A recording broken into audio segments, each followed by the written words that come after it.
Tremendous Trifles by G.K. Chesterton, first published in 1909. Please enjoy. These fleeting sketches are all republished by kind permission of the editor of the Daily News, in which paper they appeared.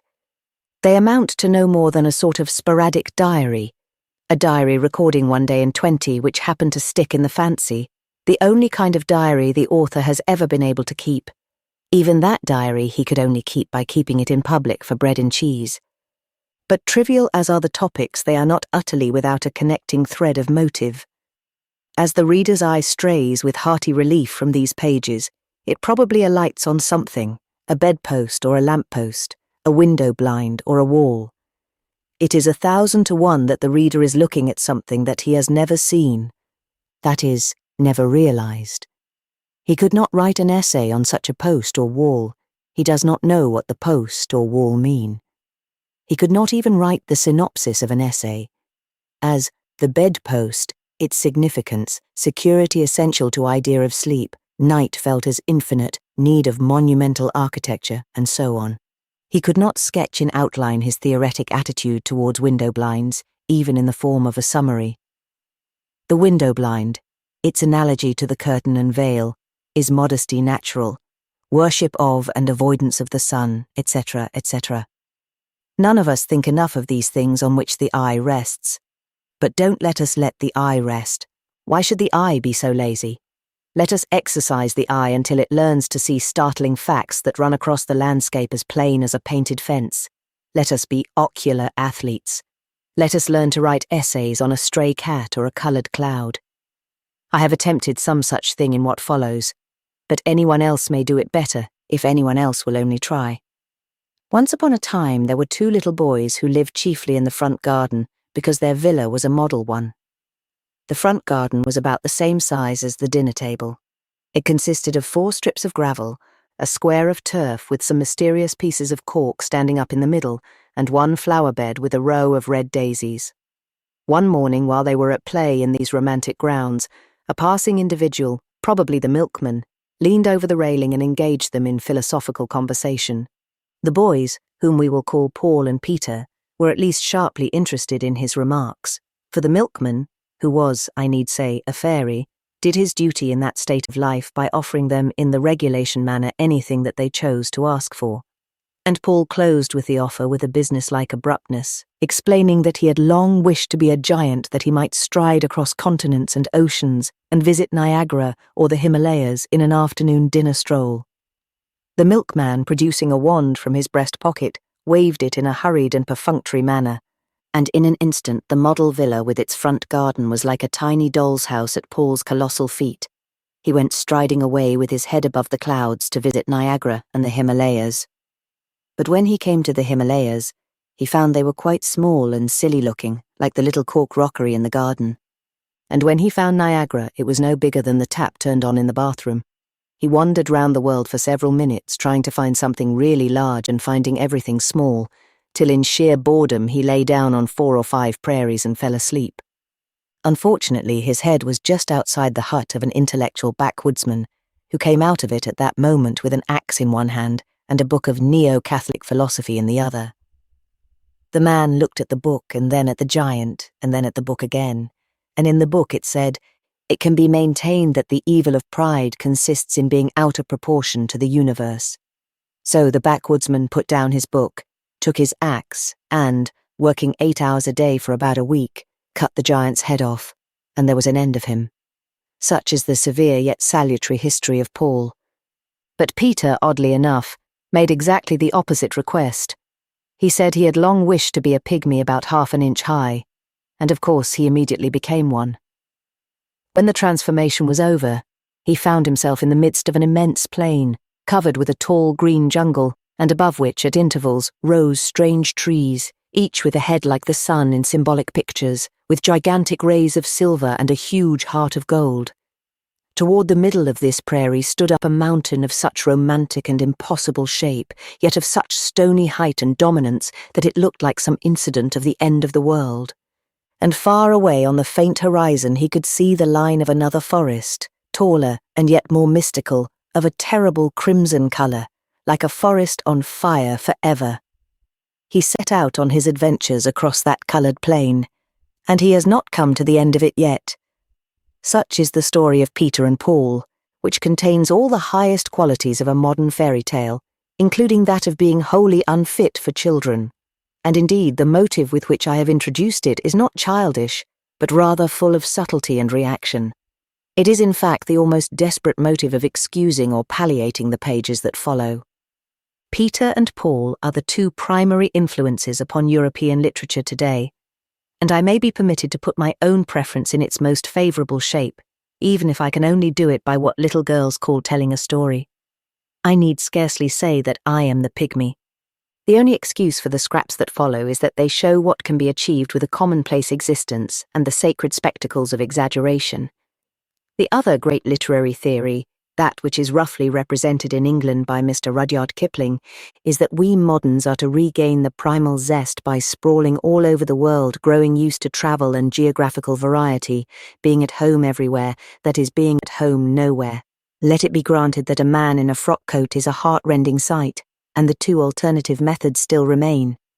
Mr. Kipling's school advises us to go to Central Africa in order to find a man without a frock coat. The school to which I belong suggests that we should stare steadily at the man until we see the man inside the frock coat. If we stare at him long enough, he may even be moved to take off his coat to us, and that is a far greater compliment than his taking off his hat. In other words, we may, by fixing our attention almost fiercely on the facts actually before us, force them to turn into adventures, force them to give up their meaning and fulfill their mysterious purpose. The purpose of the Kipling literature is to show how many extraordinary things a man may see if he is active and strides from continent to continent like the giant in my tale. But the object of my school is to show how many extraordinary things even a lazy and ordinary man may see if he can spur himself to the single activity of seeing. For this purpose I have taken the laziest person of my acquaintance, that is myself, and made an idle diary of such odd things as I have fallen over by accident, in walking in a very limited area at a very indolent pace. If anyone says that these are very small affairs talked about in very big language, I can only gracefully compliment him upon seeing the joke. If anyone says that I am making mountains out of molehills, I confess with pride that it is so. I can imagine no more successful and productive form of manufacture than that of making mountains out of molehills. But I would add this not unimportant fact, that molehills are mountains. One has only to become a pygmy like Peter to discover that. I have my doubts about all this real value in mountaineering, in getting to the top of everything and overlooking everything. Satan was the most celebrated of Alpine guides, when he took Jesus to the top of an exceeding high mountain and showed him all the kingdoms of the earth. But the joy of Satan in standing on a peak is not a joy in largeness, but a joy in beholding smallness, in the fact that all men look like insects at his feet. It is from the valley that things look large. It is from the level that things look high. I am a child of the level and have no need of that celebrated Alpine guide. I will lift up my eyes to the hills, from whence cometh my help. But I will not lift up my carcass to the hills unless it is absolutely necessary. Everything is in an attitude of mind, and at this moment I am in a comfortable attitude. I will sit still and let the marvels and the adventures settle on me like flies. There are plenty of them, I assure you. The world will never starve for want of wonders, but only for want of wonder. I remember one splendid morning, all blue and silver in the summer holidays, when I reluctantly tore myself away from the task of doing nothing in particular, and put on a hat of some sort and picked up a walking stick, and put 6 very bright-coloured chalks in my pocket. I then went into the kitchen, which, along with the rest of the house, belonged to a very square and sensible old woman in a Sussex village, and asked the owner and occupant of the kitchen if she had any brown paper. She had a great deal, in fact, she had too much, and she mistook the purpose and the rationale of the existence of brown paper. She seemed to have an idea that if a person wanted brown paper, he must be wanting to tie up parcels, which was the last thing I wanted to do. Indeed, it is a thing which I have found to be beyond my mental capacity. Hence, she dwelt very much on the varying qualities of toughness and endurance in the material. I explained to her that I only wanted to draw pictures on it, and that I did not want them to endure in the least, and that from my point of view, therefore, it was a question not of tough consistency, but of responsive surface, a thing comparatively irrelevant in a parcel. When she understood that I wanted to draw, she offered to overwhelm me with notepaper, apparently supposing that I did my notes and correspondence on old brown paper wrappers from motives of economy. I then tried to explain the rather delicate logical shade that I not only liked brown paper, but liked the quality of brownness in paper, just as I liked the quality of brownness in October woods, or in beer, or in the peat streams of the north. Brown paper represents the primal twilight of the first toil of creation, and with a bright-coloured chalk or two, you can pick out points of fire in it, sparks of gold, and blood red, and sea green, like the first fierce stars that sprang out of divine darkness. All this, I said, in an offhand way, to the old woman, and I put the brown paper in my pocket, along with the chalks, and possibly other things. I suppose everyone must have reflected how primeval and how poetical are the things that one carries in one's pocket. The pocket knife, for instance, the type of all human tools, the infant of the sword. Once I planned to write a book of poems entirely about the things in my pockets, but I found it would be too long, and the age of the great epics is past. With my stick and my knife, my chalks and my brown paper, I went out onto the great downs. I crawled across those colossal contours that express the best quality of England, because they are at the same time soft and strong. The smoothness of them has the same meaning as the smoothness of great cart horses, or the smoothness of the beech tree. It declares in the teeth of our timid and cruel theories that the mighty are merciful. As my eye swept the landscape was as kindly as any of its cottages, but for power it was like an earthquake. The villages in the immense valley were safe, one could see, for centuries. Yet the lifting of the whole land was like the lifting of one enormous wave to wash them all away. I crossed one swell of living turf after another, looking for a place to sit down and draw. Do not, for heaven's sake, imagine I was going to sketch from nature. I was going to draw devils and seraphim, and blind old gods that men worshipped before the dawn of right, and saints in robes of angry crimson, and seas of strange green, and all the sacred or monstrous symbols that look so well in bright colours on brown paper. They are much better worth drawing than nature. Also, they are much easier to draw. When a cow came slouching by in the field next to me, a mere artist might have drawn it. But I always get wrong in the hind legs of quadrupeds. So I drew the soul of the cow, which I saw there plainly walking before me in the sunlight, and the soul was all purple and silver and had 7 horns and the mystery that belongs to all the beasts. But though I could not with a crayon get the best out of the landscape, it does not follow that the landscape was not getting the best out of me. And this, I think, is the mistake that people make about the old poets who lived before Wordsworth and were supposed not to care very much about nature because they did not describe it much. They preferred writing about great men to writing about great hills, but they sat on the great hills to write it. They gave out much less about nature, but they drank in, perhaps, much more. They painted the white robes of their holy virgins with the blinding snow, at which they had stared all day. They blazoned the shields of their paladins with the purple and gold of many heraldic sunsets. The greenness of 1,000 green leaves clustered into the live green figure of Robin Hood. The blueness of a score of forgotten skies became the blue robes of the Virgin. The inspiration went in like sunbeams and came out like Apollo. But as I sat scrawling these silly figures on the brown paper, it began to dawn on me, to my great disgust, that I had left one chalk, and that a most exquisite and essential chalk, behind. I searched all my pockets, but I could not find any white chalk. Now, those who are acquainted with all the philosophy, nay, religion, which is typified in the art of drawing on brown paper, know that white is positive and essential. I cannot avoid remarking here upon a moral significance. One of the wise and awful truths which this brown paper art reveals is this, that white is a colour. It is not a mere absence of colour. It is a shining and affirmative thing, as fierce as red, as definite as black. When, so to speak, your pencil grows red hot, it draws roses. When it grows white hot, it draws stars.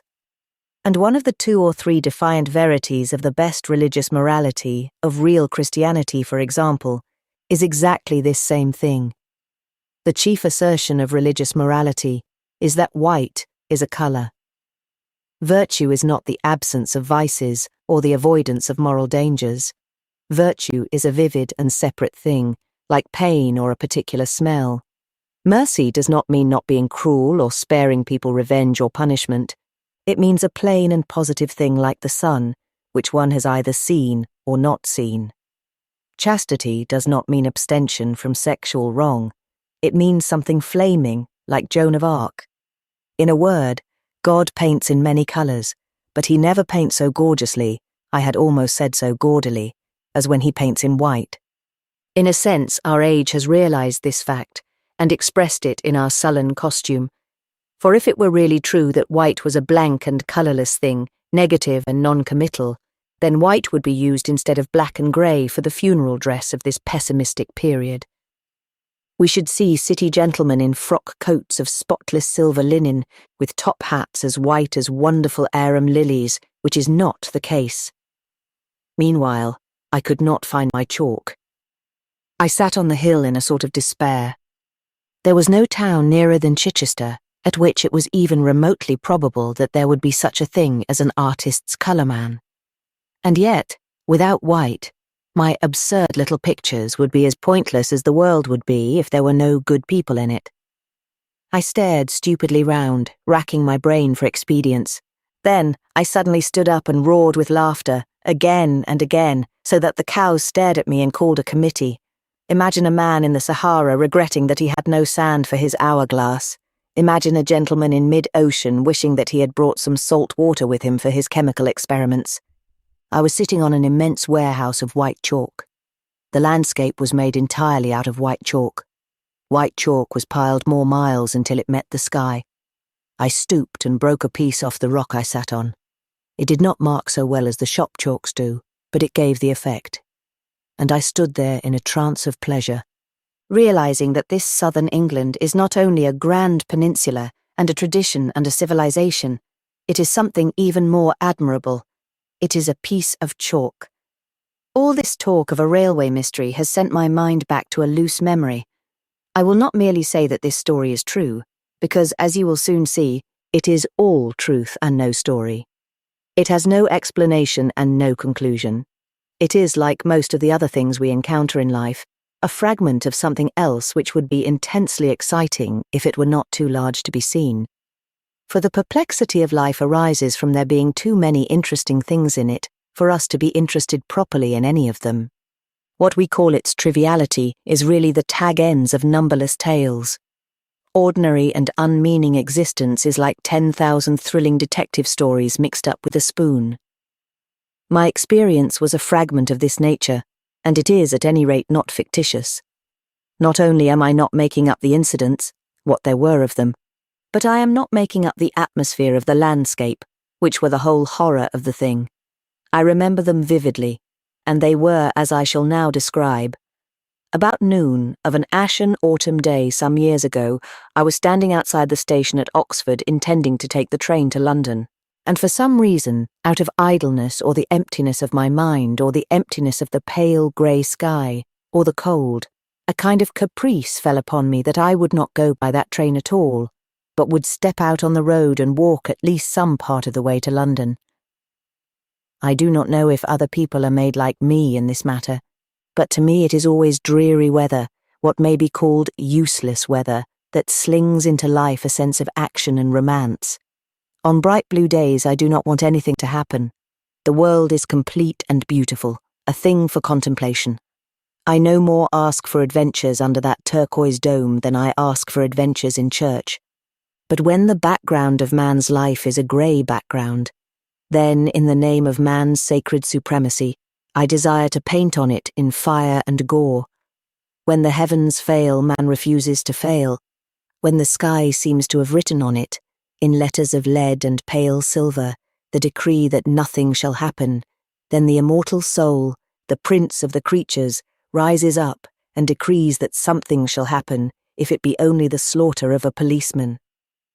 but this is a digressive way of stating what I have said already, that the bleak sky awoke in me a hunger for some change of plans, that the monotonous weather seemed to render unbearable the use of the monotonous train, and that I set out into the country lanes, out of the town of Oxford. It was, perhaps, at that moment that a strange curse came upon me out of the city in the sky, whereby it was decreed that years afterwards I should, in an article in the Daily News, talk about Sir George Trevelyan in connection with Oxford, when I knew perfectly well that he went to Cambridge. As I crossed the country, everything was ghostly and colourless. The fields that should have been green were as grey as the skies, the treetops that should have been green were as grey as the clouds and as cloudy, and when I had walked for some hours, the evening was closing in. A sickly sunset clung weakly to the horizon, as if pale with reluctance to leave the world in the dark, and as it faded more and more the skies seemed to come closer and to threaten. The clouds which had been merely sullen became swollen, and then they loosened and let down the dark curtains of the rain. The rain was blinding and seemed to beat like blows from an enemy at close quarters. The skies seemed bending over and bawling in my ears. I walked on many more miles before I met a man, and in that distance my mind had been made up, and when I met him, I asked him if anywhere in the neighbourhood I could pick up the train for Paddington.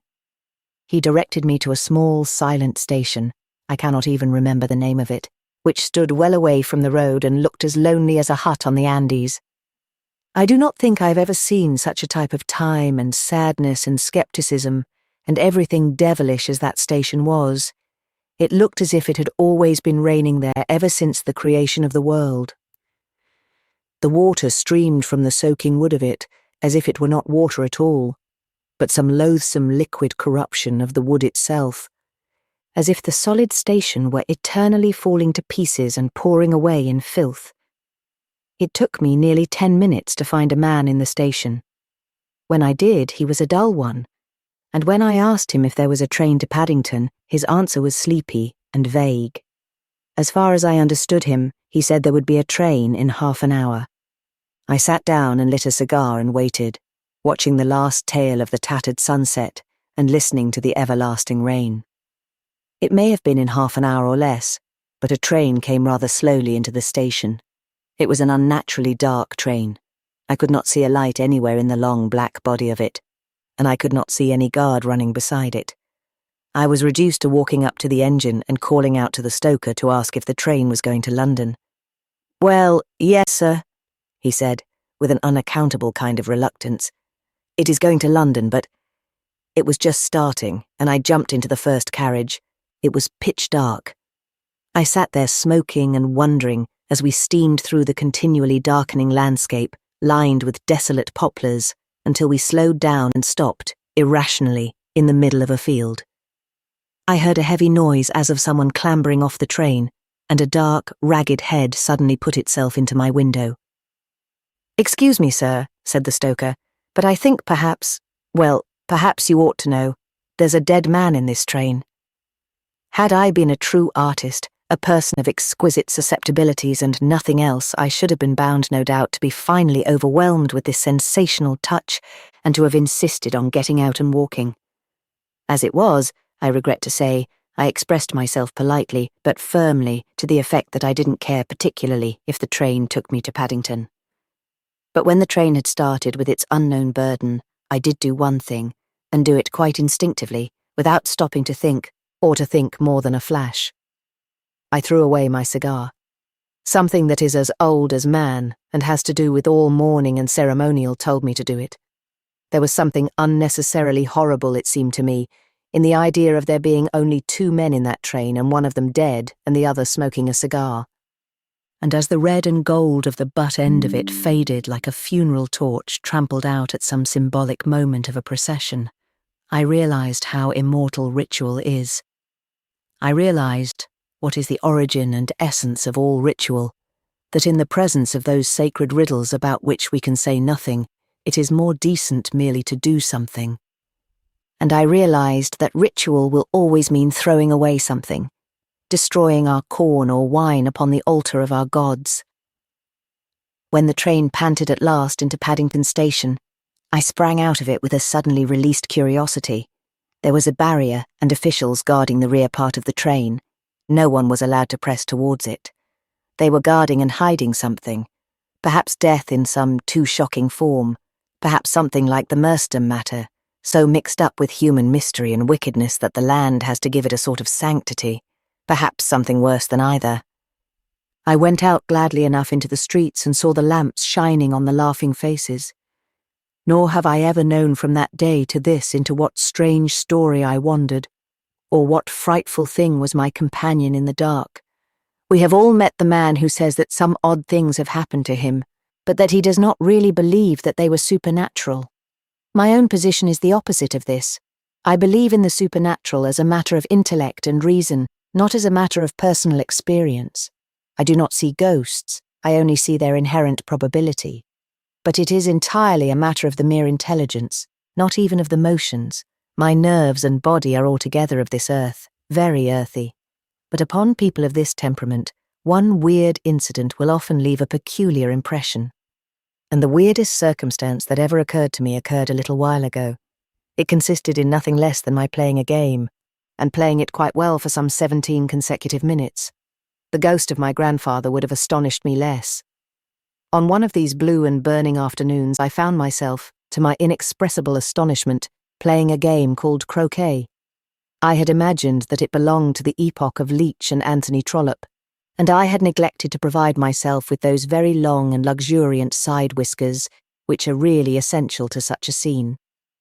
I played it with a man whom we will call Parkinson, and with whom I had a semi-philosophical argument which lasted through the entire contest. It is deeply implanted in my mind that I had the best of the argument, but it is certain and beyond dispute that I had the worst of the game. "Oh, Parkinson, Parkinson," I cried, patting him affectionately on the head with a mallet, "how far you really are from the pure love of the sport, you who can play. It is only we who play badly who love the game itself. You love glory, you love applause, you love the earthquake voice of victory. You do not love croquet. You do not love croquet until you love being beaten at croquet. It is we the bunglers who adore the occupation in the abstract. It is we to whom it is art for art's sake.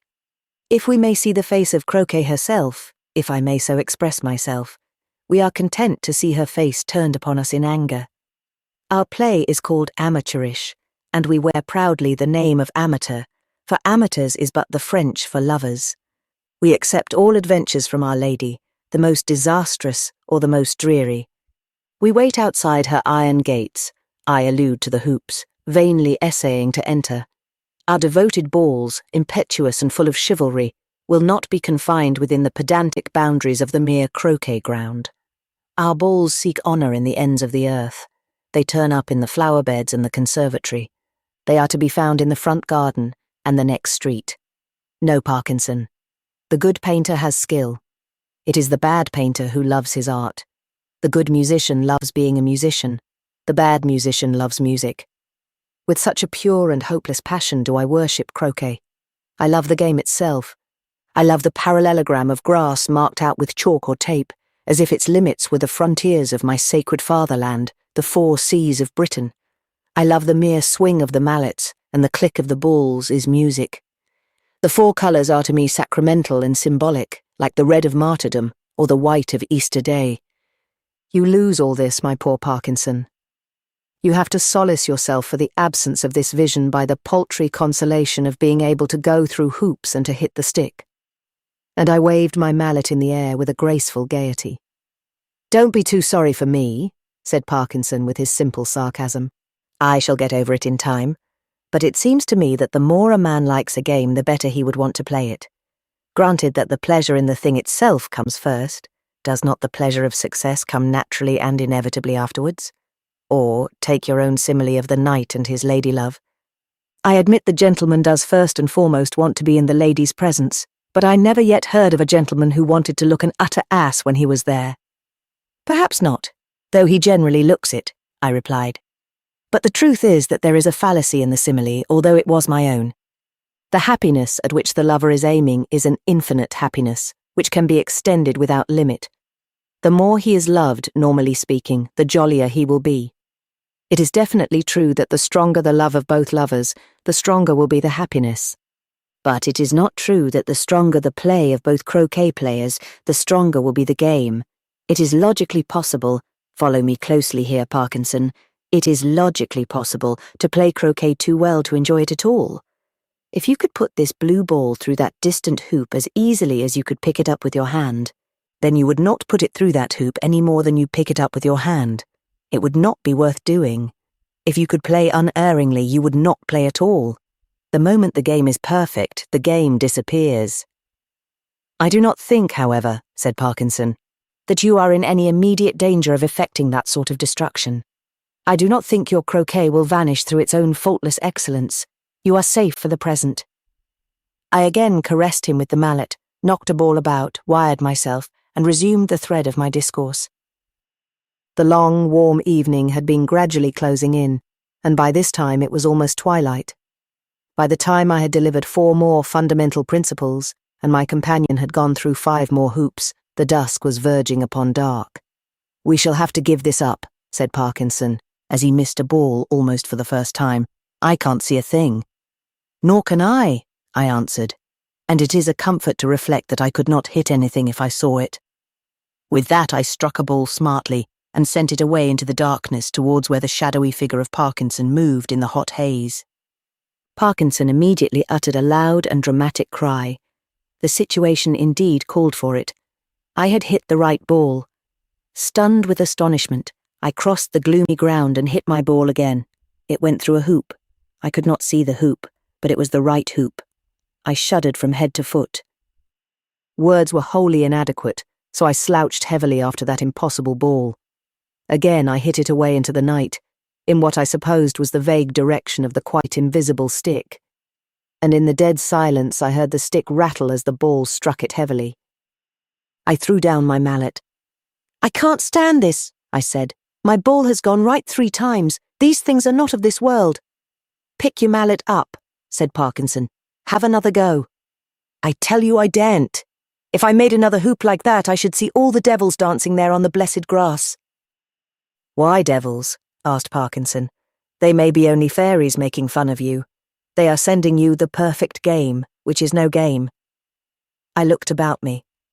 The garden was full of a burning darkness, in which the faint glimmers had the look of fire.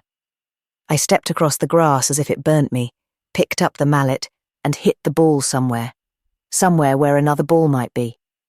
I heard the dull click of the balls touching, and ran into the house like one pursued. From time to time, I have introduced into this newspaper column the narration of incidents that have really occurred. I do not mean to insinuate that in this respect it stands alone among newspaper columns. I mean only that I have found that my meaning was better expressed by some practical parable out of daily life than by any other method. Therefore I propose to narrate the incident of the Extraordinary Cabman, which occurred to me only 3 days ago, and which, slight as it apparently is, aroused in me a moment of genuine emotion bordering upon despair.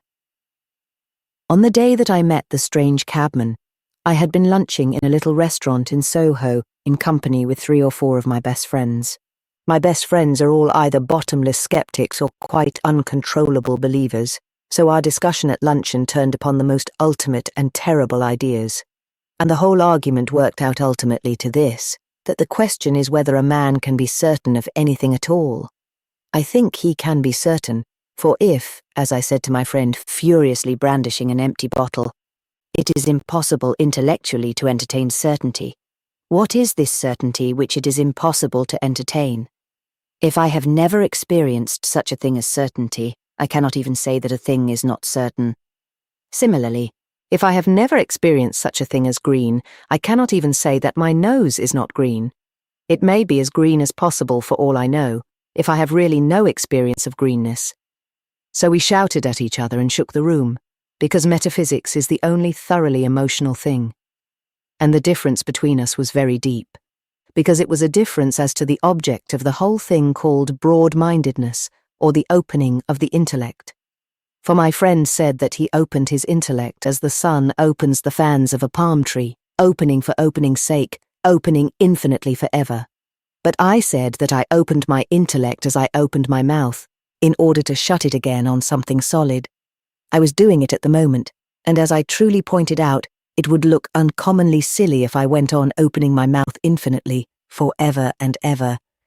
Now when this argument was over, or at least when it was cut short, for it will never be over, I went away with one of my companions, who in the confusion and comparative insanity of a general election had somehow become a member of Parliament, and I drove with him in a cab from the corner of Leicester Square to the members' entrance of the House of Commons, where the police received me with a quite unusual tolerance. Whether they thought that he was my keeper, or that I was his keeper, is a discussion between us, which still continues. It is necessary in this narrative to preserve the utmost exactitude of detail. After leaving my friend at the house, I took the cab on a few hundred yards to an office in Victoria Street which I had to visit.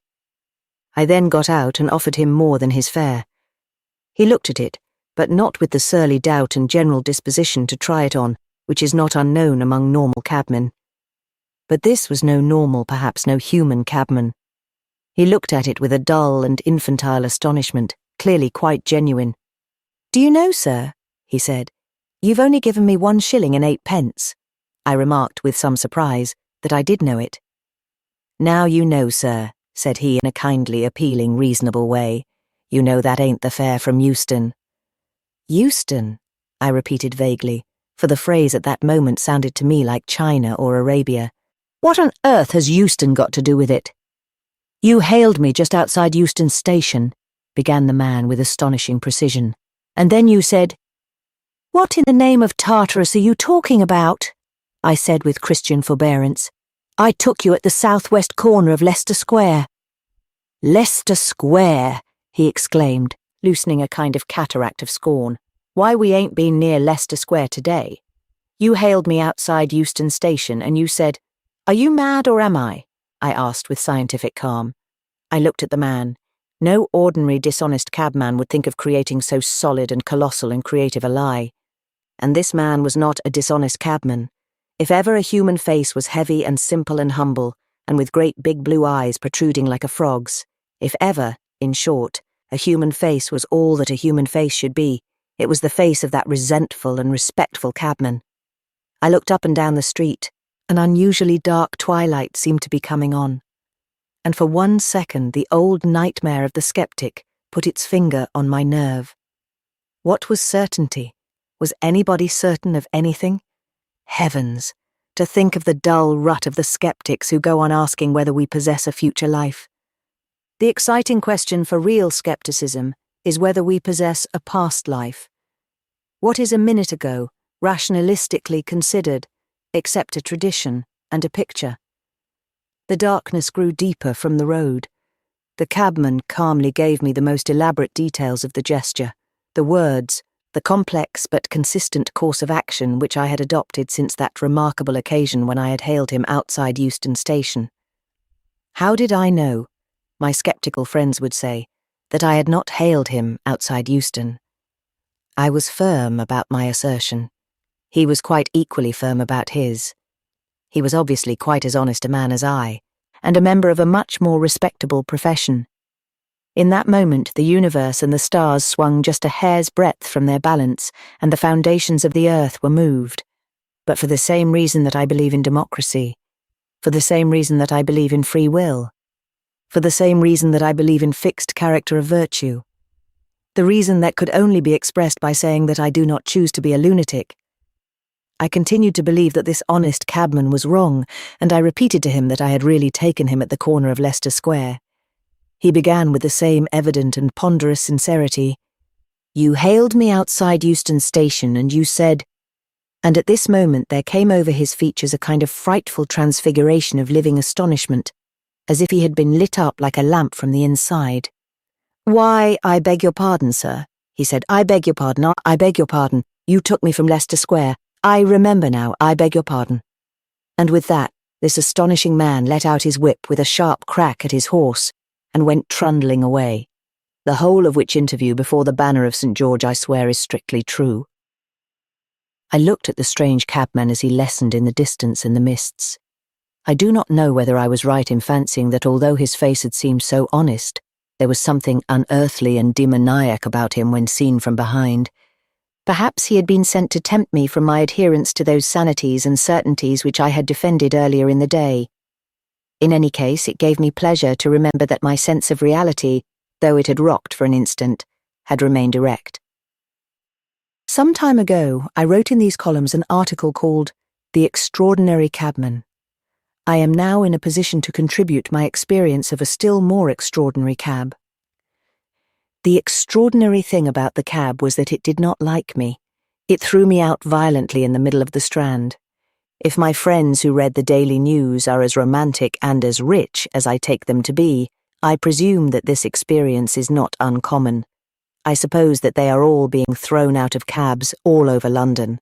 Still, as there are some people, virginal and remote from the world, who have not yet had this luxurious experience, I will give a short account of the psychology of myself when my hansom cab ran into the side of a motor omnibus, and I hope hurt it. I do not need to dwell on the essential romance of the hansom cab, that one really noble modern thing which our age, when it is judged, will gravely put beside the Parthenon. It is really modern in that it is both secret and swift. My particular hansom cab was modern in these two respects. It was also very modern in the fact that it came to grief. But it is also English. It is not to be found abroad. It belongs to a beautiful romantic country where nearly everybody is pretending to be richer than they are, and acting as if they were. It is comfortable, and yet it is reckless, and that combination is the very soul of England. But although I had always realized all these good qualities in a hansom cab, I had not experienced all the possibilities, or, as the moderns put it, all the aspects of that vehicle. My enunciation of the merits of a hansom cab had been always made when it was the right way up. Let me therefore explain how I felt when I fell out of a hansom cab for the first, and, I am happy to believe, the last time. Polycrates threw one ring into the sea to propitiate the fates. I have thrown one hansom cab into the sea, if you will excuse a rather violent metaphor, and the fates are, I am quite sure, propitiated. Though I am told they do not like to be told so. I was driving yesterday afternoon in a hansom cab down one of the sloping streets into the Strand, reading one of my own admirable articles with continual pleasure and still more continual surprise, when the horse fell forward, scrambled a moment on the scraping stones, staggered to his feet again, and went forward. The horses in my cabs often do this, and I have learnt to enjoy my own articles at any angle of the vehicle. So I did not see anything at all odd about the way the horse went on again, but I saw it suddenly in the faces of all the people on the pavement. They were all turned towards me, and they were all struck with fear suddenly, as with a white flame out of the sky, and one man half ran out into the road with a movement of the elbow as if warding off a blow, and tried to stop the horse. Then I knew that the reins were lost, and the next moment the horse was like a living thunderbolt. I try to describe things exactly as they seemed to me. Many details I may have missed or misstated. Many details may have, so to speak, gone mad in the race down the road. I remember that I once called one of my experiences narrated in this paper a fragment of fact. This is, at any rate, a fragment of fact. No fact could possibly be more fragmentary than the sort of fact that I expected to be at the bottom of that street. I believe in preaching to the converted, for I have generally found that the converted do not understand their own religion. Thus, I have always urged in this paper that democracy has a deeper meaning than Democrats understand. That is, that common and popular things, proverbs, and ordinary sayings always have something in them unrealized by most who repeat them. Here is one. We have all heard about the man who is in momentary danger, and who sees the whole of his life pass before him in a moment. In the cold, literal, and common sense of words, this is obviously a thundering lie. Nobody can pretend that in an accident or a mortal crisis he elaborately remembered all the tickets he had ever taken to Wimbledon, or all the times that he had ever passed the brown bread and butter. But in those few moments, while my cab was tearing towards the traffic of the Strand, I discovered that there is a truth behind this phrase, as there is behind all popular phrases. I did really have, in that short and shrieking period, a rapid succession of a number of fundamental points of view. I had, so to speak, about 5 religions in almost as many seconds. My first religion was pure paganism, which among sincere men is more shortly described as extreme fear. Then there succeeded a state of mind which is quite real, but for which no proper name has ever been found. The ancients called it Stoicism, and I think it must be what some German lunatics mean, if they mean anything, when they talk about pessimism. It was an empty and open acceptance of the thing that happens, as if one had got beyond the value of it. And then, curiously enough, came a very strong contrary feeling, that things mattered very much indeed, and yet that they were something more than tragic. It was a feeling not that life was unimportant, but that life was much too important ever to be anything but life. I hope that this was Christianity. At any rate, it occurred at the moment when we went crash into the omnibus. It seemed to me that the hansom cab simply turned over on top of me, like an enormous hood or hat. I then found myself crawling out from underneath it in attitudes so undignified that they must have added enormously to that great cause to which the Anti-Puritan League and I have recently dedicated ourselves. I mean the cause of the pleasures of the people. As to my demeanour when I emerged, I have two confessions to make, and they are both made merely in the interests of mental science. The first is that whereas I had been in a quite pious frame of mind the moment before the collision, when I got to my feet and found I had got off with a cut or two, I began, like St. Peter, to curse and to swear. A man offered me a newspaper or something that I had dropped. I can distinctly remember consigning the paper to a state of irremediable spiritual ruin. I am very sorry for this now, and I apologize both to the man and to the paper.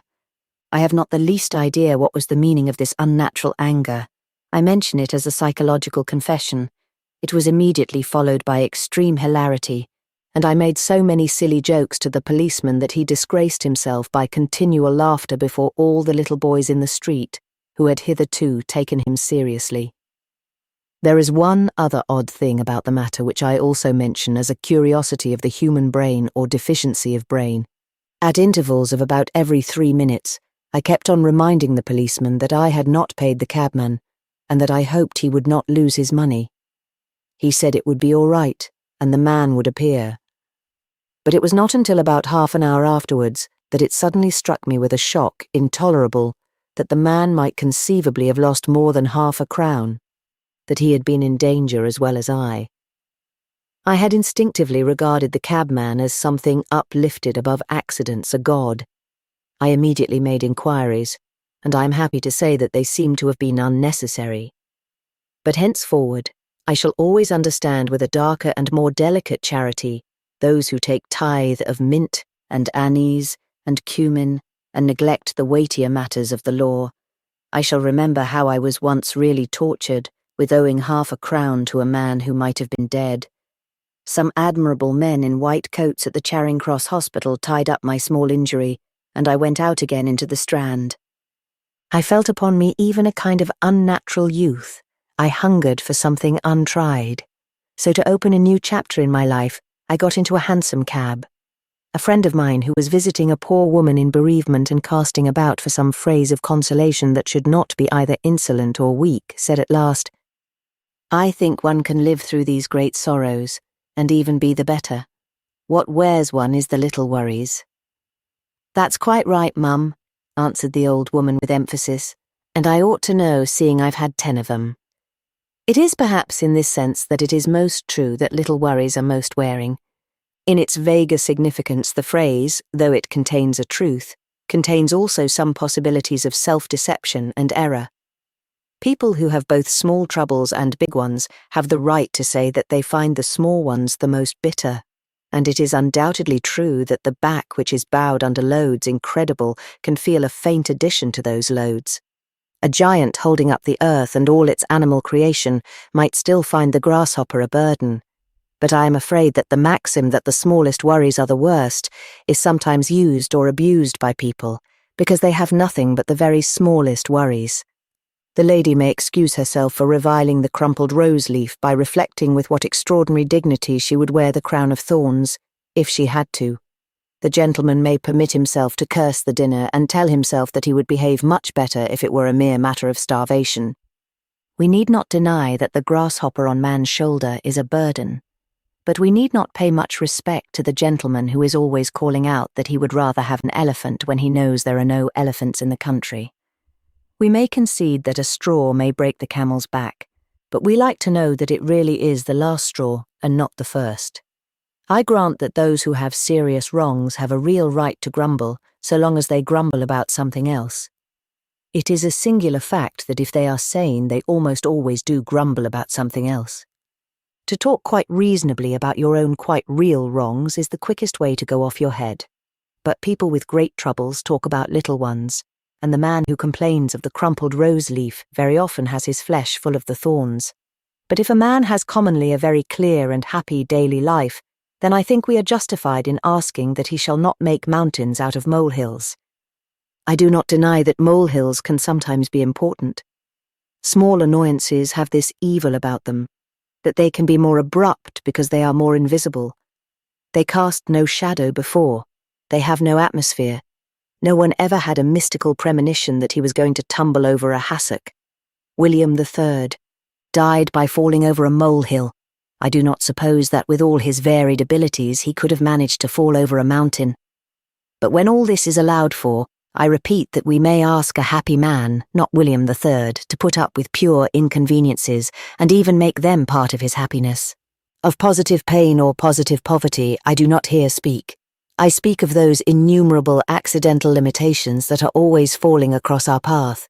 Bad weather, confinement to this or that house or room, failure of appointments or arrangements, waiting at railway stations, missing posts, finding unpunctuality when we want punctuality, or, what is worse, finding punctuality when we don't. It is of the poetic pleasures to be drawn from all these that I sing. I sing with confidence because I have recently been experimenting in the poetic pleasures which arise from having to sit in one chair with a sprained foot, with the only alternative course of standing on one leg like a stork. A stork is a poetic simile, therefore I eagerly adopted it. To appreciate anything we must always isolate it, even if the thing itself symbolize something other than isolation. If we wish to see what a house is, it must be a house in some uninhabited landscape. If we wish to depict what a man really is, we must depict a man alone in a desert or on a dark sea sand. So long as he is a single figure, he means all that humanity means. So long as he is solitary, he means human society. So long as he is solitary, he means sociability and comradeship. Add another figure, and the picture is less human, not more so. 1 is company, 2 is none. If you wish to symbolize human building, draw one dark tower on the horizon. If you wish to symbolize light, let there be no star in the sky. Indeed, all through that strangely lit season which we call our day, there is but one star in the sky, a large, fierce star which we call the sun. 1 sun is splendid, 6 suns would be only vulgar. 1 tower of Giotto is sublime. A row of towers of Giotto would be only like a row of white posts. The poetry of art is in beholding the single tower, the poetry of nature in seeing the single tree, the poetry of love in following the single woman, the poetry of religion in worshipping the single star. And so, in the same pensive lucidity, I find the poetry of all human anatomy in standing on a single leg. To express complete and perfect leggishness, the leg must stand in sublime isolation, like the tower in the wilderness. As Ibsen so finely says, the strongest leg is that which stands most alone. This lonely leg on which I rest has all the simplicity of some Doric column. The students of architecture tell us that the only legitimate use of a column is to support weight. This column of mine fulfills its legitimate function. It supports weight. Being of an animal and organic consistency, it may even improve by the process, and during these few days that I am thus unequally balanced, the helplessness or dislocation of the one leg may find compensation in the astonishing strength and classic beauty of the other leg. Mrs. Mountstuart Jenkinson in Mr. George Meredith's novel might pass by at any moment, and seeing me in the stork-like attitude would exclaim, with equal admiration and a more literal exactitude, "He has a leg." Notice how this famous literary phrase supports my contention touching this isolation of any admirable thing. Mrs. Mountstuart Jenkinson, wishing to make a clear and perfect picture of human grace, said that Sir Willoughby Patterne had a leg. She delicately glossed over and concealed the clumsy and offensive fact that he had really 2 legs. 2 legs were superfluous and irrelevant, a reflection, and a confusion. 2 legs would have confused Mrs. Mount Stuart Jenkinson like 2 monuments in London. That having had 1 good leg he should have another. This would be to use vain repetitions as the Gentiles do. She would have been as much bewildered by him as if he had been a centipede. All pessimism has a secret optimism for its object. All surrender of life, all denial of pleasure, all darkness, all austerity, all desolation, has for its real aim this separation of something so that it may be poignantly and perfectly enjoyed. I feel grateful for the slight sprain which has introduced this mysterious and fascinating division between one of my feet and the other. The way to love anything is to realize that it might be lost. In one of my feet I can feel how strong and splendid a foot is. In the other I can realize how very much otherwise it might have been. The moral of the thing is wholly exhilarating. This world and all our powers in it are far more awful and beautiful than even we know until some accident reminds us. If you wish to perceive that limitless felicity, limit yourself, if only for a moment. If you wish to realize how fearfully and wonderfully God's image is made, stand on 1 leg. If you want to realize the splendid vision of all visible things, wink the other eye. For some time I had been wandering in quiet streets in the curious town of Besançon, which stands like a sort of peninsula in a horseshoe of river. You may learn from the guidebooks that it was the birthplace of Victor Hugo, and that it is a military station with many forts near the French frontier. But you will not learn from guidebooks that the very tiles on the roofs seem to be of some quainter and more delicate colour than the tiles of all the other towns of the world. That the tiles look like the little clouds of some strange sunset, or like the lustrous scales of some strange fish. They will not tell you that in this town the eye cannot rest on anything without finding it in some way attractive and even elvish.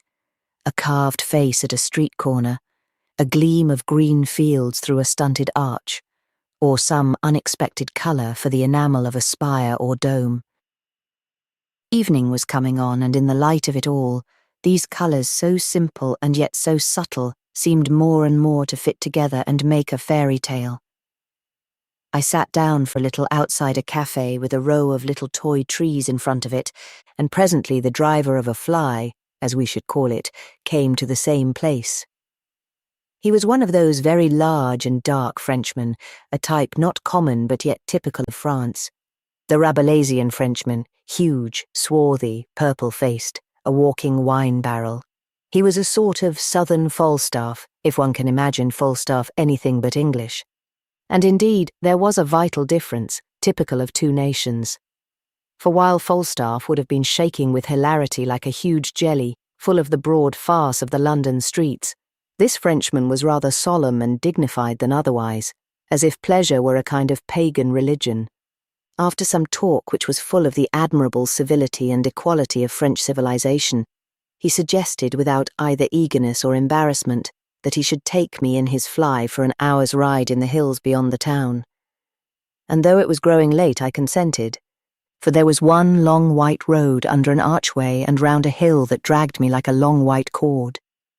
We drove through the strong, squat gateway that was made by Romans, and I remember the coincidence like a sort of omen, that as we passed out of the city, I heard simultaneously the 3 sounds which are the Trinity of France. They make what some poet calls a tangled trinity, and I am not going to disentangle it. Whatever those 3 things mean, how or why they coexist, whether they can be reconciled or perhaps are reconciled already. The 3 sounds I heard then by an accident all at once make up the French mystery. For the brass band in the casino gardens behind me was playing with a sort of passionate levity some ramping tune from a Parisian comic opera, and while this was going on, I heard also the bugles on the hills above that told of terrible loyalties and men always arming in the gate of France, and I heard also, fainter than these sounds and through them all, the Angelus. After this coincidence of symbols, I had a curious sense of having left France behind me, or perhaps even the civilized world, and indeed there was something in the landscape wild enough to encourage such a fancy. I have seen perhaps higher mountains, but I have never seen higher rocks. I have never seen height so near, so abrupt and sensational, splinters of rock that stood up like the spires of churches, cliffs that fell sudden and straight as Satan fell from heaven. There was also a quality in the ride which was not only astonishing, but rather bewildering, a quality which many must have noticed if they have driven or ridden rapidly up mountain roads. I mean a sense of gigantic gyration, as of the whole earth turning about one's head. It is quite inadequate to say that the hills rose and fell like enormous waves. Rather, the hills seemed to turn about me like the enormous sails of a windmill, a vast wheel of monstrous archangelic wings. As we drove on and up into the gathering purple of the sunset, this dizziness increased, confounding things above with things below. Wide walls of wooded rock stood out above my head like a roof. I stared at them until I fancied that I was staring down at a wooded plain. Below me, steeps of green swept down to the river. I stared at them until I fancied that they swept up to the sky. The purple darkened, night drew nearer. It seemed only to cut clearer the chasms and draw higher the spires of that nightmare landscape. Above me in the twilight was the huge black hulk of the driver, and his broad blank back was as mysterious as the back of death in Watts's picture. I felt that I was growing too fantastic, and I sought to speak of ordinary things. I called out to the driver in French, "Where are you taking me?" And it is a literal and solemn fact that he answered me in the same language without turning around, "To the end of the world." I did not answer. I let him drag the vehicle up dark, steep ways until I saw lights under a low roof of little trees and two children, one oddly beautiful, playing at ball. Then we found ourselves filling up the strict main street of a tiny hamlet, and across the wall of its inn was written in large letters, "Le bout du monde," the end of the world. The driver and I sat down outside that inn without a word, as if all ceremonies were natural and understood in that ultimate place. I ordered bread for both of us, and red wine that was good but had no name. On the other side of the road was a little plain church with a cross on top of it and a cock on top of the cross. This seemed to me a very good end of the world. If the story of the world ended here, it ended well. Then I wondered whether I myself should really be content to end here, where most certainly there were the best things of Christendom, a church and children's games and decent soil and a tavern for men to talk with men. But as I thought, a singular doubt and desire grew slowly in me, and at last I started up. "Are you not satisfied?" asked my companion. "No," I said. "I am not satisfied even at the end of the world." Then, after a silence, I said, "Because you see there are two ends of the world, and this is the wrong end of the world, at least the wrong one for me. This is the French end of the world. I want the other end of the world. Drive me to the other end of the world." "The other end of the world?" he asked. "Where is that?" "It is in Walham Green," I whispered hoarsely. "You see it on the London omnibuses, World's End and Walham Green." "Oh, I know how good this is. I love your vineyards and your free peasantry, but I want the English end of the world. I love you like a brother, but I want an English cabman who will be funny and ask me what his fare is. Your bugles stir my blood, but I want to see a London policeman. Take me to see a London policeman." He stood quite dark and still against the end of the sunset, and I could not tell whether he understood or not. I got back into his carriage. "You will understand," I said, "if ever you are an exile even for pleasure, the child to his mother, the man to his country, as a countryman of yours once said. But since perhaps it is rather too long a drive to the English end of the world, we may as well drive back to Besançon." Only as the stars came out among those immortal hills I wept for Walham Green. On the 1st of May I was sitting outside a café in the Place De La Bastille in Paris, staring at the exultant column, crowned with a capering figure, which stands in the place where the people destroyed a prison and ended an age. The thing is a curious example of how symbolic is the great part of human history. As a matter of mere material fact, the Bastille, when it was taken, was not a horrible prison. It was hardly a prison at all. But it was a symbol, and the people always go by a sure instinct for symbols. For the Chinaman, for instance, at the last general election, or for President Kruger's hat in the election before, Their poetic sense is perfect. The Chinaman with his pigtail is not an idle flippancy.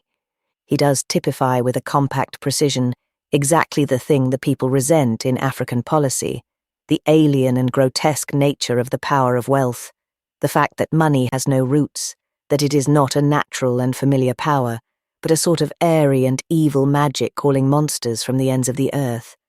The people hate the mine owner who can bring a Chinaman flying across the sea, exactly as the people hated the wizard who could fetch a flying dragon through the air. It was the same with Mr. Kruger's hat. His hat, that admirable hat, was not merely a joke. It did symbolize, and symbolize extremely well, the exact thing which our people at that moment regarded with impatience and venom. The old-fashioned, dingy, republican simplicity, the unbeautiful dignity of the bourgeois, and the heavier truisms of political morality. No, the people are sometimes wrong on the practical side of politics. They are never wrong on the artistic side. So it was, certainly, with the Bastille. The destruction of the Bastille was not a reform. It was something more important than a reform. It was an iconoclasm. It was the breaking of a stone image. The people saw the building like a giant looking at them with a score of eyes, and they struck at it as at a carved fact. For of all the shapes in which that immense illusion called materialism can terrify the soul, perhaps the most oppressive are big buildings. Man feels like a fly, an accident, in the thing he has himself made. It requires a violent effort of the spirit to remember that man made this confounding thing, and man could unmake it. Therefore, the mere act of the ragged people in the street taking and destroying a huge public building has a ritual meaning far beyond its immediate political results. It is a religious service. If, for instance, the socialists were numerous or courageous enough to capture and smash up the Bank of England, you might argue forever about the intuitivity of the act, and how it really did not touch the root of the economic problem in the correct manner.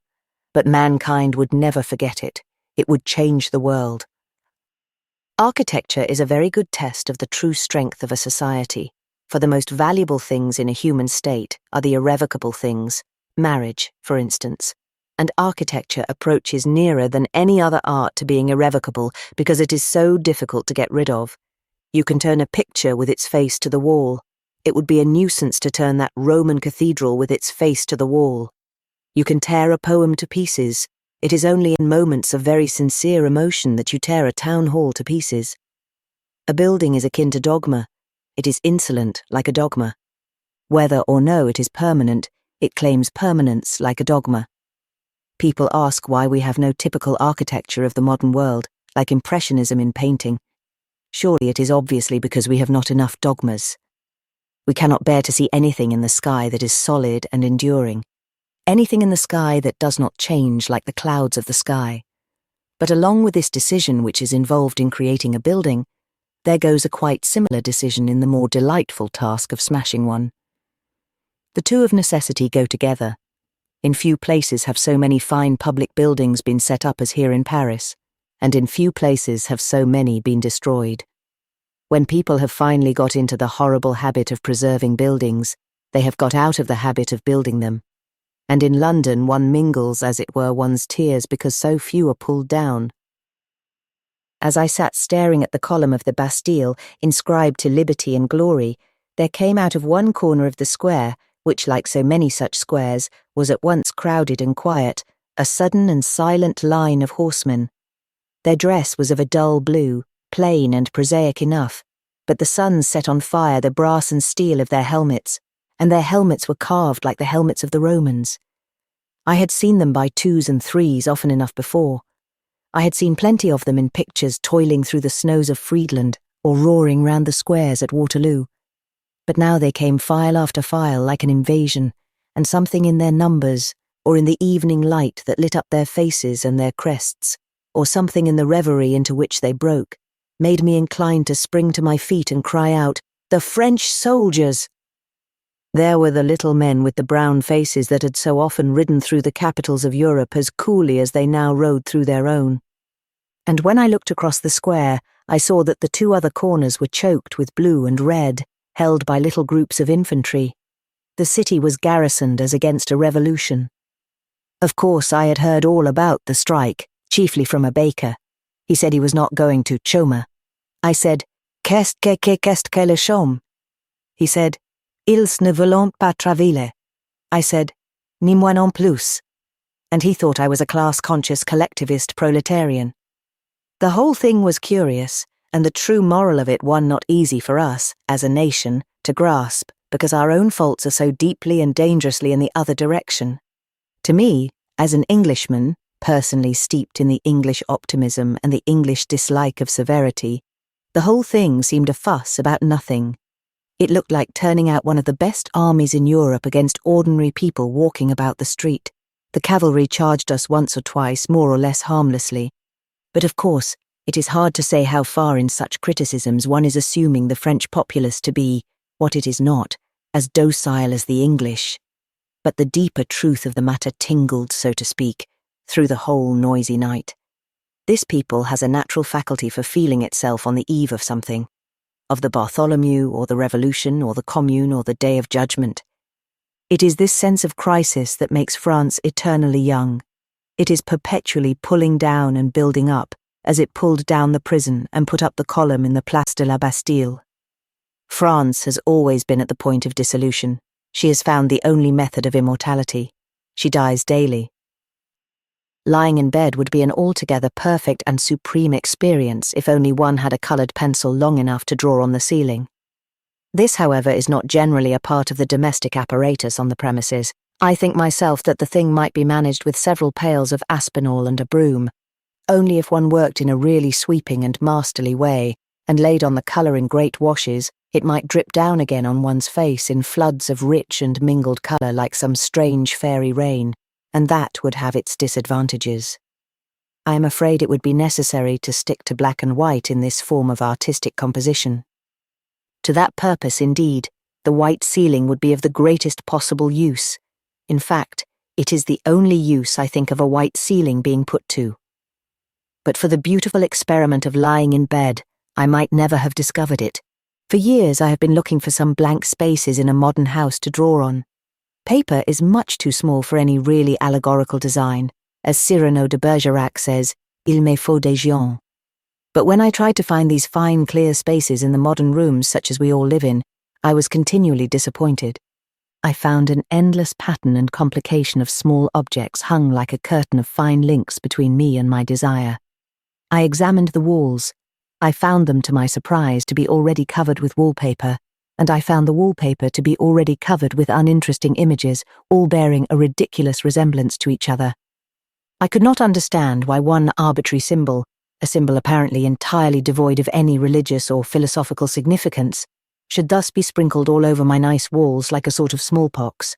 The Bible must be referring to wallpapers, I think, when it says, "Use not vain repetitions, and as the Gentiles do." I found the Turkey carpet a mass of unmeaning colours, rather like the Turkish Empire, or like the sweetmeat called Turkish Delight. I do not exactly know what Turkish Delight really is, but I suppose it is Macedonian massacres. Everywhere that I went forlornly, with my pencil or my paintbrush, I found that others had unaccountably been before me, spoiling the walls, the curtains, and the furniture with their childish and barbaric designs. Nowhere did I find a really clear space for sketching until this occasion when I prolonged beyond the proper limit the process of lying on my back in bed. Then the light of that white heaven broke upon my vision, that breadth of mere white which is indeed almost the definition of paradise, since it means purity and also means freedom. But alas, like all heavens, now that it is seen, it is found to be unattainable. It looks more austere and more distant than the blue sky outside the window. For my proposal to paint on it with the bristly end of a broom has been discouraged, never mind by whom, by a person debarred from all political rights, and even my minor proposal to put the other end of the broom into the kitchen fire and turn it to charcoal has not been conceded. Yet I am certain that it was from persons in my position that all the original inspiration came for covering the ceilings of palaces and cathedrals with a riot of fallen angels or victorious gods. I am sure that it was only because Michelangelo was engaged in the ancient and honourable occupation of lying in bed that he ever realised how the roof of the Sistine Chapel might be made into an awful imitation of a divine drama that could only be acted in the heavens. the tone now commonly taken toward the practice of lying in bed is hypocritical and unhealthy. Of all the marks of modernity that seem to mean a kind of decadence, there is none more menacing and dangerous than the exaltation of very small and secondary matters of conduct at the expense of very great and primary ones, at the expense of eternal ties and tragic human morality. If there is one thing worse than the modern weakening of major morals, it is the modern strengthening of minor morals. Thus, it is considered more withering to accuse a man of bad taste than of bad ethics. Cleanliness is not next to godliness nowadays, for cleanliness is made essential, and godliness is regarded as an offence. A playwright can attack the institution of marriage so long as he does not misrepresent the manners of society, and I have met Ibsenite pessimists who thought it wrong to take beer, but right to take prussic acid. Especially this is so in matters of hygiene, notably such matters as lying in bed. Instead of being regarded, as it ought to be, as a matter of personal convenience and adjustment, it has come to be regarded by many as if it were a part of essential morals to get up early in the morning. It is upon the whole part of practical wisdom, but there is nothing good about it or bad about its opposite. Misers get up early in the morning, and burglars, I am informed, get up the night before. It is the great peril of our society that all its mechanisms may grow more fixed, while its spirit grows more fickle. A man's minor actions and arrangements ought to be free, flexible, creative. The things that should be unchangeable are his principles, his ideals. But with us, the reverse is true. Our views change constantly, but our lunch does not change. Now, I should like men to have strong and rooted conceptions, but as for their lunch, let them have it sometimes in the garden, sometimes in bed, sometimes on the roof, sometimes in the top of a tree. Let them argue from the same first principles, but let them do it in a bed, or a boat, or a balloon. This alarming growth of good habits really means a too great emphasis on those virtues which mere custom can ensure. It means too little emphasis on those virtues which custom can never quite ensure, sudden and splendid virtues of inspired pity or of inspired candour. If ever that abrupt appeal is made to us, we may fail. A man can get used to getting up at 5 o'clock in the morning. A man cannot very well get used to being burnt for his opinions. The first experiment is commonly fatal. Let us pay a little more attention to these possibilities of the heroic and unexpected. I dare say that when I get out of this bed, I shall do some deed of an almost terrible virtue. For those who study the great art of lying in bed, there is one emphatic caution to be added. Even for those who can do their work in bed, like journalists, still more for those whose work cannot be done in bed, as for example the professional harpooners of whales, it is obvious that the indulgence must be very occasional. But that is not the caution I mean. The caution is this: if you do lie in bed, be sure you do it without any reason or justification at all. I do not speak, of course, of the seriously sick. But if a healthy man lies in bed, let him do it without a rag of excuse. Then he will get up a healthy man. If he does it for some secondary hygienic reason, if he has some scientific explanation, he may get up a hypochondriac. The other day, while I was meditating on morality and Mr. H. Pitt, I was, so to speak, snatched up and put into a jury box to try people. The snatching took some weeks, but to me it seemed something sudden and arbitrary. I was put into this box because I lived in Battersea, and my name began with a C. Looking round me, I saw that there were also summoned and in attendance in the court whole crowds and processions of men, all of whom lived in Battersea, and all of whose names began with a C. It seems that they always summon jurymen in this sweeping alphabetical way. At one official blow, so to speak, Battersea is denuded of all its C's and left to get on as best it can with the rest of the alphabet. A cumberpatch is missing from one street, a chiseler-pop from another, 3 Chucksterfields from Chucksterfield House. The children are crying out for an absent cadger boy. The woman at the street corner is weeping for her coffin top and will not be comforted. We settle down with a rollicking ease into our seats, for we are a bold, devil-may-care race, the C's of Battersea, and an oath is administered to us in a totally inaudible manner by an individual resembling an army surgeon in his second childhood. We understand, however, that we are to well and truly try the case between our sovereign lord the king and the prisoner at the bar, neither of whom has put in an appearance as yet. Just when I was wondering whether the king and the prisoner were, perhaps, coming to an amicable understanding in some adjoining public house, the prisoner's head appears above the barrier of the dock. He is accused of stealing bicycles, and he is the living image of a great friend of mine. We go into the matter of the stealing of the bicycles. We do well and truly try the case between the king and the prisoner in the affair of the bicycles, and we come to the conclusion, after a brief but reasonable discussion, that the king is not in any way implicated. Then we pass on to a woman who neglected her children, and who looks as if somebody or something had neglected her. And I am one of those who fancy that something had. All the time that the eye took in these light appearances and the brain passed these light criticisms, there was in the heart a barbaric pity and fear, which men have never been able to utter from the beginning, but which is the power behind half the poems of the world. The mood cannot even adequately be suggested, except faintly by this statement that tragedy is the highest expression of the infinite value of human life. Never had I stood so close to pain, and never so far away from pessimism. Ordinarily, I should not have spoken of these dark emotions at all, for speech about them is too difficult.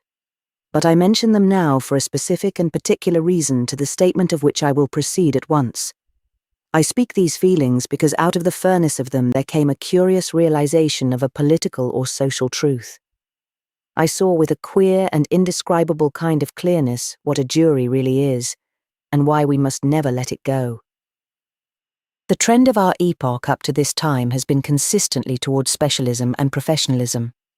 We tend to have trained soldiers because they fight better, trained singers because they sing better, trained dancers because they dance better, specially instructed laughers because they laugh better, and so on and so on.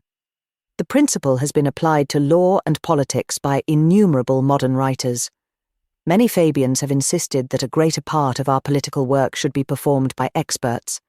Many legalists have declared that the untrained jury should be altogether supplanted by the trained judge. Now, if this world of ours were really what is called reasonable, I do not know that there would be any fault to find with this, but the true result of all experience and the true foundation of all religion is this, that the 4 or 5 things that it is most practically essential that a man should know are all of them what people call paradoxes. That is to say, that though we all find them in life to be mere plain truths, yet we cannot easily state them in words without being guilty of seeming verbal contradictions. One of them, for instance, is the unimpeachable platitude that the man who finds most pleasure for himself is often the man who least hunts for it. Another is the paradox of courage, the fact that the way to avoid death is not to have too much aversion to it. Whoever is careless enough of his bones to climb some hopeful cliff above the tide may save his bones by that carelessness. Whoever will lose his life, the same shall save it, an entirely practical and prosaic statement. Now, one of these 4 or 5 paradoxes which should be taught to every infant prattling at his mother's knee is the following: that the more a man looks at a thing, the less he can see it, and the more a man learns a thing, the less he knows it. The Fabian argument of the expert, that the man who is trained should be the man who is trusted, would be absolutely unanswerable if it were really true that a man who studied a thing and practiced it every day went on seeing more and more of its significance. But he does not. He goes on seeing less and less of its significance. In the same way, alas, we all go on every day, unless we are continually goading ourselves into gratitude and humility, seeing less and less of the significance of the sky or the stones. Now it is a terrible business to mark a man out for the vengeance of men, but it is a thing to which a man can grow accustomed, as he can to other terrible things. He can even grow accustomed to the sun. And the horrible thing about all legal officials, even the best, about all judges, magistrates, barristers, detectives, and policemen, is not that they are wicked, some of them are good, not that they are stupid, several of them are quite intelligent. It is simply that they have got used to it. Strictly, they do not see the prisoner in the dock. All they see is the usual man in the usual place. They do not see the awful court of judgment. They only see their own workshop. Therefore, the instinct of Christian civilization has most wisely declared that into their judgments there shall upon every occasion be infused fresh blood and fresh thoughts from the streets. Men shall come in who can see the court and the crowd, and coarse faces of the policemen and the professional criminals, the wasted faces of the wastrels, the unreal faces of the gesticulating council, and see it all as one sees a new picture or a play hitherto unvisited. Our civilization has decided, and very justly decided, that determining the guilt or innocence of men is a thing too important to be trusted to trained men. It wishes for light upon that awful matter. It asks men who know no more law than I know, but who can feel the things that I felt in the jury box. When it wants a library catalogued, or the solar system discovered, or any trifle of that kind, it uses up specialists. But when it wishes anything done which is really serious, it collects 12 of the ordinary men standing round. The same thing was done, if I remember right, by the founder of Christianity. I am sitting under tall trees, with a great wind boiling like surf about the tops of them, so that their living load of leaves rocks and roars in something that is at once exultation and agony. I feel, in fact, as if I were actually sitting at the bottom of the sea among mere anchors and ropes, while over my head and over the green twilight of water sounded the everlasting rush of waves and the toil and crash and shipwreck of tremendous ships. The wind tugs at the trees as if it might pluck them root and all out of the earth like tufts of grass. Or, to try yet another desperate figure of speech for this unspeakable energy, the trees are straining and tearing and lashing as if they were a tribe of dragons each tied by the tail. As I look at these top-heavy giants tortured by an invisible and violent witchcraft, a phrase comes back into my mind. I remember a little boy of my acquaintance who was once walking in Battersea Park under just such torn skies and tossing trees. He did not like the wind at all. It blew in his face too much. It made him shut his eyes, and it blew off his hat, of which he was very proud. He was, as far as I remember, about 4. After complaining repeatedly of the atmospheric unrest, he said at last to his mother, "Well, why don't you take away the trees, and then it wouldn't wind?" Nothing could be more intelligent or natural than this mistake. Anyone looking for the first time at the trees might fancy that they were indeed vast and titanic fans, which by their mere waving agitated the air around them for miles.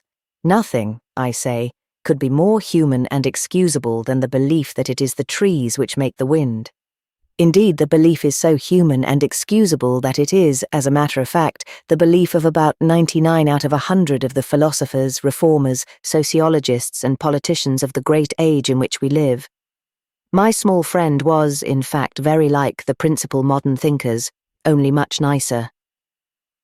In the little apologue or parable which he has thus the honour of inventing, the trees stand for all visible things, and the wind for the invisible. The wind is the spirit which bloweth where it listeth. The trees are the material things of the world which are blown where the spirit lists. The wind is philosophy, religion, revolution. The trees are cities and civilizations. We only know that there is a wind because the trees on some distant hill suddenly go mad. We only know that there is a real revolution because all the chimney pots go mad on the whole skyline of the city. Just as the ragged outline of a tree grows suddenly more ragged and rises into fantastic crests or tattered tails, so the human city rises under the wind of the spirit into toppling temples or sudden spires. No man has ever seen a revolution.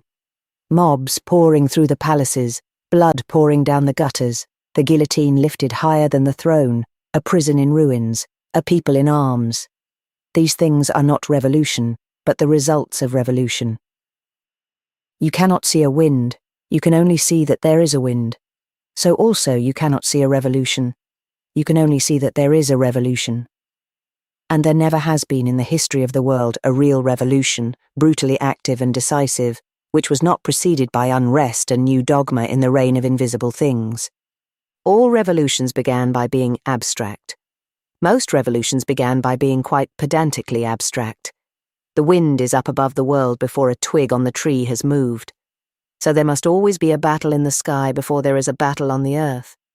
Since it is lawful to pray for the coming of the kingdom, it is lawful also to pray for the coming of the revolution that shall restore the kingdom. It is lawful to hope to hear the wind of heaven in the trees.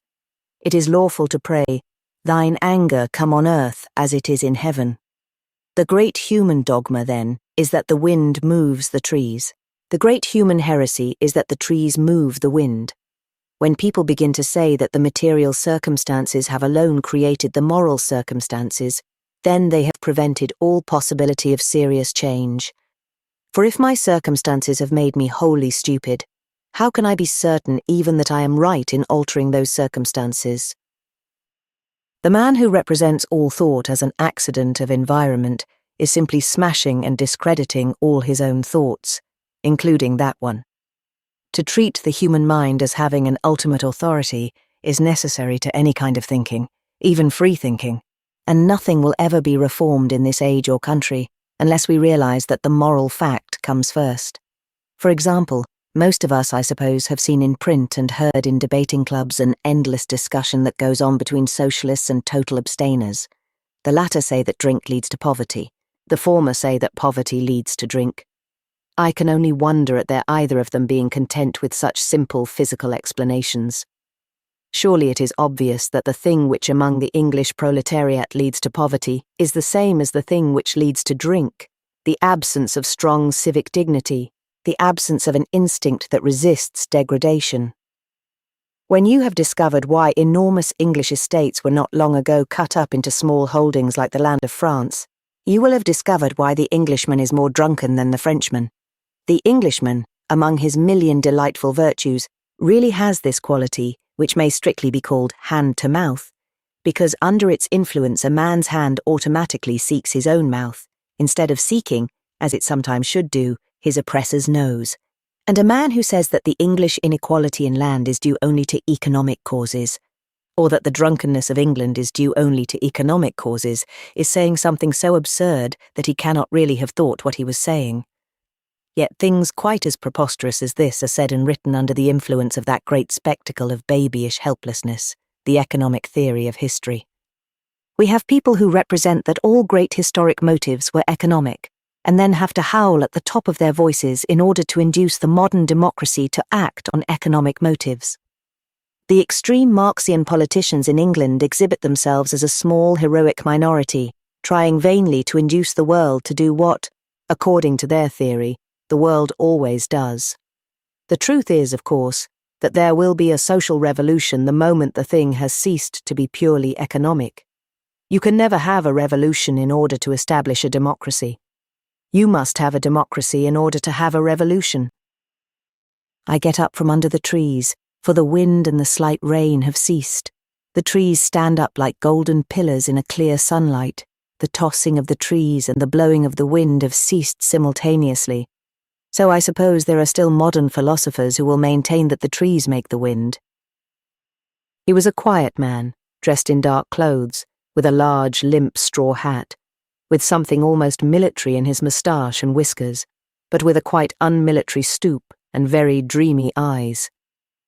He was gazing with a rather gloomy interest at the cluster, one might almost say the tangle, of small shipping which grew thicker as our little pleasure boat crawled up into Yarmouth Harbour.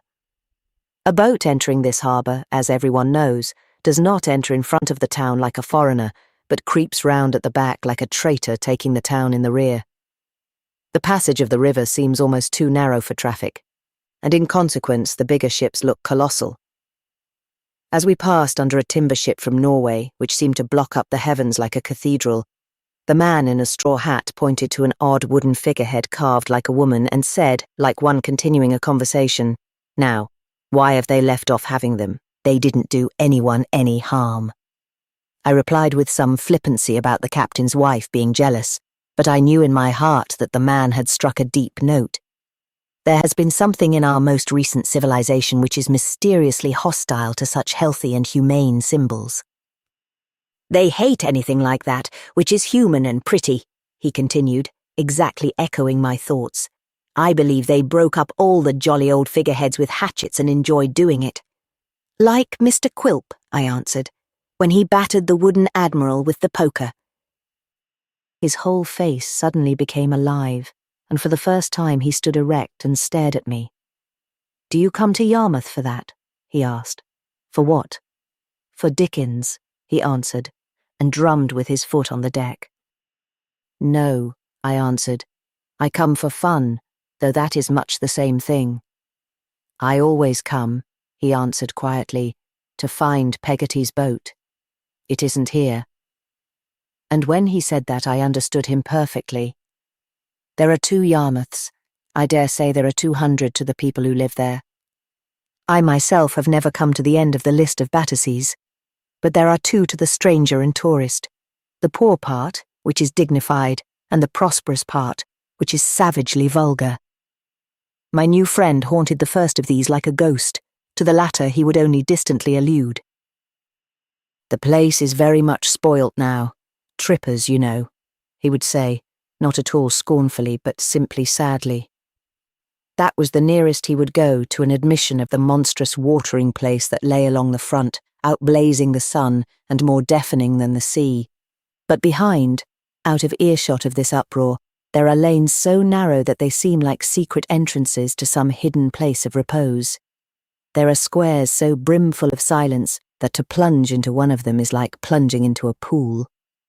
In these places the man and I paced up and down talking about Dickens, or rather doing what all true Dickensians do, telling each other verbatim long passages which both of us knew quite well already.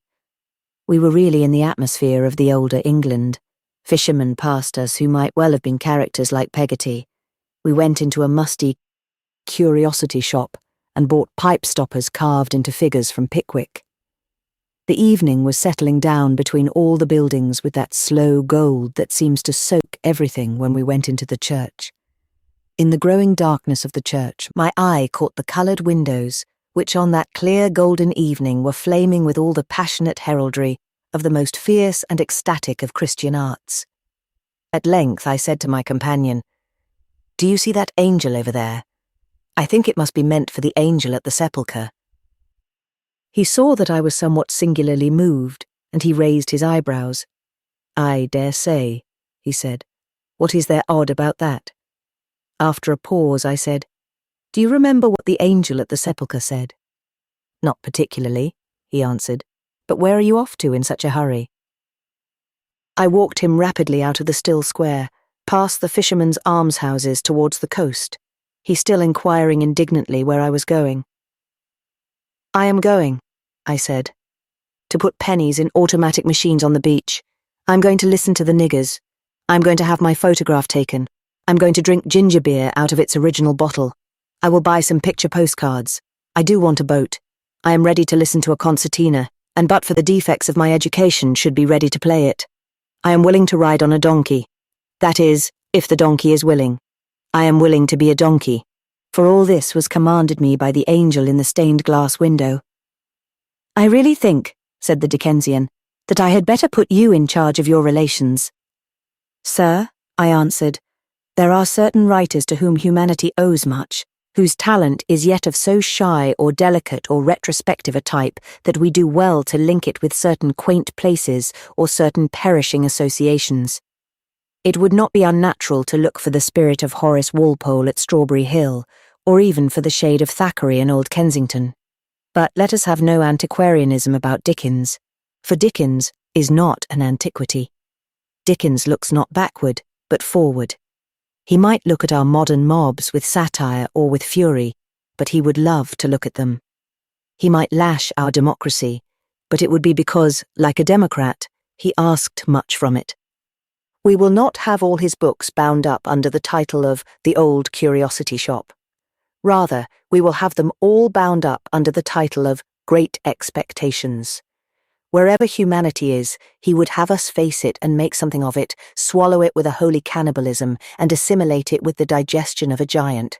We must take these trippers as he would have taken them, and tear out of them their tragedy and their farce. Do you remember now what the angel said at the sepulchre? "Why seek ye the living among the dead? He is not here, he is risen." With that we came out suddenly on the wide stretch of the sands, which were black with the knobs and masses of our laughing and quite desperate democracy. And the sunset, which was now in its final glory, flung far over all of them a red flush and glitter like the gigantic firelight of Dickens. In that strange evening light, every figure looked at once grotesque and attractive, as if he had a story to tell. I heard a little girl, who was being throttled by another little girl, say by way of self-vindication, "My sister-in-law has got 4 rings aside her wedding ring." I stood and listened for more, but my friend went away. Last week, in an idle metaphor, I took the tumbling of trees and the secret energy of the wind as typical of the visible world moving under the violence of the invisible.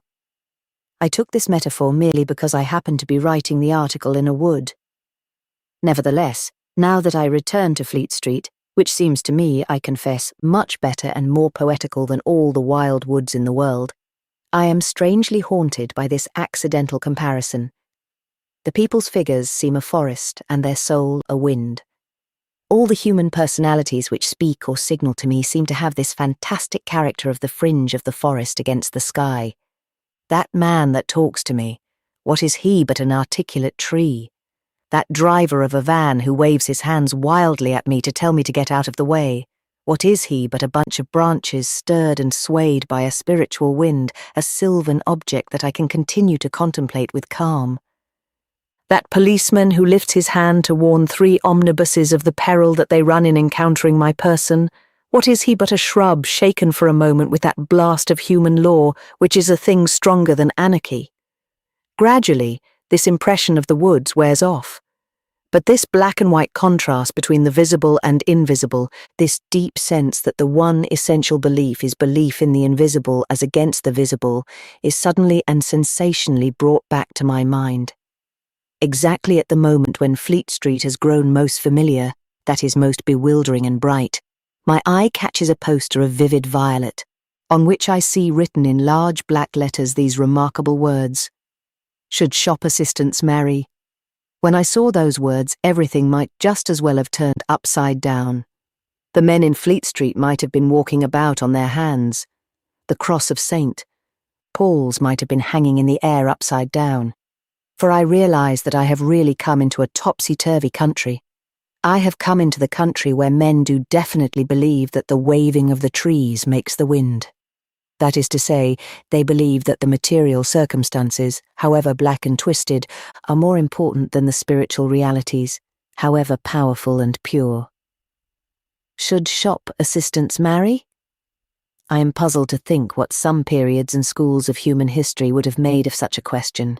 The ascetics of the East or of some periods of the early church would have thought that the question meant, are not shop assistants too saintly, too much of another world, even to feel the emotions of the sexes? But I suppose that is not what the purple poster means. In some pagan cities it might have meant, shall slaves so vile as shop assistants even be allowed to propagate their abject race? But I suppose that is not what the purple poster meant. We must face, I fear, the full insanity of what it does mean. It does really mean that a section of the human race is asking whether the primary relations of the 2 human sexes are particularly good for modern shops. The human race is asking whether Adam and Eve are entirely suitable for Marshall and Snellgrove. If this is not topsy-turvy, I cannot imagine what would be. We ask whether the universal institution will improve our, please God, temporary institution. Yet I have known many such questions. For instance, I have known a man ask seriously, does democracy help the empire? Which is like saying, is art favourable to frescoes? I say that there are many such questions asked, but if the world ever runs short of them, I can suggest a large number of questions of precisely the same kind, based on precisely the same principle. Do feet improve boots? Is bread better when eaten? Should hats have heads in them? Do people spoil a town? Do walls ruin wallpapers? Should neckties enclose necks? Do hands hurt walking sticks? Does burning destroy firewood? Is cleanliness good for soap? Can cricket really improve cricket bats? Shall we take brides with our wedding rings? And 100 others. Not one of these questions differs at all in intellectual purport or in intellectual value from the question which I have quoted from the purple poster, or from any of the typical questions asked by half of the earnest economists of our times.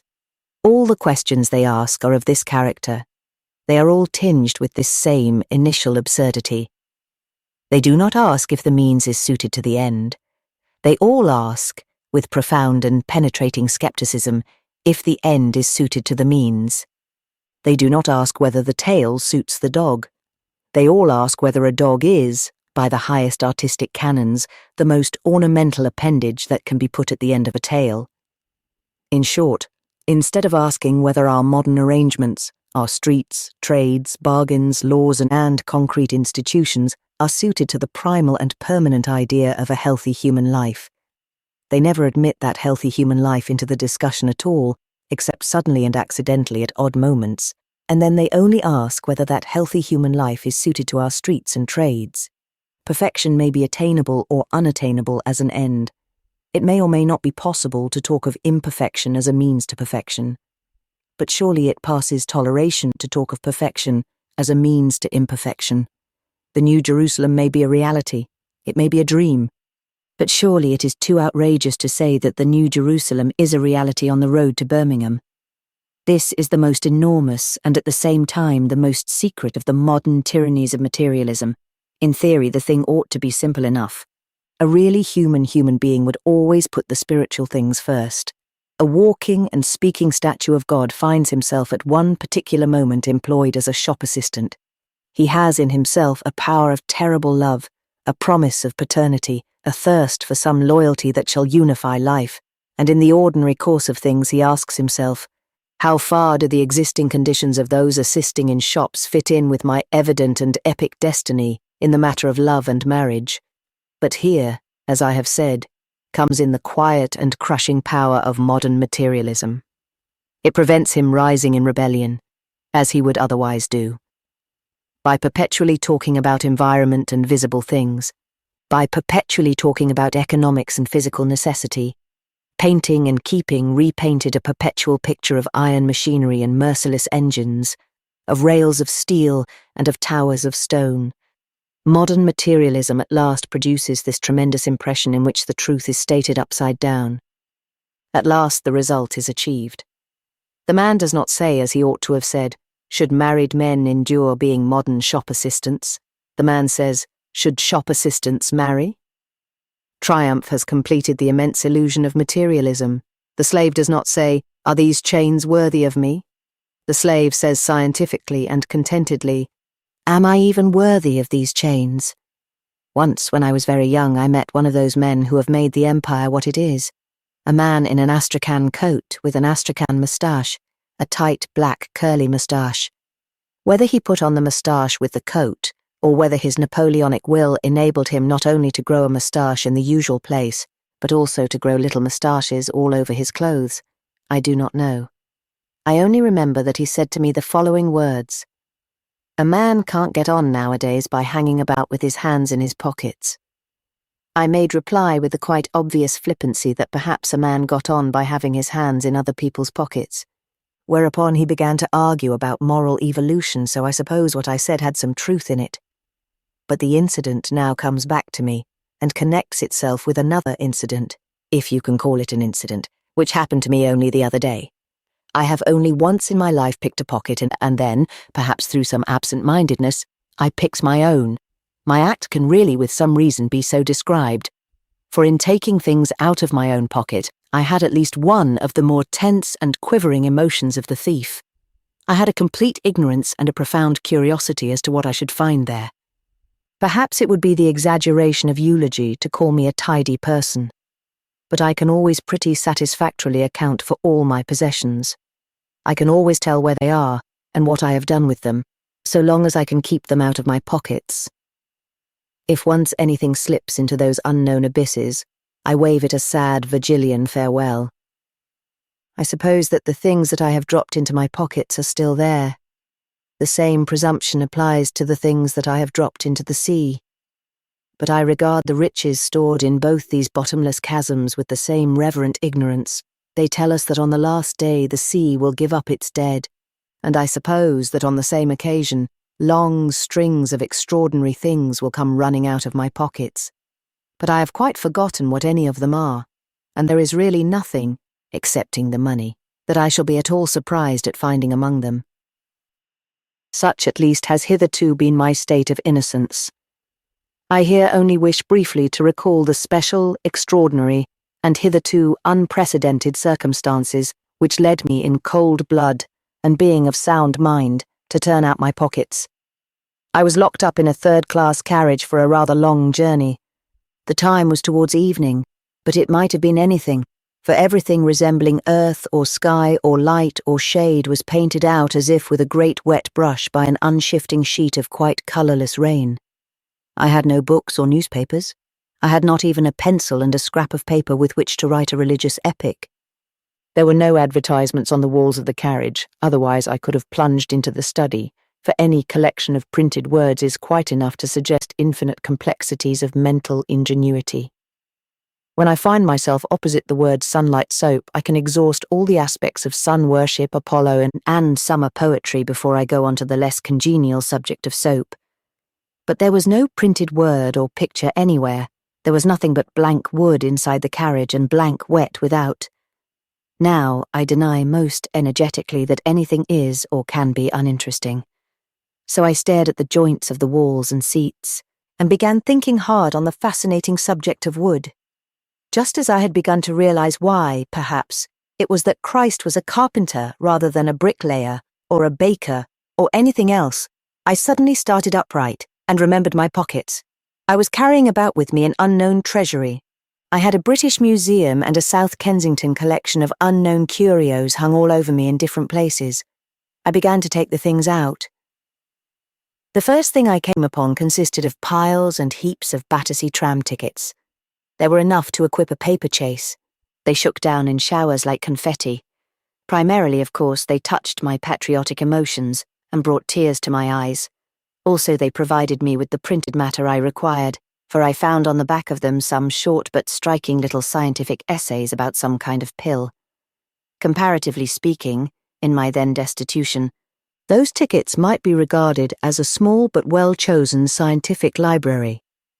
Should my railway journey continue, which seemed likely at the time, for a few months longer, I could imagine myself throwing myself into the controversial aspects of the pill, composing replies and rejoinders pro and con upon the data furnished to me.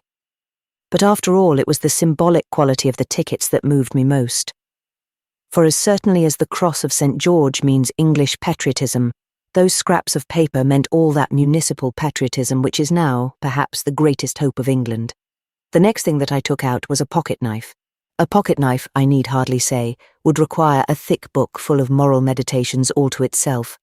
A knife typifies one of the most primary of those practical origins upon which, as upon low, thick pillows, all our human civilization reposes. Metals, the mystery of the thing called iron and of the thing called steel, led me off half-dazed into a kind of dream. I saw into the entrails of dim, damp wood, where the first man among all the common stones found the strange stone.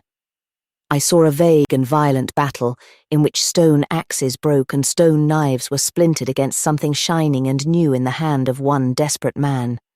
I heard all the hammers on all the anvils of the earth. I saw all the swords of feudal and all the wheels of industrial war. For the knife is only a short sword, and the pocket knife is a secret sword. I opened it and looked at that brilliant and terrible tongue which we call a blade, and I thought that perhaps it was the symbol of the oldest of the needs of man. The next moment I knew that I was wrong, for the thing that came next out of my pocket was a box of matches. Then I saw fire, which is stronger even than steel, the old fierce female thing, the thing we all love but dare not touch. The next thing I found was a piece of chalk, and I saw in it all the art and all the frescoes of the world. The next was a coin of a very modest value, and I saw in it not only the image and superscription of our own Caesar, but all government and order since the world began. But I have not space to say what were the items in the long and splendid procession of poetical symbols that came pouring out. I cannot tell you all the things that were in my pocket. I can tell you one thing, however, that I could not find in my pocket. I allude to my railway ticket. I met a man the other day who did not believe in fairy tales. I do not mean that he did not believe in the incidents narrated in them, that he did not believe that a pumpkin could turn into a coach. He did indeed entertain this curious disbelief, and, like all the other people I have ever met who entertained it, he was wholly unable to give me an intelligent reason for it. He tried the laws of nature, but he soon dropped that. Then he said that pumpkins were unalterable in ordinary experience, and that we all reckoned on their infinitely protracted pumpkinity. But I pointed out to him that this was not an attitude we adopt specially towards impossible marvels, but simply the attitude we adopt towards all unusual occurrences. If we were certain of miracles, we should not count on them. Things that happen very seldom, we all leave out of our calculations, whether they are miraculous or not. I do not expect a glass of water to be turned into wine, but neither do I expect a glass of water to be poisoned with prussic acid. I do not in ordinary business relations act on the assumption that the editor is a fairy, but neither do I act on the assumption that he is a Russian spy or the lost heir of the Holy Roman Empire. What we assume in action is not that the natural order is unalterable, but simply that it is much safer to bet on uncommon incidents than on common ones. This does not touch the credibility of any attested tale about a Russian spy or a pumpkin turned into a coach. If I had seen a pumpkin turned into a panhard motorcar with my own eyes, that would not make me any more inclined to assume that the same thing would happen again. I should not invest largely in pumpkins with an eye to the motor trade. Cinderella got a ball dress from the fairy, but I do not suppose that she looked after her own clothes any the less after it. But the view that fairy tales cannot really have happened, though crazy, is common. The man I speak of disbelieved in fairy tales in an even more amazing and perverted sense. He actually thought that fairy tales ought not to be told to children. That is, like a belief in slavery or annexation, one of those intellectual errors which lie very near to ordinary mortal sins. There are some refusals which, though they may be done what is called conscientiously, yet carry so much of their whole horror in the very act of them, that a man must in doing them not only harden, but slightly corrupt his heart. One of them was the refusal of milk to young mothers when their husbands were in the field against us. Another is the refusal of fairy tales to children. The man had come to see me in connection with some silly society of which I am an enthusiastic member. He was a fresh-coloured, short-sighted young man, like a stray curate who was too helpless even to find his way to the Church of England. He had a curious green necktie and a very long neck. I am always meeting idealists with very long necks. Perhaps it is that their eternal aspiration slowly lifts their heads nearer and nearer to the stars. Or perhaps it has something to do with the fact that so many of them are vegetarians. Perhaps they are slowly evolving the neck of the giraffe so that they can eat all the tops of the trees in Kensington Gardens. These things are in every sense above me. Such, anyhow, was the young man who did not believe in fairy tales, and by a curious coincidence he entered the room when I had just finished looking through a pile of contemporary fiction, and had begun to read Grimm's fairy tales as a natural consequence. The modern novels stood before me, however, in a stack, and you can imagine their titles for yourself. There was Suburban Sue, a tale of psychology, and also Psychological Sue, a tale of suburbia. There was Trixie, a temperament, and Man-Hate, a monochrome, and all those nice things.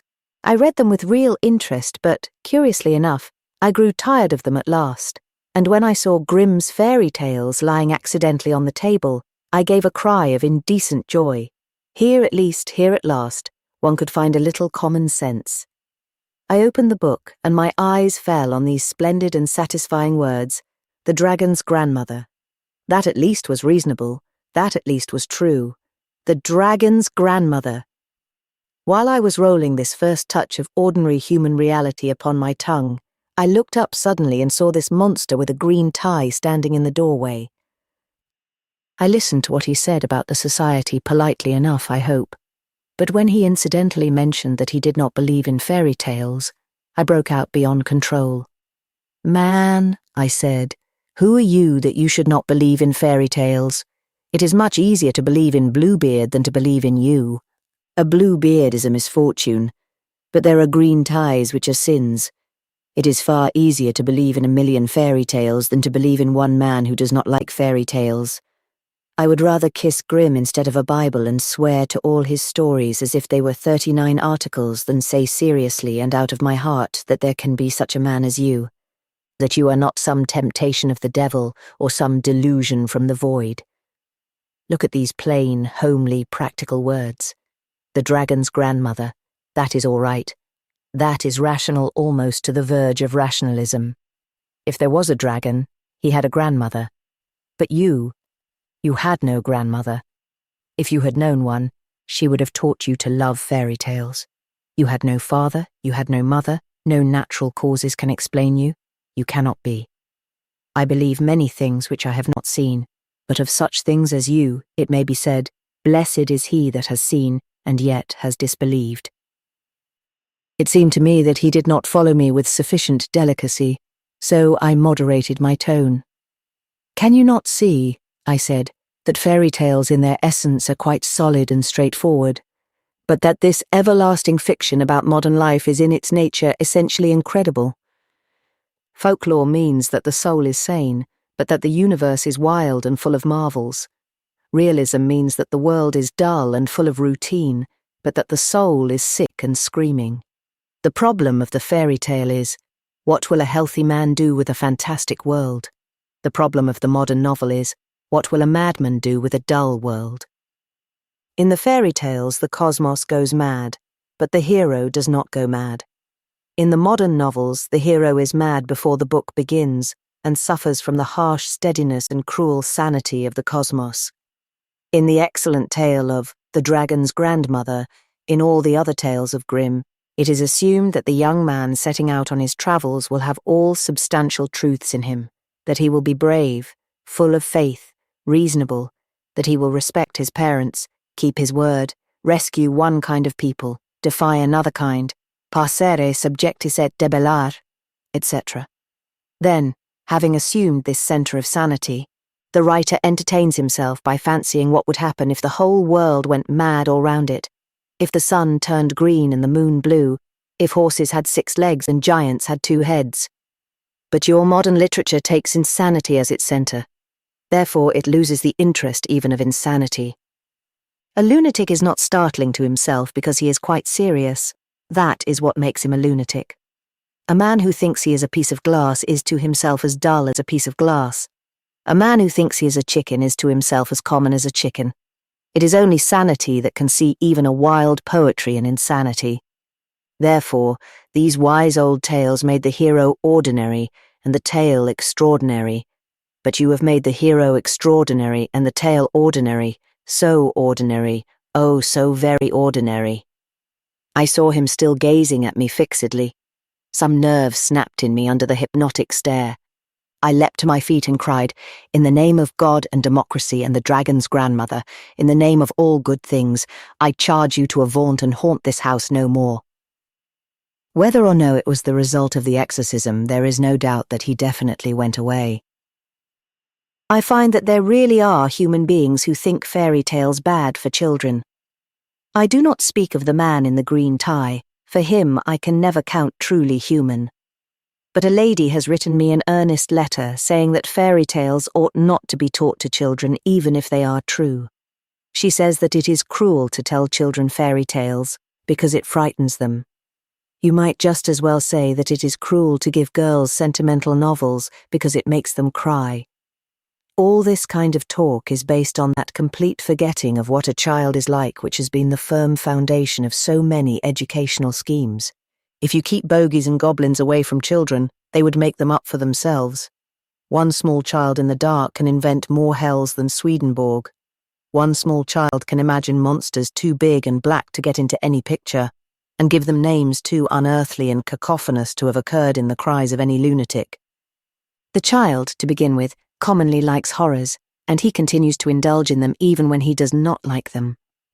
There is just as much difficulty in saying exactly where pure pain begins in his case as there is in ours when we walk of our own free will into the torture chamber of a great tragedy. The fear does not come from fairy tales. The fear comes from the universe of the soul. The timidity of the child or the savage is entirely reasonable. They are alarmed at this world because this world is a very alarming place. They dislike being alone because it is verily and indeed an awful idea to be alone. Barbarians fear the unknown for the same reason that agnostics worship it, because it is a fact. Fairy tales, then, are not responsible for producing in children fear, or any of the shapes of fear. Fairy tales do not give the child the idea of the evil or the ugly. That is in the child already, because it is in the world already. Fairy tales do not give the child his first idea of bogey. What fairy tales give the child is his first clear idea of the possible defeat of bogey. The baby has known the dragon intimately ever since he had an imagination. What the fairy tale provides for him is a saint, George to kill the dragon. Exactly what the fairy tale does is this. It accustoms him for a series of clear pictures to the idea that these limitless terrors had a limit, that these shapeless enemies have enemies in the knights of God, that there is something in the universe more mystical than darkness and stronger than strong fear. When I was a child, I have stared at the darkness until the whole black bulk of it turned into one Negro giant taller than heaven. If there was one star in the sky, it only made him a cyclops. But fairy tales restored my mental health, for next day I read an authentic account of how a Negro giant with one eye, of quite equal dimensions, had been baffled by a little boy like myself, of similar inexperience and even lower social status, by means of a sword, some bad riddles, and a brave heart. Sometimes the sea at night seemed as dreadful as any dragon, but then I was acquainted with many youngest sons and little sailors to whom a dragon or two was as simple as the sea. Take the most horrible of Grimm's tales in incident and imagery, the excellent tale of the boy who could not shudder, and you will see what I mean. There are some living shocks in that tale. I remember specially a man's legs which fell down the chimney by themselves and walked about the room, until they were rejoined by the severed head and body which fell down the chimney after them. That is very good. But the point of the story and the point of the reader's feelings is not that these things are frightening, but the far more striking fact that the hero was not frightened at them.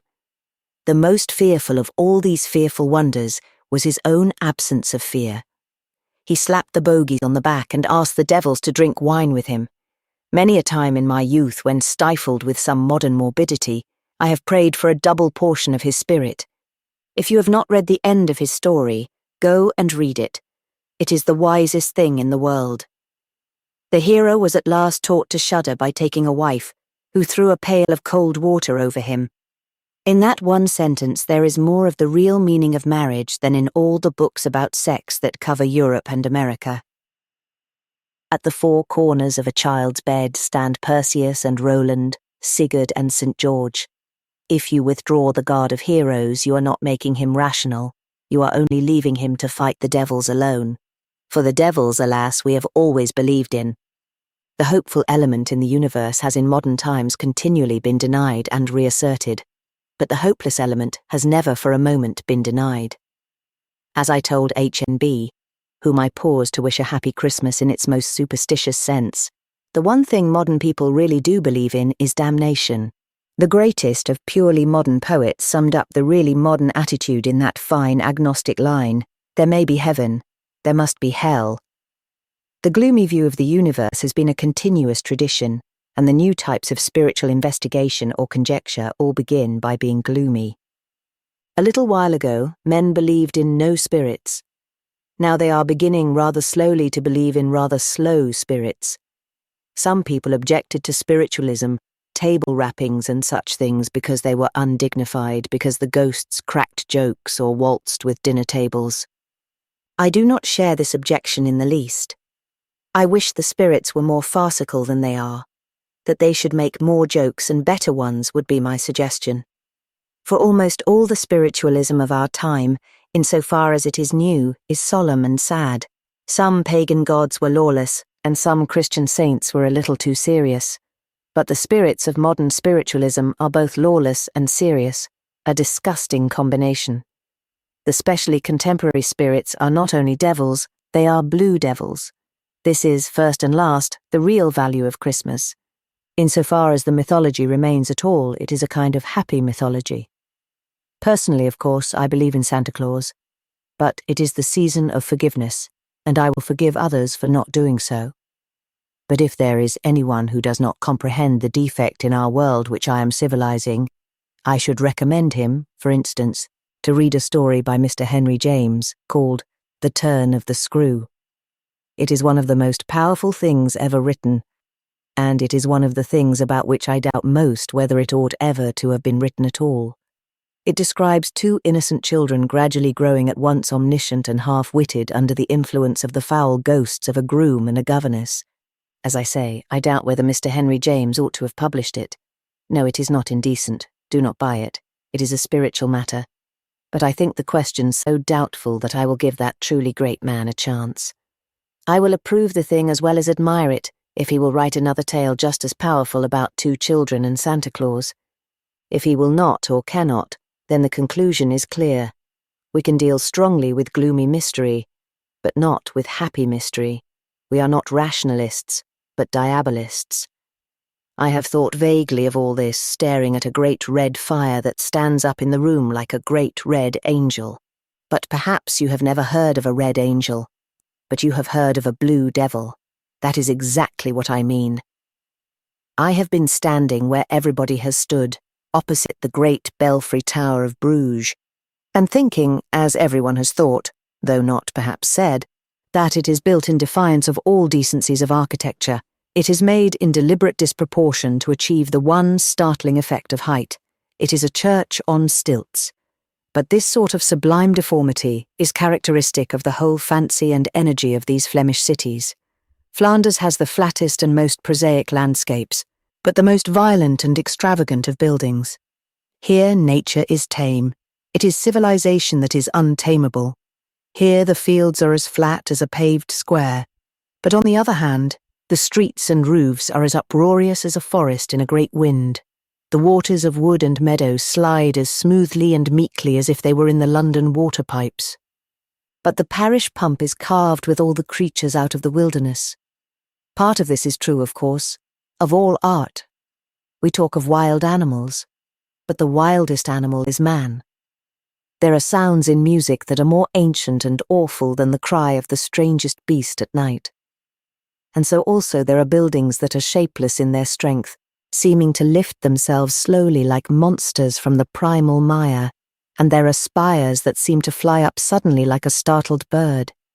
This savagery, even in stone, is the expression of the special spirit in humanity. All the beasts of the field are respectable. It is only man who is broken loose. All animals are domestic animals. Only man is ever undomestic. All animals are tame animals. It is only we who are wild. And doubtless also, while this queer energy is common to all human art, it is also generally characteristic of Christian art among the arts of the world. This is what people really mean when they say that Christianity is barbaric and arose in ignorance. As a matter of historic fact, it didn't. It arose in the most equably civilized period the world has ever seen, but it is true that there is something in it that breaks the outline of perfect and conventional beauty, something that dots with anger the blind eyes of the Apollo and lashes to a cavalry charge the horses of the Elgin marbles. Christianity is savage in the sense that it is primeval. There is in it a touch of the nigger hymn. I remember a debate in which I had praised militant music in ritual, and someone asked me if I could imagine Christ walking down the street before a brass band. I said I could imagine it with the greatest ease, for Christ definitely approved a natural noisiness at a great moment. When the street children shouted too loud, certain priggish disciples did begin to rebuke them in the name of good taste. He said, "If these were silent, the very stones would cry out." With these words, he called up all the wealth of artistic creation that has been founded on this creed. With those words, he founded Gothic architecture, for in a town like this, which seems to have grown Gothic as a wood grows leaves, anywhere and anyhow, any odd brick or moulding may be carved off into a shouting face. The front of vast buildings is thronged with open mouths, angels praising God, or devils defying him. Rock itself is racked and twisted until it seems to scream. The miracle is accomplished. The very stones cry out. But though this furious fancy is certainly a specialty of men among creatures and of Christian art among arts, it is still most notable in the art of Flanders. All Gothic buildings are full of extravagant things in detail, but this is an extravagant thing in design. All Christian temples worth talking about have gargoyles, but Bruges Belfry is a gargoyle. It is an unnaturally long-necked animal like a giraffe. The same impression of exaggeration is forced on the mind at every corner of a Flemish town, and if anyone asks, why did the people of these flat countries instinctively raise these riotous and towering monuments? The only answer one can give is, because they were the people of these flat countries. If anyone asks, why the men of Bruges sacrificed architecture and everything to the sense of dizzy and divine heights, we can only answer, because nature gave them no encouragement to do so. As I stare at the belfry, I think with a sort of smile of some of my friends in London, who are quite sure of how children will turn out if you give them what they call the right environment. It is a troublesome thing, environment, for it sometimes works positively and sometimes negatively, and more often between the two. A beautiful environment may make a child love beauty, it may make him bored with beauty. Most likely the two effects will mix and neutralize each other. Most likely, that is, the environment will make hardly any difference at all. In the scientific style of history, which was recently fashionable and is still conventional, we always had a list of countries that had owed their characteristics to their physical conditions. The Spaniards, it was said, are passionate because their country is hot. Scandinavians adventurous because their country is cold. Englishmen naval because they are islanders. Switzers free because they are mountaineers. It is all very nice in its way. Only unfortunately, I am quite certain that I could make up quite as long a list exactly contrary in its argument point blank against the influence of their geographical environment. Thus, Spaniards have discovered more continents than Scandinavians, because their hot climate discouraged them from exertion. Thus, Dutchmen have fought for their freedom quite as bravely as Switzers, because the Dutch have no mountains. Thus, pagan Greece and Rome and many Mediterranean peoples have specially hated the sea because they had the nicest sea to deal with, the easiest sea to manage. I could extend the list forever. But however long it was, two examples would certainly stand up in it as preeminent and unquestionable. The first is that the Swiss, who live under staggering precipices and spires of eternal snow, have produced no art or literature at all, and are by far the most mundane, sensible, and business-like people in Europe. The other is that the people of Belgium, who live in a country like a carpet, have by an inner energy desired to exalt their towers till they struck the stars. As it is therefore quite doubtful whether a person will go specially with his environment or specially against his environment, I cannot comfort myself with the thought that the modern discussions about environment are of much practical value. But I think I will not write any more about these modern theories, but go on looking at the belfry of Bruges. I would give them the greater attention if I were not pretty well convinced that the theories will have disappeared a long time before the belfry. Several years ago, when there was a small war going on in South Africa and a great fuss going on in England, when it was by no means so popular and convenient to be a pro-Boer as it is now, I remember making a bright suggestion to my pro-Boer friends and allies, which was not, I regret to say, received with the seriousness it deserved. I suggested that a band of devoted and noble youths, including ourselves, should express our sense of the pathos of the President's and the Republic's fate by growing Kruger beards under our chins. I imagined how abruptly this decoration would alter the appearance of Mr. John Morley, how startling it would be as it emerged from under the chin of Mr. Lloyd George. But the younger men, my own friends, on whom I more particularly urged it, men whose names are in many cases familiar to the readers of this paper, Mr. Masterman's, for instance, and Mr. Conrad Noel, they, I felt, to being young and beautiful, would do even more justice to the Kruger beard, and when walking down the street with it could not fail to attract attention. The beard would have been a kind of counterblast to the Rhodes hat, an appropriate counterblast, for the Rhodesian power in Africa is only an external thing, placed upon the top like a hat.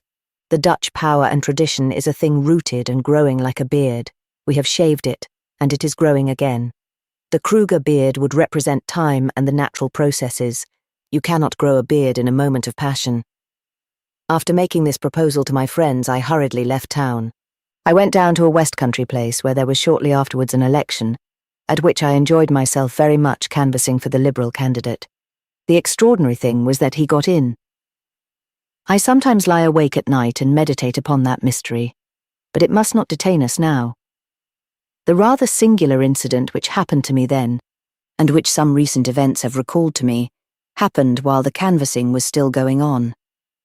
It was a burning blue day, and the warm sunshine, settling everywhere on the high hedges and the low hills, brought out into a kind of heavy bloom that humane quality of the landscape which, as far as I know, only exists in England. That sense as if the bushes and the roads were human and had kindness like men, as if the tree were a good giant with one wooden leg, as if the very line of palings were a row of good-tempered gnomes. On one side of the white sprawling road a low hill or down showed but a little higher than the hedge. On the other, the land tumbled down into a valley that opened towards the Mendip Hills.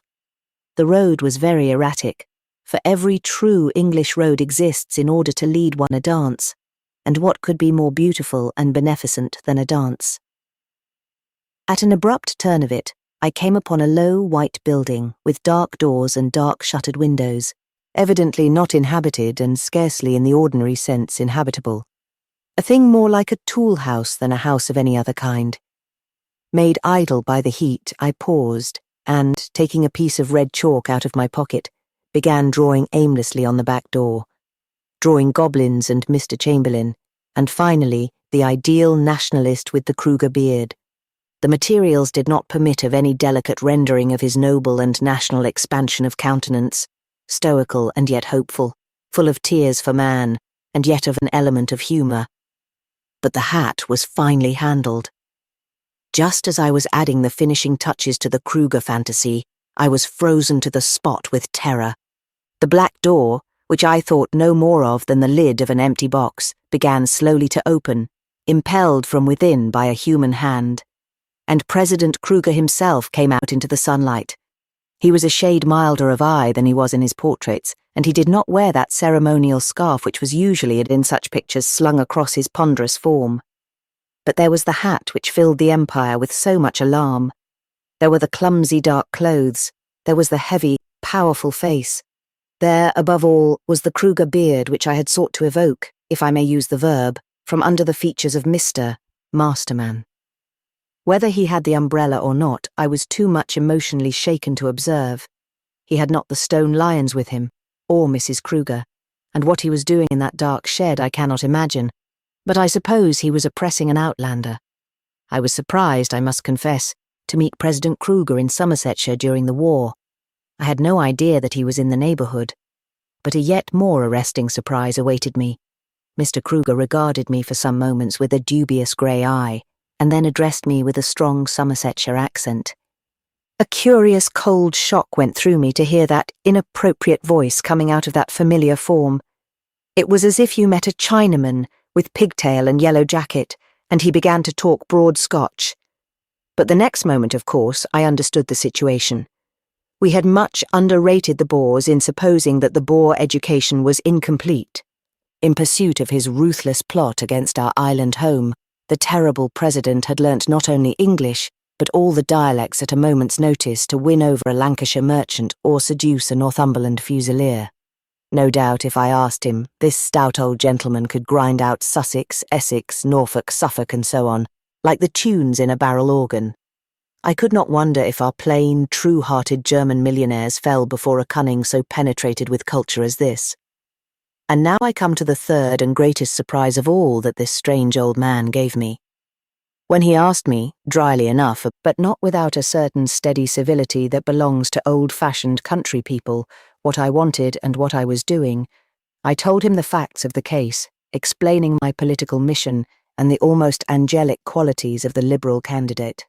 Whereupon, this old man became suddenly transfigured in the sunlight into a devil of wrath. It was some time before I could understand a word he said, but the one word that kept on recurring was the word Kruger, and it was invariably accompanied with a volley of violent terms. Was I for old Kruger, was I? Did I come to him and want him to help old Kruger? I ought to be ashamed, I was, and here he became once more obscure. The one thing that he made quite clear was that he wouldn't do anything for Kruger. "But you are Kruger," burst from my lips in a natural explosion of reasonableness. "You are Kruger, aren't you?" After this innocent cri de coeur of mine, I thought at first there would be a fight, and I remembered with regret that the president in early life had had a hobby of killing lions. But really, I began to think that I had been mistaken, and that it was not the president after all. There was a confounding sincerity in the anger with which he declared that he was Farmer Bowles, and everybody knowed it. I appeased him eventually, and parted from him at the door of his farmhouse, where he left me with a few tags of religion, which again raised my suspicions of his identity. In the coffee room to which I returned there was an illustrated paper with a picture of President Kruger, and he and Farmer Bowles were as like as two peas. There was a picture also of a group of Outlander leaders, and the faces of them, leering and triumphant, were perhaps unduly darkened by the photograph, but they seemed to me like the faces of a distant and hostile people. I saw the old man once again on the fierce night of the poll, when he drove down our Liberal lines in a little cart ablaze with the blue Tory ribbons, for he was a man who would carry his colours everywhere. It was evening, and the warm western light was on the grey hair and heavy massive features of that good old man. I knew, as one knows a fact of sense, that if Spanish and German stockbrokers had flooded his farm or country, he would have fought them forever, not fiercely like an Irishman, but with the ponderous courage and ponderous cunning of the Boer. I knew that without seeing it, as certainly as I knew without seeing it, that when he went into the polling room, he put his cross against the Conservative name. Then he came out again, having given his vote and looking more like Kruger than ever. And at the same hour on the same night, thousands upon thousands of English Krugers gave the same vote, and thus Kruger was pulled down and the dark-faced men in the photograph reigned in his stead. I sometimes fancy that every great city must have been built by night. At least, it is only at night that every part of a great city is great. All architecture is great architecture after sunset. Perhaps architecture is really a nocturnal art, like the art of fireworks. At least I think many people of those nobler trades that work by night, journalists, policemen, burglars, coffee stall keepers, and such mistaken enthusiasts as refuse to go home till morning, must often have stood admiring some black bulk of building with a crown of battlements or a crest of spires, and then burst into tears at daybreak to discover that it was only a haberdasher's shop, with huge gold letters across the face of it. I had a sensation of this sort the other day, as I happened to be wandering in the Temple Gardens towards the end of twilight. I sat down on a bench with my back to the river, happening to choose such a place that a huge angle and facade of building jutting out from the Strand sat above me like an incubus. I dare say that if I took the same seat tomorrow by daylight, I should find the impression entirely false. In sunlight the thing might seem almost distant, but in that half-darkness it seemed as if the walls were almost falling upon me. Never before have I had so strongly the sense which makes people pessimists in politics, the sense of the hopeless height of the high places of the earth. That pile of wealth and power, whatever was its name, went up above and beyond me like a cliff that no living thing could climb. I had an irrational sense that this thing had to be fought, that I had to fight it, and that I could offer nothing to the occasion but an indolent journalist with a walking stick. Almost as I had the thought, two windows were lit in that black, blind face. It was as if two eyes had opened in the huge face of a sleeping giant. The eyes were too close together, and gave it the suggestion of a bestial sneer, and either by accident of this light or of some other, I could now read the big letters which spaced themselves across the front. It was the Babylon Hotel. It was the perfect symbol of everything that I should like to pull down with my hands if I could. Reared by a detected robber, it is framed to be the fashionable and luxurious home of undetected robbers. In the house of man are many mansions, but there is a class of men who feel normal nowhere except in the Babylon Hotel or in Dartmoor Jail. That big black face, which was staring at me with its flaming eyes too close together, that was indeed the giant of all epic and fairy tales. But alas, I was not the giant killer. The hour had come, but not the man. I sat down on the seat again. I had had one wild impulse to climb up the front of the hotel and fall in at one of the windows. And I tried to think, as all decent people are thinking, what one can really do. And all the time that oppressive wall went up in front of me and took hold upon the heavens like a house of the gods. It is remarkable that in so many great wars it has been the defeated who have won. The people who were left worst at the end of the war were generally the people who were left best at the end of the whole business. For instance, the Crusades ended in the defeat of the Christians. But they did not end in the decline of the Christians. They ended in the decline of the Saracens. That huge prophetic wave of Moslem power, which had hung in the very heavens above the towns of Christendom, that wave was broken and never came on again. The Crusaders had saved Paris in the act of losing Jerusalem. The same applies to that epic of Republican war in the 18th century to which we liberals owe our political creed. The French Revolution ended in defeat. The kings came back across a carpet of dead at Waterloo. The revolution had lost its last battle, but it had gained its first object. It had cut a chasm. The world has never been the same since. No one after that has ever been able to treat the poor merely as a pavement.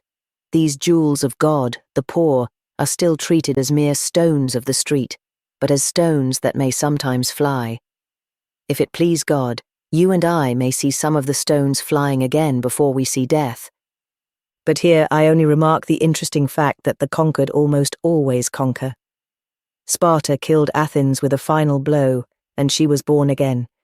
Sparta went away victorious and died slowly of her own wounds. The Boers lost the South African War and gained South Africa. And this is really all that we can do when we fight something really stronger than ourselves. We can deal it its death wound one moment. It deals us death in the end. It is something if we can shock and jar the unthinking impetus and enormous innocence of evil, just as a pebble on a railway can stagger the Scotch Express. It is enough for the great martyrs and criminals of the French Revolution that they have surprised for all time the secret weakness of the strong. They have awakened and set leaping and quivering in his crypt forever the coward in the hearts of kings. When Jack the Giant Killer really first saw the giant, his experience was not such as has been generally supposed.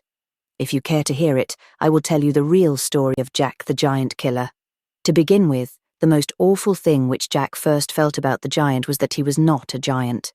He came striding across an interminable wooded plain, and against its remote horizon the giant was quite a small figure, like a figure in a picture. He seemed merely a man walking across the grass. Then Jack was shocked by remembering that the grass which the man was treading down was one of the tallest forests upon that plain. The man came nearer and nearer, growing bigger and bigger, and at the instant when he passed the possible stature of humanity, Jack almost screamed. The rest was an intolerable apocalypse. The giant had the one frightful quality of a miracle.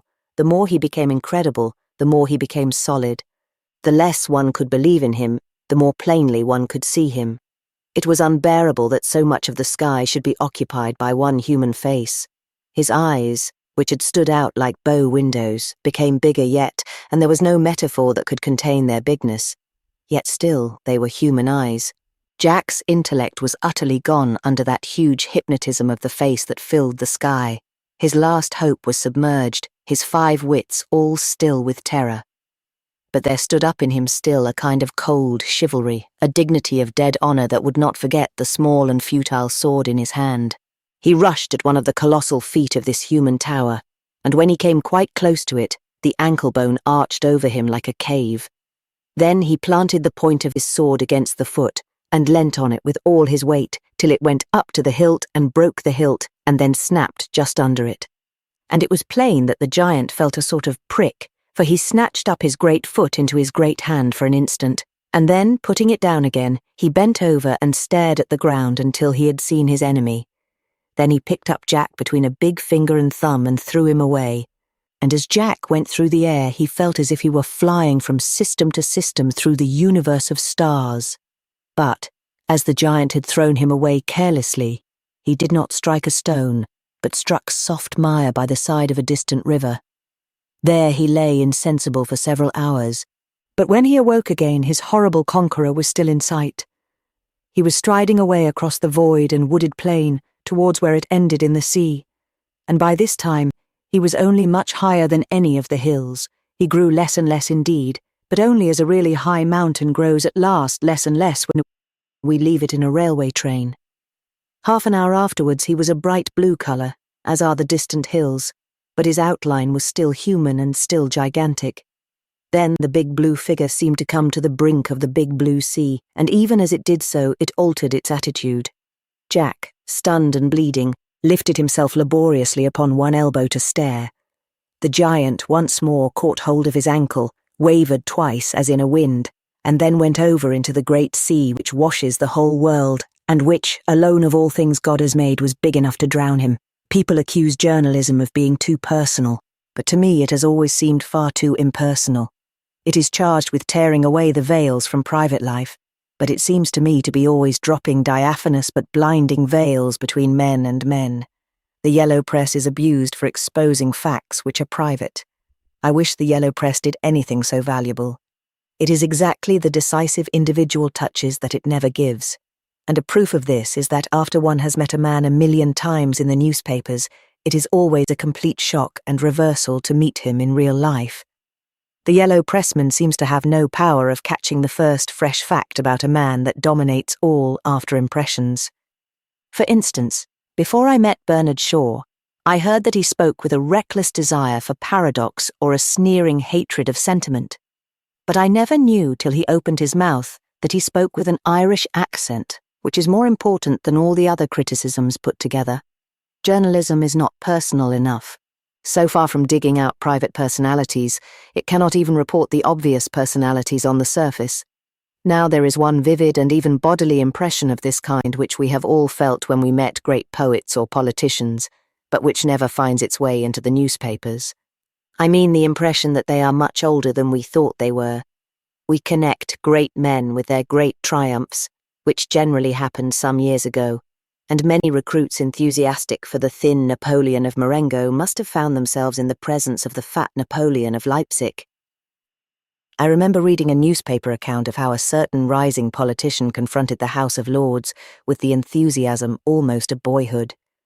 It described how his brave young voice rang in the rafters. I also remember that I met him some days after, and he was considerably older than my own father. I mention this truth for only one purpose.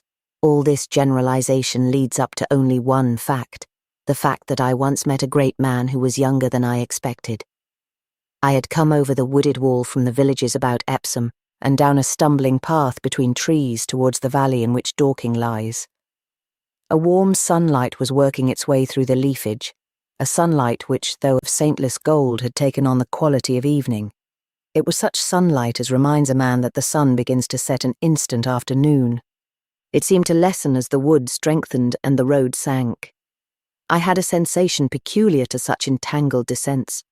I felt that the treetops that closed above me were the fixed and real things, certain as the level of the sea, but that the solid earth was every instant failing under my feet.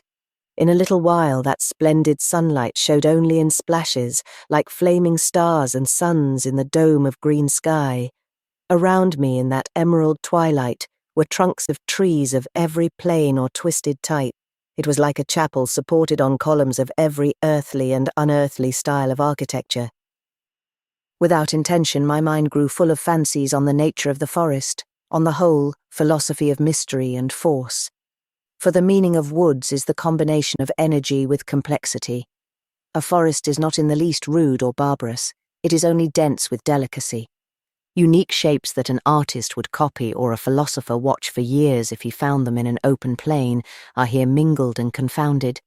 But it is not a darkness of deformity. It is a darkness of life, a darkness of perfection. And I began to think how much of the highest human obscurity is like this, and how much men have misunderstood it.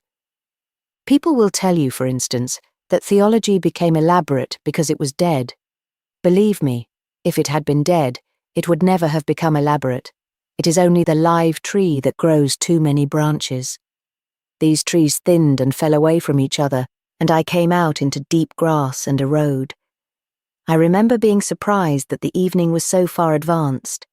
I had a fancy that this valley had a sunset all to itself. I went along that road according to directions that had been given me, and passed the gateway in a slight paling beyond which the wood changed only faintly to a garden. It was as if the curious courtesy and fineness of that character I was to meet went out from him upon the valley, for I felt on all these things the finger of that quality which the Old English called fairy. It is the quality which those can never understand who think of the past as merely brutal. It is an ancient elegance such as there is in trees. I went through the garden and saw an old man sitting by a table, looking smallish in his big chair. He was already an invalid, and his hair and beard were both white, not like snow, for snow is cold and heavy, but like something feathery or even fierce. Rather, they were white, like the white thistledown. I came up quite close to him. He looked at me as he put out his frail hand, and I saw of a sudden that his eyes were startlingly young. He was the one great man of the old world whom I have met who was not a mere statue over his own grave. He was deaf, and he talked like a torrent. He did not talk about the books he had written. He was far too much alive for that. He talked about the books he had not written. He unrolled a purple bundle of romances which he had never had time to sell. He asked me to write one of the stories for him, as he would have asked the milkman, if he had been talking to the milkman. It was a splendid and frantic story, a sort of astronomical farce. It was all about a man who was rushing up to the Royal Society with the only possible way of avoiding an earth-destroying comet, and it showed how even on this huge errand the man was tripped up at every other minute by his own weakness and vanities, how he lost a train by trifling or was put in jail for brawling. That is only one of them. There were 10 or 20 more. Another I dimly remember was a version of the fall of Parnell, the idea that a quite honest man might be secret from a pure love of secrecy, of solitary self-control. I went out of that garden with a blurred sensation of the million possibilities of creative literature. The feeling increased as my way fell back into the wood. For a wood is a palace with a million corridors that cross each other everywhere. I really had the feeling that I had seen the creative quality, which is supernatural.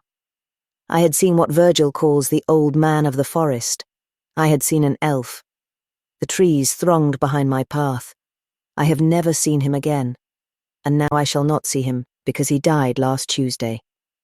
Those thinkers who cannot believe in any gods often assert that the love of humanity would be in itself sufficient for them, and so perhaps it would if they had it. There is a very real thing which may be called the love of humanity. In our time it exists almost entirely among what are called uneducated people, and it does not exist at all among the people who talk about it. A positive pleasure in being in the presence of any other human being is chiefly remarkable, for instance, in the masses on Bank Holiday. That is why they are so much nearer heaven, despite appearances, than any other part of our population. I remember seeing a crowd of factory girls getting into an empty train at a wayside country station. There were about 20 of them. They all got into one carriage, and they left all the rest of the train entirely empty. That is the real love of humanity. That is the definite pleasure in the immediate proximity of one's own kind. Only this coarse, rank, real love of men seems to be entirely lacking in those who propose the love of humanity as a substitute for all other love. Honourable, rationalistic idealists. I can well remember the explosion of human joy which marked the sudden starting of that train. All the factory girls who could not find seats, and they must have been the majority, relieving their feelings by jumping up and down. Now, I have never seen any rationalistic idealist do this. I have never seen 20 modern philosophers crowd into one third-class carriage for the mere pleasure of being together. I have never seen 20 Mr. McCabe's all in one carriage and all jumping up and down. Some people express a fear that vulgar trippers will overrun all beautiful places, such as Hampstead or Burnham Beeches. But their fear is unreasonable, because trippers always prefer to trip together. They pack as close as they can. They have a suffocating passion of philanthropy. But among the minor and milder aspects of the same principle, I have no hesitation in placing the problem of the colloquial barber. Before any modern man talks with authority about loving men, I insist with violence, that he shall always be very much pleased when his barber tries to talk to him. His barber is humanity. Let him love that. If he is not pleased at this, I will not accept any substitute in the way of interest in the Congo or the future of Japan. If a man cannot love his barber whom he has seen, how shall he love the Japanese whom he has not seen? It is urged against the barber that he begins by talking about the weather. So do all dukes and diplomatists. only that they talk about it with ostentatious fatigue and indifference, whereas the barber talks about it with an astonishing, nay, incredible freshness of interest. It is objected to him that he tells people that they are going bald. That is to say, his very virtues are cast up against him. He is blamed because, being a specialist, he is a sincere specialist, and because, being a tradesman, he is not entirely a slave. But the only proof of such things is by example. Therefore, I will prove the excellence of the conversation of barbers by a specific case. Lest anyone should accuse me of attempting to prove it by fictitious means, I beg to say quite seriously that though I forget the exact language employed, the following conversation between me and a human, I trust, living barber really took place a few days ago. I had been invited to some at home to meet the colonial premiers, and lest I should be mistaken for some partly reformed bushranger out of the interior of Australia, I went into a shop in the Strand to get shaved. While I was undergoing the torture, the man said to me, "There seems to be a lot in the papers about this new shaving, sir. It seems you can shave yourself with anything, with a stick or a stone or a pole or a poker." Here I began for the first time to detect a sarcastic intonation, or a shovel or a... Here he hesitated for a word, and I, although I knew nothing about the matter, helped him out with suggestions in the same rhetorical vein. "Or a button-hook," I said, "or a blunderbuss, or a battering-ram, or a piston-rod," he resumed, refreshed with this assistance, "or a curtain-rod, or a candlestick, or a cow-catcher," I suggested eagerly, and we continued in this ecstatic duet for some time. Then I asked him what it was all about, and he told me. He explained the thing eloquently and at length. "The funny part of it is," he said, "that the thing isn't new at all.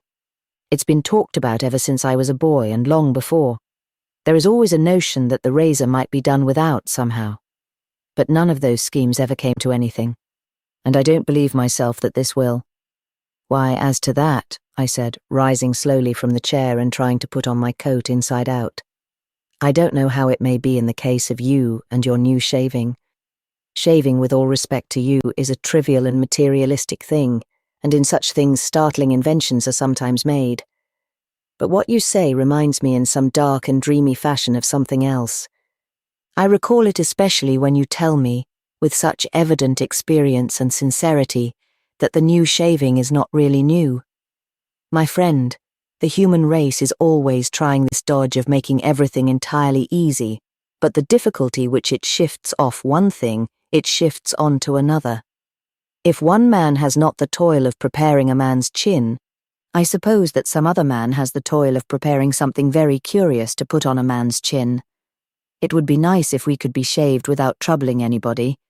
It would be nicer still if we could go unshaved without annoying anybody. But oh, wise friend, chief barber of the Strand, brother, nor you nor I have made the world. Whoever made it, who is wiser, and we hope better than we, made it under strange limitations, and with painful conditions of pleasure. In the first and darkest of its books, it is fiercely written that a man shall not eat his cake and have it, and though all men talked until the stars were old, it would still be true that a man who has lost his razor could not shave with it. But every now and then men jump up with the new something or other and say that everything can be had without sacrifice, that bad is good if you are only enlightened, and that there is no real difference between being shaved and not being shaved. The difference, they say, is only a difference of degree. Everything is evolutionary and relative. Shavedness is immanent in man. Every 10-penny nail is a potential razor. The superstitious people of the past, they say, believed that a lot of black bristles standing out at right angles to one's face was a positive affair. But the higher criticism teaches us better. Bristles are merely negative. They are a shadow where shaving should be. Well, it all goes on, and I suppose it all means something. But a baby is the kingdom of God, and if you try to kiss a baby, he will know whether you are shaved or not. Perhaps I am mixing up being shaved and being saved. My democratic sympathies have always led me to drop my H's. In another moment I may suggest that goats represent the lost because goats have long beards. This is growing altogether too allegorical. Nevertheless, I added as I paid the bill, I have really been profoundly interested in what you told me about the new shaving. Have you ever heard of a thing called the New Theology? He smiled and said that he had not. There is only one reason why all grown-up people do not play with toys, And it is a fair reason. The reason is that playing with toys takes so very much more time and trouble than anything else. Playing as children mean playing is the most serious thing in the world, and as soon as we have small duties or small sorrows we have to abandon to some extent so enormous and ambitious a plan of life. We have enough strength for politics and commerce and art and philosophy. We have not enough strength for play. This is a truth which everyone will recognize who, as a child, has ever played with anything at all. Anyone who has played with bricks, anyone who has played with dolls, anyone who has played with tin soldiers. My journalistic work, which earns money, is not pursued with such awful persistency as that work which earned nothing. Take the case of bricks. If you publish a book tomorrow in 12 volumes, it would be just like you. On the theory and practice of European architecture, your work may be laborious, but it is fundamentally frivolous. It is not serious as the work of a child piling one brick on the other is serious. For the simple reason that if your book is a bad book, no one will ever be able ultimately and entirely to prove to you that it is a bad book. Whereas if his balance of bricks is a bad balance of bricks, it will simply tumble down. And if I know anything of children, he will set to work solemnly and sadly to build it up again. Whereas if I know anything of authors, nothing would induce you to write your book again, or even to think of it again if you could help it. Take the case of dolls. It is much easier to care for an educational cause than to care for a doll. It is as easy to write an article on education as to write an article on toffee or tramcars or anything else. But it is almost as difficult to look after a doll as to look after a child. The little girls that I meet in the little streets of Battersea worship their dolls in a way that reminds one not so much of play as idolatry. In some cases, the love and care of the artistic symbol has actually become more important than the human reality which it was, I suppose, originally meant to symbolize. I remember a Battersea little girl who wheeled her large baby sister stuffed into a doll's perambulator. When questioned on this course of conduct, she replied, "I haven't got a dolly and baby is pretending to be my dolly." Nature was indeed imitating art. First a doll had been a substitute for a child. Afterwards a child was a mere substitute for a doll. But that opens other matters. The point is here that such devotion takes up most of the brain and most of the life, much as if it were really the thing which it is supposed to symbolize. The point is that the man writing on motherhood is merely an educationalist. The child playing with a doll is a mother. Take the case of soldiers. A man writing an article on military strategy is simply a man writing an article, a horrid sight. But a boy making a campaign with tin soldiers is like a general making a campaign with live soldiers. He must, to the limit of his juvenile powers, think about the thing, whereas the war correspondent need not think at all. I remember a war correspondent who remarked after the capture of Methuen, "This renewed activity on the part of De la Rey is probably due to his being short of stores." The same military critic had mentioned a few paragraphs before that De la Rey was being hard-pressed by a column which was pursuing him under the command of Methuen. Methuen chased De la Rey, and De la Rey's activity was due to his being short of stores. Otherwise, he would have stood quite still while he was chased. I run after Jones with a hatchet, and if he turns round and tries to get rid of me, the only possible explanation is that he has a very small balance at his bankers. I cannot believe that any boy playing at soldiers would be as idiotic as this. But then, anyone playing at anything has to be serious, whereas, as I have only too good reason to know, if you are writing an article you can say anything that comes into your head. Broadly then, what keeps adults from joining in children's games is, generally speaking, not that they have no pleasure in them. It is simply that they have no leisure for them. It is that they cannot afford the expenditure of toil and time and consideration for so grand and grave a scheme. I have been myself attempting for some time past to complete a play in a small toy theatre, the sort of toy theatre that used to be called penny plain and twopence coloured, only that I drew and coloured the figures and scenes myself. Hence I was free from the degrading obligation of having to pay either a penny or twopence. I only had to pay £1 a sheet for good cardboard and £1 a box for bad watercolours. The kind of miniature stage I mean is probably familiar to everyone. It is never more than a development of the stage which Skelt made and Stevenson celebrated. But though I have worked much harder at the toy theatre than I ever worked at any tale or article, I cannot finish it. The work seems too heavy for me. I have to break off and betake myself to lighter employments, such as the biographies of great men. The play of St. George and the Dragon, over which I have burnt the midnight oil, you must colour the thing by lamplight because that is how it will be seen, still lacks most conspicuously, alas, 2 wings of the Sultan's palace, and also some comprehensible and workable way of getting up the curtain. All this gives me a feeling touching the real meaning of immortality. In this world we cannot have pure pleasure. This is partly because pure pleasure would be dangerous to us and to our neighbours, but it is partly because pure pleasure is a great deal too much trouble. If I am ever in any other and better world, I hope that I shall have enough time to play with nothing but toy theatres, and I hope that I shall have enough divine and superhuman energy to act at least one play in them without a hitch.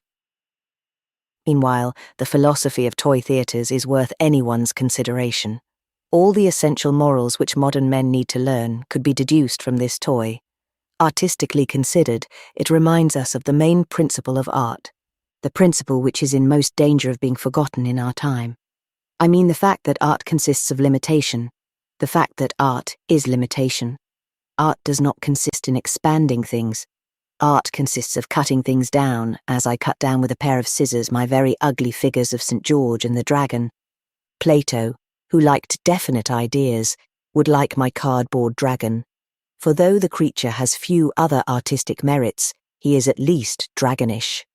The modern philosopher, who likes infinity, is quite welcome to a sheet of the plain cardboard. The most artistic thing about the theatrical art is the fact that the spectator looks at the whole thing through a window.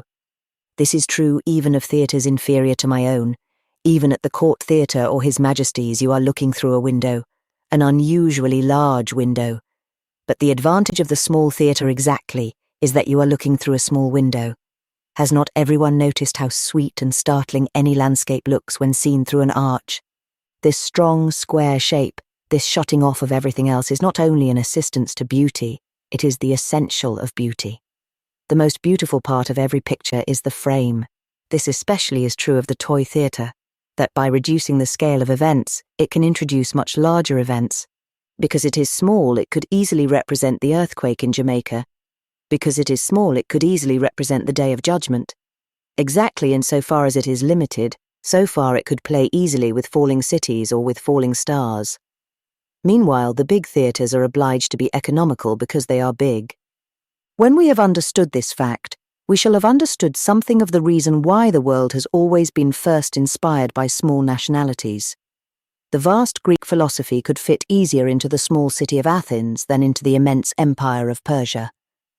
In the narrow streets of Florence, Dante felt that there was room for purgatory and heaven and hell.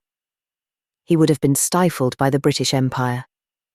Great empires are necessarily prosaic, for it is beyond human power to act a great poem upon so great a scale. You can only represent very big ideas in very small spaces. My toy theatre is as philosophical as the drama of Athens.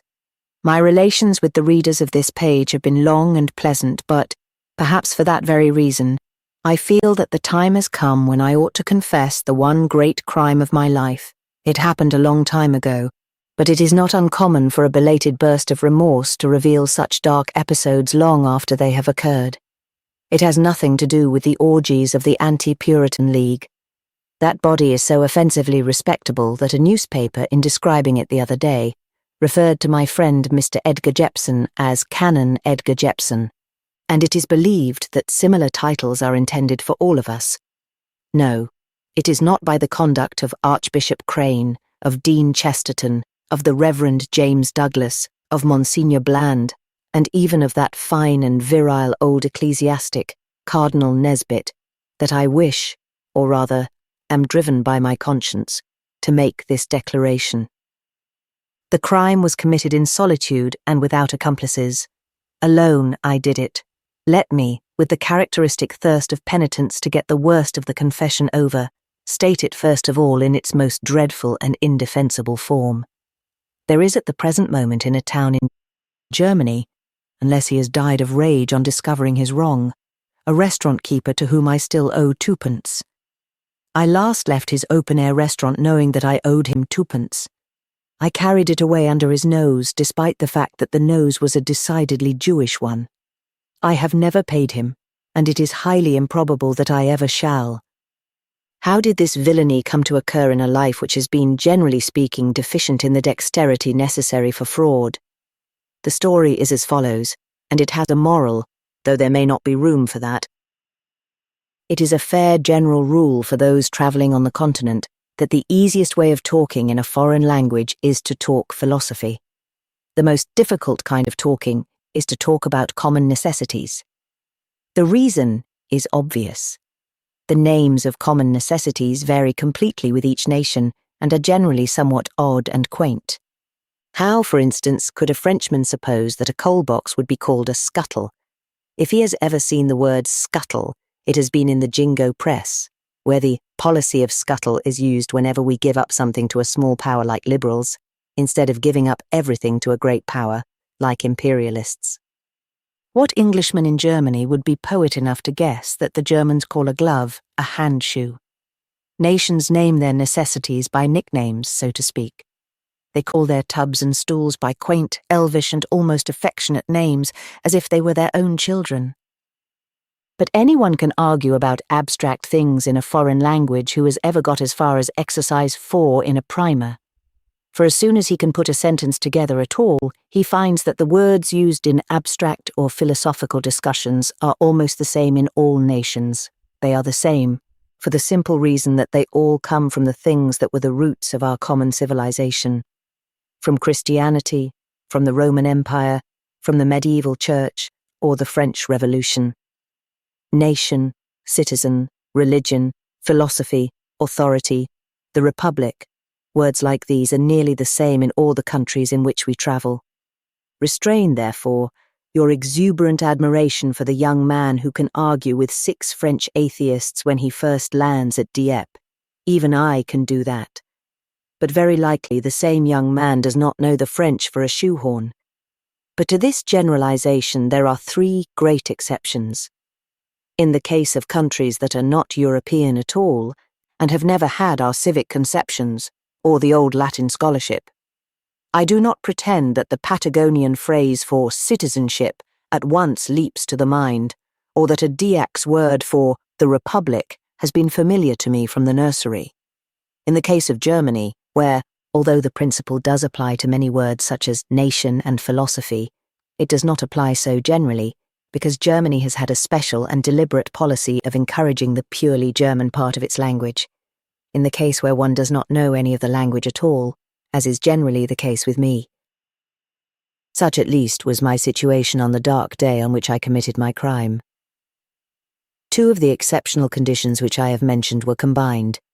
I was walking about a German town, and I knew no German. I knew, however, 2 or 3 of those great and solemn words which hold our European civilization together, one of which is cigar. As it was a hot and dreamy day, I sat down at a table in a sort of beer garden and ordered a cigar and a pot of lager. I drank the lager and paid for it. I smoked the cigar, forgot to pay for it, and walked away, gazing rapturously at the royal outline of the Taunus Mountains. After about 10 minutes, I suddenly remembered that I had not paid for the cigar. I went back to the place of refreshment and put down the money. But the proprietor also had forgotten the cigar, and he merely said guttural things in a tone of query, asking me, and I suppose, what I wanted. I said, cigar, and he gave me a cigar. I endeavoured, while putting down the money, to wave away the cigar with gestures of refusal. He thought that my rejection was of the nature of a condemnation of that particular cigar, and brought me another. I whirled my arms like a windmill, seeking to convey by the sweeping universality of my gesture that my rejection was a rejection of cigars in general, not of that particular article. He mistook this for the ordinary impatience of common men, and rushed forward, his hands filled with miscellaneous cigars, pressing them upon me.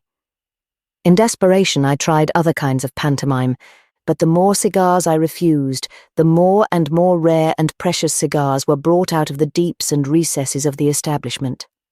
I tried in vain to think of a way of conveying to him the fact that I had already had the cigar. I imitated the action of a citizen smoking, knocking off and throwing away a cigar. The watchful proprietor only thought I was rehearsing, as in an ecstasy of anticipation, the joys of the cigar he was going to give me. At last I retired, baffled. He would not take the money and leave the cigars alone. So that this restaurant keeper, in whose face a love of money shone like the sun at noonday, flatly and firmly refused to receive the twopence that I certainly owed him. And I took that twopence of his away with me and rioted on it for months. I hope that on the last day the angels will break the truth very gently to that unhappy man. This is the true and exact account of the great cigar fraud, and the moral of it is this, that civilization is founded upon abstractions. The idea of debt is one which cannot be conveyed by physical motions at all, because it is an abstract idea, and civilization obviously would be nothing without debt. So when hard-headed fellows who study scientific sociology, which does not exist, come and tell you that civilization is material or indifferent to the abstract, just ask yourselves how many of the things that make up our society, the law or the stocks and shares or the national debt, you would be able to convey with your face and your 10 fingers by grinning and gesticulating to a German innkeeper. Sown somewhere far off in the shallow dales of Hertfordshire, there lies a village of great beauty, and I doubt not of admirable virtue, but of eccentric and unbalanced literary taste, which asked the present writer to come down to it on Sunday afternoon and give an address. Now it was very difficult to get down to it at all on Sunday afternoon, owing to the indescribable state into which our national laws and customs have fallen in connection with the seventh day. It is not Puritanism. It is simply anarchy. I should have some sympathy with the Jewish Sabbath, if it were a Jewish Sabbath, and that for 3 reasons. First, that religion is an intrinsically sympathetic thing. Second, that I cannot conceive any religion worth calling a religion without a fixed and material observance. And third, that the particular observance of sitting still and doing no work is one that suits my temperament down to the ground. But the absurdity of the modern English convention is that it does not let a man sit still. It only perpetually trips him up when it has forced him to walk about. Our Sabbatarianism does not forbid us to ask a man in Battersea to come and talk in Hertfordshire, it only prevents his getting there. I can understand that a deity might be worshipped with joys, with flowers and fireworks in the old European style. I can understand that a deity might be worshipped with sorrows. But I cannot imagine any deity being worshipped with inconveniences. Let the good Moslem go to Mecca, or let him abide in his tent, according to his feelings for religious symbols. But surely Allah cannot see anything particularly dignified in his servant being misled by the timetable, finding that the old Mecca Express is not running, missing his connection at Baghdad, or having to wait 3 hours in a small side station outside Damascus. So it was with me on this occasion. I found there was no telegraph service at all to this place. I found there was only one weak thread of train service. Now, if this had been the authority of real English religion, I should have submitted to it at once. If I believed that the telegraph clerk could not send the telegram because he was at that moment rigid in an ecstasy of prayer, I should think all telegrams unimportant in comparison. If I could believe that railway porters, when relieved from their duties, rushed with passion to the nearest place of worship, I should say that all lectures and everything else ought to give way to such a consideration. I should not complain if the national faith forbade me to make any appointments of labour or self-expression on the Sabbath. But as it is, it only tells me that I may very probably keep the Sabbath by not keeping the appointment. But I must resume the real details of my tale. I found that there was only one train in the whole of that Sunday by which I could even get within several hours or several miles of the time or place. I therefore went to the telephone, which is one of my favourite toys, and down which I have shouted many valuable but prematurely arrested monologues upon art and morals. I remember a mild shock of surprise when I discovered that one could use the telephone on Sunday. I did not expect it to be cut off, but I expected it to buzz more than on ordinary days and to the advancement of our national religion. Through this instrument, in fewer words than usual, and with a comparative economy of epigram, I ordered a taxicab to take me to the railway station. I have not a word to say in general either against telephones or taxicabs. They seem to me two of the purest and most poetic of the creations of modern scientific civilization. Unfortunately, when the taxicab started, it did exactly what modern scientific civilization has done. It broke down. The result of this was that when I arrived at King's Cross, my only train was gone. There was a Sabbath calm in the station, a calm in the eyes of the porters, and in my breast, if calm at all, if any calm, a calm despair. There was not, however, very much calm of any sort in my breast on first making the discovery, and it was turned to blinding horror when I learnt that I could not even send a telegram to the organisers of the meeting. To leave my entertainers in the lurch was sufficiently exasperating. To leave them without any intimation was simply low. I reasoned with the official. I said, "Do you really mean to say that if my brother were dying and my mother in this place, I could not communicate with her?" He was a man of literal and laborious mind. He asked me if my brother was dying. I answered that he was in excellent and even offensive health, but that I was inquiring upon a question of principle. What would happen if England were invaded, or if I alone knew how to turn aside a comet or an earthquake? He waved away these hypotheses in the most irresponsible spirit, but he was quite certain that telegrams could not reach this particular village. Then something exploded in me. That element of the outrageous which is the mother of all adventures sprang up ungovernable, and I decided that I would not be a cad merely because some of my remote ancestors had been Calvinists. I would keep my appointment if I lost all my money and all my wits. I went out into the quiet London street, where my quiet London cab was still waiting for its fare in the cold, misty morning. I placed myself comfortably in the London cab and told the London driver to drive me to the other end of Hertfordshire. And he did. I shall not forget that drive. It was doubtful whether, even in a motor cab, the thing was possible with any consideration for the driver, not to speak of some slight consideration for the people in the road. I urged the driver to eat and drink something before he started, but he said, with I know not what pride of profession or delicate sense of adventure, that he would rather do it when we arrived, if we ever did. I was by no means so delicate. I bought a varied selection of pork pies at a little shop that was open. Why was that shop open? It is all a mystery, and ate them as we went along. The beginning was sombre and irritating. I was annoyed, not with people, but with things like a baby, with the motor for breaking down and with Sunday for being Sunday. And the sight of the northern slums expanded and ennobled, but did not decrease my gloom. Whitechapel has an oriental gaudiness in its squalor. Battersea and Camberwell have an indescribable bustle of democracy. But the poor parts of North London, well, perhaps I saw them wrongly under that ashen morning and on that foolish errand. It was one of those days which more than once this year broke the retreat of winter, a winter day that began too late to be spring. We were already clear of the obstructing crowds and quickening our pace through a borderland of market gardens and isolated public houses, when the grey showed golden patches and a good light began to glitter on everything. The cab went quicker and quicker. The open land whirled wider and wider, but I did not lose my sense of being battled with and thwarted that I had felt in the thronged slums. Rather, the feeling increased, because of the great difficulty of space and time.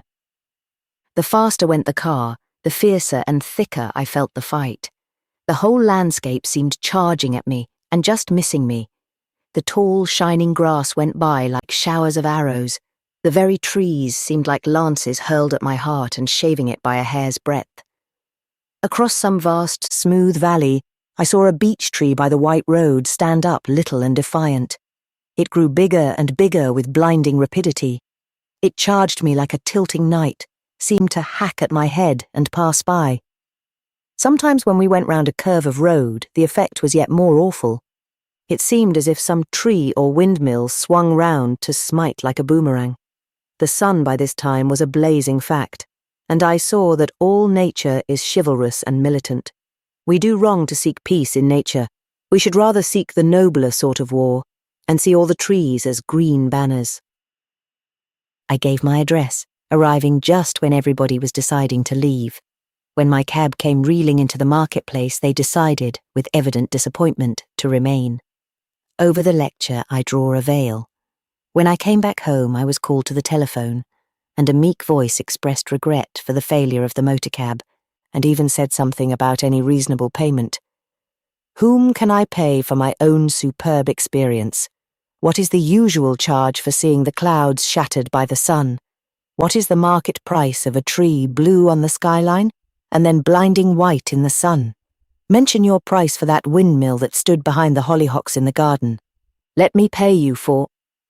Here it was, I think, that we were cut off.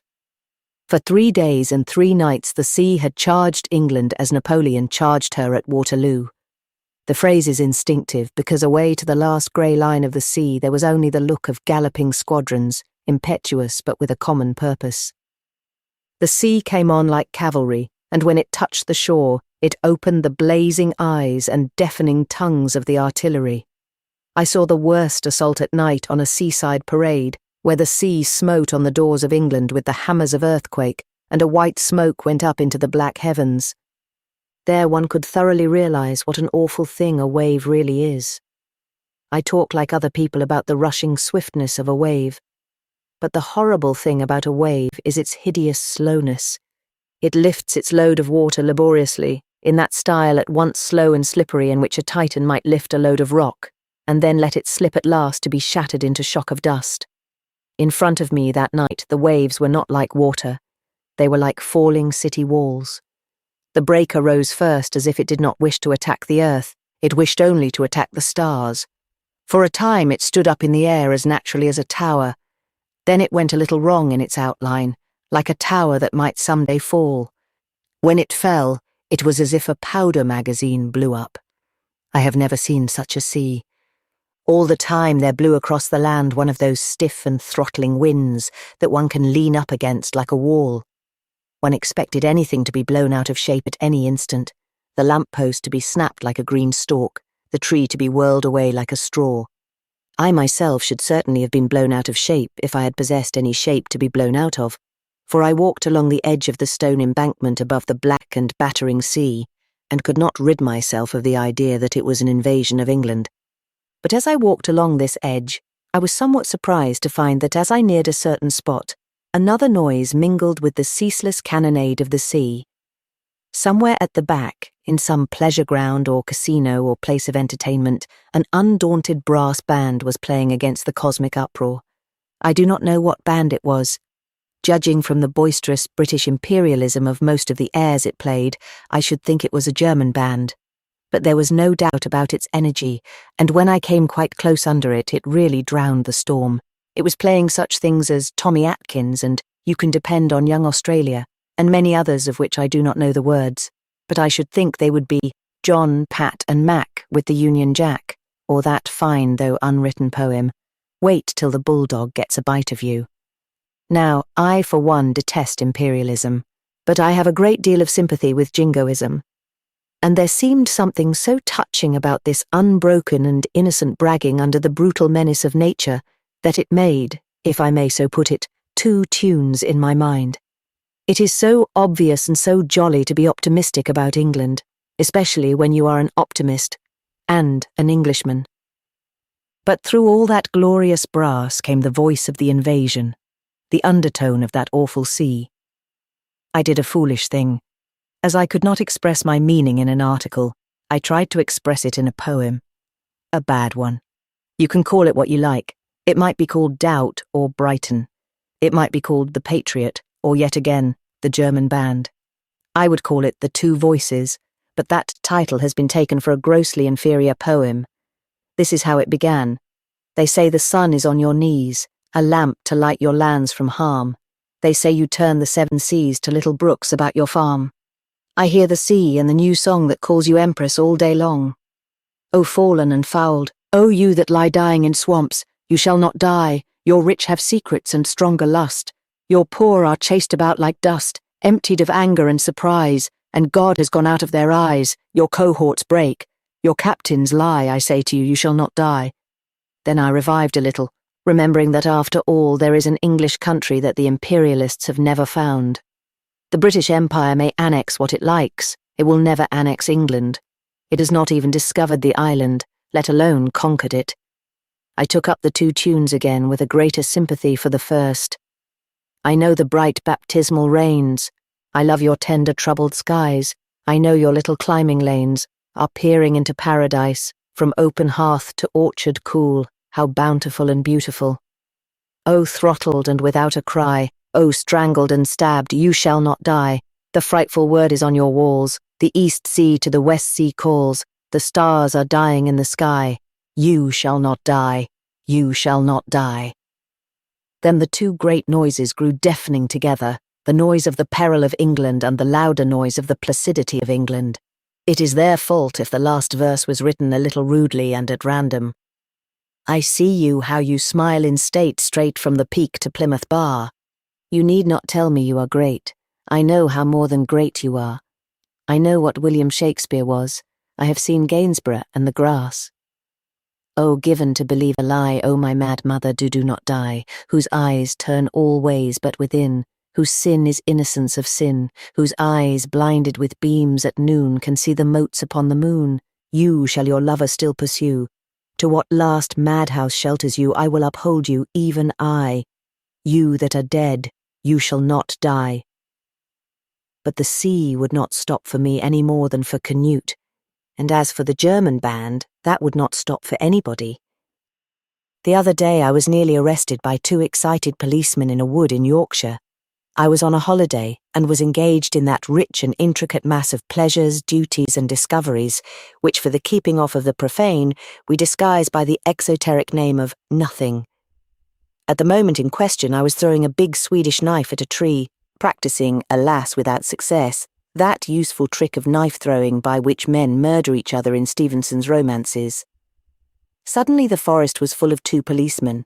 There was something about their appearance in and relation to the greenwood that reminded me, I know not how, of some happy Elizabethan comedy.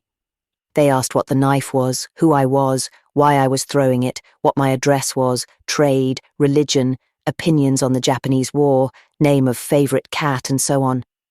They also said I was damaging the tree, which was, I am sorry to say, not true because I could not hit it. The peculiar philosophical importance, however, of the incident was this.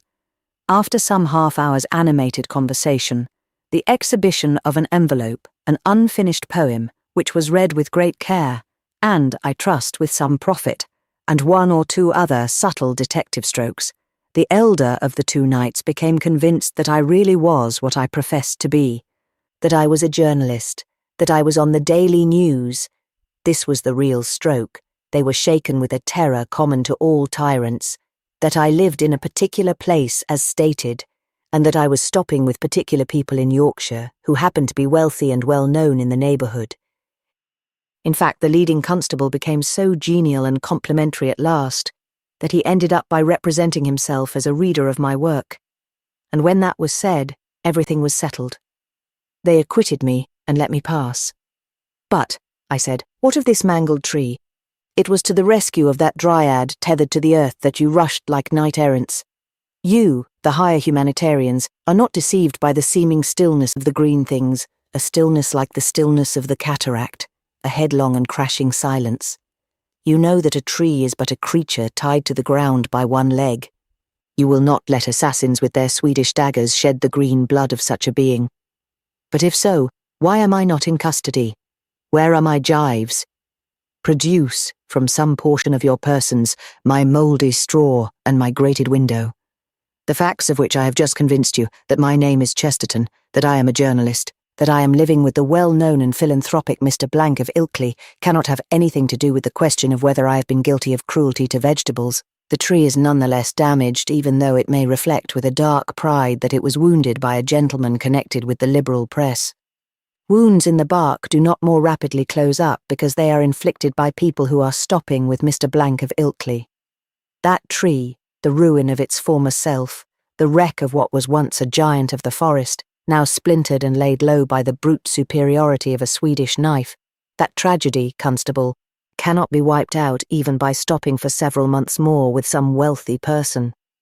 It is incredible that you have no legal claim to arrest even the most august and fashionable persons on this charge, for if so, why did you interfere with me at all? I made the later and larger part of this speech to the silent wood, for the two policemen had vanished almost as quickly as they came. It is very possible, of course, that they were fairies. In that case, the somewhat illogical character of their view of crime, law, and personal responsibility would find a bright and elfish explanation. Perhaps if I had lingered in the glade till moonrise, I might have seen rings of tiny policemen dancing on the sward, or running about with glowworm belts, arresting grasshoppers for damaging blades of grass. But taking the bolder hypothesis that they really were policemen, I find myself in a certain difficulty. I was certainly accused of something which was either an offence or was not. I was let off because I proved I was a guest at a big house. The inference seems painfully clear. Either it is not a proof of infamy to throw a knife about in a lonely wood, or else it is a proof of innocence to know a rich man. Suppose a very poor person, poorer even than a journalist, a navvy or unskilled labourer, tramping in search of work, often changing his lodgings, often perhaps failing in his rent. Suppose he had been intoxicated with the green gaiety of the ancient wood. Suppose he had thrown knives at trees and could give no description of a dwelling place, except that he had been fired out of the last. As I walked home through a cloudy and purple twilight, I wondered how he would have got on. Moral. We English are always boasting that we are very illogical. There is no great harm in that. There is no subtle spiritual evil in the fact that people always brag about their vices. It is when they begin to brag about their virtues that they become insufferable. But there is this to be said, that illogicality in your constitution or your legal methods may become very dangerous if there happens to be some great national vice or national temptation which many take advantage of the chaos. Similarly, a drunkard ought to have strict rules and hours. A temperate man may obey his instincts. Take some absurd anomaly in the British law. The fact, for instance, that a man ceasing to be an MP has to become steward of the Chiltern Hundreds, an office which I believe was intended originally to keep down some wild robbers near Chiltern, wherever that is. Obviously, this kind of illogicality does not matter very much, for the simple reason that there is no great temptation to take advantage of it. Men retiring from Parliament do not have any furious impulse to hunt robbers in the hills. But if there were a real danger that wise, white-haired, venerable politicians taking leave of public life would desire to do this, if, for instance, there were any money in it, then clearly, if we went on saying that the illogicality did not matter, when, as a matter of fact, Sir Michael Hicks Beach was hanging Chiltern shopkeepers every day and taking their property, we should be very silly. The illogicality would matter, for it would have become an excuse for indulgence. It is only the very good who can live riotous lives. Now this is exactly what is present in cases of police investigation, such as the one narrated above. There enters into such things a great national sin, a far greater sin than drink, the habit of respecting a gentleman. Snobbishness has, like drink, a kind of grand poetry. And snobbishness has this peculiar and devilish quality of evil, that it is rampant among very kindly people, with open hearts and houses. But it is our great English vice, to be watched more fiercely than smallpox. If a man wished to hear the worst and wickedest thing in England summed up in casual English words, he would not find it in any foul oaths or ribald quarrelling. He would find it in the fact that the best kind of working man, when he wishes to praise anyone, calls him a gentleman. It never occurs to him that he might as well call him a marquis or a privy councillor, that he is simply naming a rank or class, not a phrase for a good man. And this perennial temptation to a shameful admiration must, and I think does, constantly come in and distort and poison our police methods. In this case, we must be logical and exact, for we have to keep watch upon ourselves. The power of wealth, and that power at its vilest, is increasing in the modern world. A very good and just people without this temptation might not need, perhaps, to make clear rules and systems to guard themselves against the power of our great financiers. But that is because a very just people would have shot them long ago from mere native good feeling. In the town of Belfort, I take a chair and I sit down in the street. We talk in a cant phrase of the man in the street, but the Frenchman is the man in the street. Things quite central for him are connected with these lamp-posts and pavements, everything from his meals to his martyrdoms. When first an Englishman looks at a French town or village, his first feeling is simply that it is uglier than an English town or village. When he looks again, he sees that this comparative absence of the picturesque is chiefly expressed in the plain, precipitous frontage of the houses standing up hard and flat out of the street, like the cardboard houses in a pantomime. A hard angularity allied perhaps to the harshness of French logic. When he looks a third time, he sees quite simply that it is all because the houses have no front gardens. The vague English spirit loves to have the entrance to its house softened by bushes and broken by steps. It likes to have a little anteroom of hedges half in the house and half out of it, a green room in a double sense. The Frenchman desires no such little pathetic ramparts or halting places, for the street itself is a thing natural and familiar to him. The French have no front gardens, but the street is every man's front garden. There are trees in the street, and sometimes fountains. The street is the Frenchman's tavern, for he drinks in the street. It is his dining room, for he dines in the street. It is his British Museum, for the statues and monuments in French streets are not, as with us, of the worst but of the best art of the country, and they are often actually as historical as the pyramids.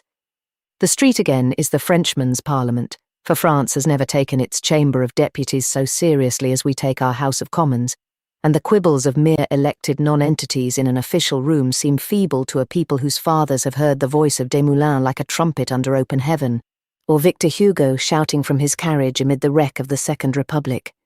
And as the Frenchman drinks in the street and dines in the street, so also he fights in the street and dies in the street, so that the street can never be commonplace to him. Take, for instance, such a simple object as a lamp-post. In London, a lamp-post is a comic thing. We think of the intoxicated gentleman embracing it and recalling ancient friendship. But in Paris, a lamp-post is a tragic thing, for we think of tyrants hanged on it and of an end of the world. There is, or was, a bitter Republican paper in Paris called La Lanterne. How funny it would be if there were a progressive paper in England called the Lamp-Post. We have said then that the Frenchman is the man in the street, that he can dine in the street and die in the street. And if I ever pass through Paris and find him going to bed in the street, I shall say that he is still true to the genius of his civilization. All that is good and all that is evil in France is alike connected with this open-air element. French democracy and French indecency are alike part of the desire to have everything out of doors. Compared to a café, a public house is a private house. There were two reasons why all these fancies should float through the mind in the streets of this especial town of Belfort. First of all, it lies close upon the boundary of France and Germany, and boundaries are the most beautiful things in the world. To love anything is to love its boundaries. Thus children will always play on the edge of anything. They build castles on the edge of the sea, and can only be restrained by public proclamation and private violence from walking on the edge of the grass. For when we have come to the end of a thing, we have come to the beginning of it. Hence this town seemed all the more French for being on the very margin of Germany, and although there were many German touches in the place, German names, larger pots of beer, and enormous theatrical barmaids dressed up in outrageous imitation of Alsatian peasants, yet the fixed French colour seemed all the stronger for these specks of something else. All day long and all night long, troops of dusty, swarthy, scornful little soldiers went plodding through the streets with an air of stubborn disgust.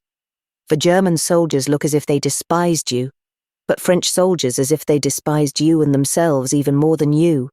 It is a part, I suppose, of the realism of the nation which has made it good at war and science and other things, in which what is necessary is combined with what is nasty. And the soldiers and the civilians alike had most of them cropped hair, and that curious kind of head which to an Englishman looks almost brutal, the kind that we call a bullet head. Indeed, we are speaking very appropriately when we call it a bullet head, for in intellectual history the heads of Frenchmen have been bullets, yes, and explosive bullets. But there was a second reason why in this place one should think particularly of the open-air politics and the open-air art of the French. For this town of Belfort is famous for one of the most typical and powerful of the public monuments of France. From the café table at which I sit, I can see the hill beyond the town on which hangs the high and flat-faced citadel, pierced with many windows and warmed in the evening light. On the steep hill below it is a huge stone lion, itself as large as a hill. It is hacked out of the rock with a sort of gigantic impression. No trivial attempt has been made to make it like a common statue, no attempt to carve the mane into curls, or to distinguish the monster minutely from the earth out of which he rises, shaking the world. The face of the lion has something of the bold conventionality of Assyrian art. The mane of the lion is left like a shapeless cloud of tempest, as if it might literally be said of him that God had clothed his neck with thunder. Even at this distance the thing looks vast, and in some sense prehistoric. Yet it was carved only a little while ago. It commemorates the fact that this town was never taken by the Germans through all the terrible year, but only laid down its arms at last at the command of its own government. But the spirit of it has been in this land from the beginning, the spirit of something defiant and almost defeated. As I leave this place and take the railway into Germany, the news comes thicker and thicker up the streets that southern France is in a flame, and that there perhaps will be fought out finally the awful modern battle of the rich and poor. And as I pass into quieter places for the last sign of France on the skyline, I see the Lion of Belfort stand at bay, the last sight of that great people which has never been at peace. Except for some fine works of art which seem to be there by accident, the city of Brussels is like a bad Paris, a Paris with everything noble cut out and everything nasty left in. No one can understand Paris and its history who does not understand that its fierceness is the balance and justification of its frivolity. It is called a city of pleasure, but it may also very specially be called a city of pain. The crown of roses is also a crown of thorns. Its people are too prone to hurt others, but quite ready also to hurt themselves. They are martyrs for religion, they are martyrs for irreligion, they are even martyrs for immorality. For the indecency of many of their books and papers is not of the sort which charms and seduces, but of the sort that horrifies and hurts. They are torturing themselves. They lash their own patriotism into life with the same whips which most men use to lash foreigners to silence. The enemies of France can never give an account of her infamy or decay, which does not seem insipid and even polite compared with the things which the nationalists of France say about their own nation. They taunt and torment themselves. Sometimes they even deliberately oppress themselves. Thus, when the mob of Paris could make a government to please itself, it made a sort of sublime tyranny to order itself about. The spirit is the same from the Crusades or St. Bartholomew to the apotheosis of Zola. The old religionists tortured men physically for a moral truth. The new realists torture men morally for a physical truth. Now Brussels is Paris without this constant purification of pain. Its indecencies are not regrettable incidents in an everlasting revolution. It has none of the things which make good Frenchmen love Paris. It has only the things which make unspeakable Englishmen love it. It has the part which is cosmopolitan and narrow, not the part which is Parisian and universal. You can find there, as commonly happens in modern centres, the worst things of all nations, the Daily Mail from England, the cheap philosophies from Germany, the loose novels of France, and the drinks of America. But there is no English broad fun, no German kindly ceremony, no American exhilaration, and above all, no French tradition of fighting for an idea. Though all the boulevards look like Parisian boulevards, though all the shops look like Parisian shops, you cannot look at them steadily for 2 minutes without feeling the full distance between, let us say, King Leopold and fighters like Clemenceau and Deroulede. For all these reasons, and many more, when I had got into Brussels, I began to make all necessary arrangements for getting out of it again, and I had impulsively got into a tram which seemed to be going out of the city. In this tram there were 2 men talking. One was a little man with a black French beard. The other was a baldish man with bushy whiskers, like the financial foreign count in a 3-act farce. And about the time that we reached the suburb of the city, and the traffic grew thinner, and the noises more few, I began to hear what they were saying. Though they spoke French quickly, their words were fairly easy to follow, because they were all long words. Anybody can understand long words because they have in them all the lucidity of Latin. The man with the black beard said, "It must that we have the progress." The man with the whiskers parried this smartly by saying, it must also that we have the Consolidation International. This is a sort of discussion which I like myself, so I listened with some care, and I think I picked up the thread of it. One of the Belgians was a little Belgian, as we speak of a little Englander. The other was a Belgian imperialist, for though Belgium is not quite strong enough to be altogether a nation, she is quite strong enough to be an empire. Being a nation means standing up to your equals, whereas being an empire only means kicking your inferiors. The man with whiskers was the imperialist, and he was saying, "The science, behold there the new guide of humanity." And the man with the beard answered him, "It does not suffice to have progress in the science. One must have it also in the sentiment of the human justice." This remark I applauded, as if at a public meeting, but they were much too keen on their argument to hear me.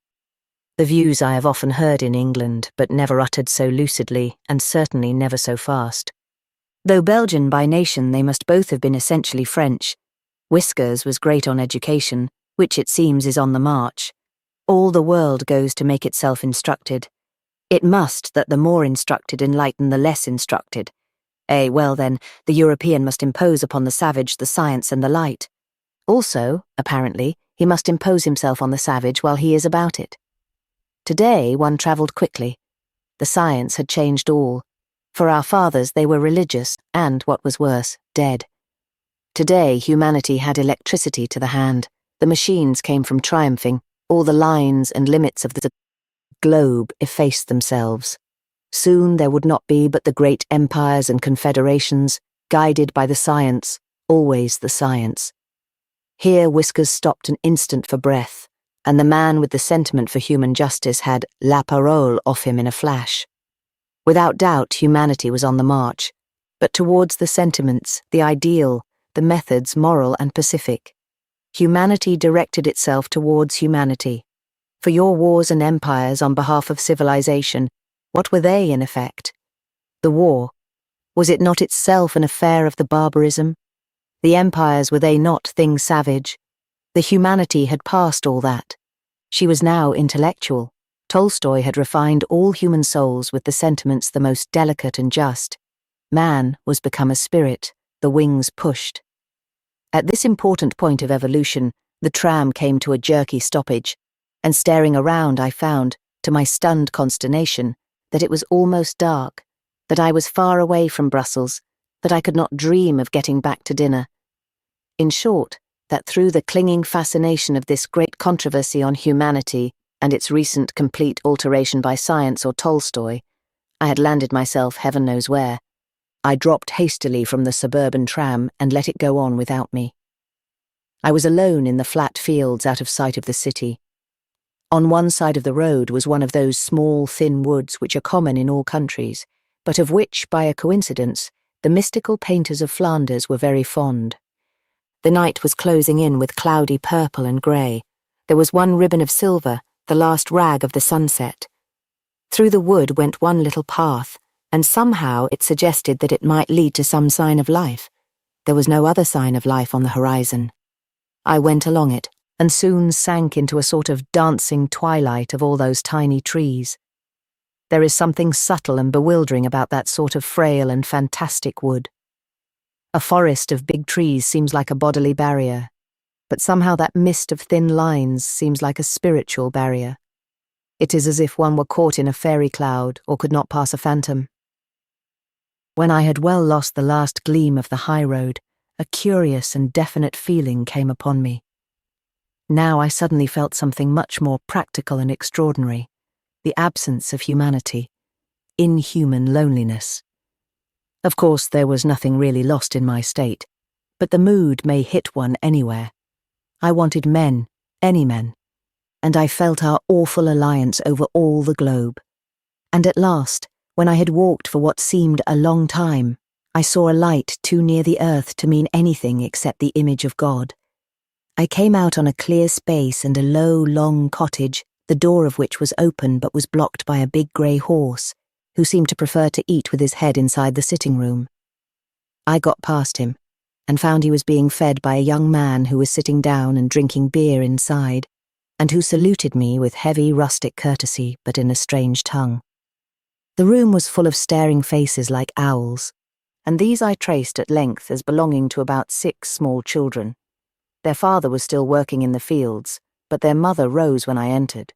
She smiled, but she and all the rest spoke some rude language, Flamand, I suppose, so that we had to be kind to each other by signs. She fetched me beer and pointed out my way with her finger, and I drew a picture to please the children. And as it was a picture of 2 men hitting each other with swords, it pleased them very much. Then I gave a Belgian penny to each child, for as I said on chance in French, it must be that we have the economic equality. But they had never heard of economic equality, while all Battersea workmen have heard of economic equality, though it is true that they haven't got it. I found my way back to the city, and some time afterwards I actually saw in the street my 2 men talking, no doubt still saying, one that science had changed all in humanity, and the other that humanity was now pushing the wings of the purely intellectual. But for me, humanity was hooked onto an accidental picture. I thought of a low and lonely house in the flats, behind a veil or film of slight trees, a man breaking the ground as men have broken from the first morning, and a huge grey horse champing his food within a foot of a child's head, as in the stable where Christ was born. On my last morning on the Flemish coast, when I knew that in a few hours I should be in England, my eye fell upon one of the details of Gothic carving of which Flanders is full. I do not know whether the thing is old, though it was certainly knocked about and indecipherable, but at least it was certainly in the style and tradition of the early Middle Ages. It seemed to represent men bending themselves, not to say twisting themselves, to certain primary employments. Some seemed to be sailors tugging at ropes. Others, I think, were reaping. Others were energetically pouring something into something else. This is entirely characteristic of the pictures and carvings of the early 13th century, perhaps the most purely vigorous time in all history. The great Greeks preferred to carve their gods and heroes doing nothing. Splendid and philosophic as their composure is, there is always about it something that marks the master of many slaves. But if there was one thing the early medievals liked, it was representing people doing something, hunting or hawking or rowing boats or treading grapes or making shoes or cooking something in a pot. Quicquid agunt homines, votum, timor, ira voluptas, I quote from memory. The Middle Ages is full of that spirit in all its monuments and manuscripts. Chaucer retains it in his jolly insistence on everybody's type of trade and toil. It was the earliest and youngest resurrection of Europe, the time when social order was strengthening, but had not yet become oppressive, the time when religious faiths were strong, but had not yet been exasperated. For this reason, the whole effect of Greek and Gothic carving is different. The figures in the Elgin marbles, though often reining their steeds for an instant in the air, seem frozen forever at that perfect instant. But a mass of medieval carving seems actually a sort of bustle or hubbub in stone. Sometimes one cannot help feeling that the groups actually move and mix, and the whole front of a great cathedral has the hum of a huge hive. But about these particular figures there was a peculiarity of which I could not be sure. Those of them that had any heads had very curious heads, and it seemed to me that they had their mouths open. Whether or no this really meant anything, or was an accident of nascent art, I do not know. But in the course of wondering I recalled to my mind the fact that singing was connected with many of the tasks there suggested, that there were songs for reapers and songs for sailors hauling ropes. I was still thinking about this small problem when I walked along the pier at Ostend, and I heard some sailors uttering a measured shout as they laboured, and I remembered that sailors still sing in chorus while they work, and even sing different songs according to what part of their work they are doing. And a little while afterwards, when my sea journey was over, the sight of men working in the English fields reminded me again that there are still songs for harvest and for many agricultural routines, and I suddenly wondered why, if this was so, it should be quite unknown for any modern trade to have a ritual poetry. How did people come to chant rude poems while pulling certain ropes or gathering certain fruit? And why did nobody do anything of the kind while producing any of the modern things? Why is a modern newspaper never printed by people singing in chorus? Why do shopmen seldom, if ever, sing? If reapers sing while reaping, why should not auditors sing while auditing and bankers while banking? If there are songs for all the separate things that have to be done in a boat, why are there not songs for all the separate things that have to be done in a bank? As the train from Dover flew through the Kentish gardens, I tried to write a few songs suitable for commercial gentlemen. Thus, the work of bank clerks when casting up columns might begin with a thundering chorus in praise of simple addition. Up, my lads, and lift the ledgers, sleep and ease are o'er. Hear the stars of morning shouting, 2 and 2 are 4. Though the creeds and realms are reeling, though the sophists roar, though we weep and pawn our watches, 2 and 2 are 4. There's a run upon the bank, stand away. For the manager's a crank and the secretary drank, and the upper tooting bank turns to bay. Stand close, there is a run on the bank. Of our ship, our royal one, let the ringing legend run, that she fired with every gun ere she sank. And as I came into the cloud of London, I met a friend of mine who actually is in a bank, and submitted these suggestions in rhyme to him for use among his colleagues. But he was not very hopeful about the matter. It was not, he assured me, that he underrated the verses, or in any sense lamented their lack of polish. No, it was rather, he felt, an indefinable something in the very atmosphere of the society in which we live that makes it spiritually difficult to sing in banks.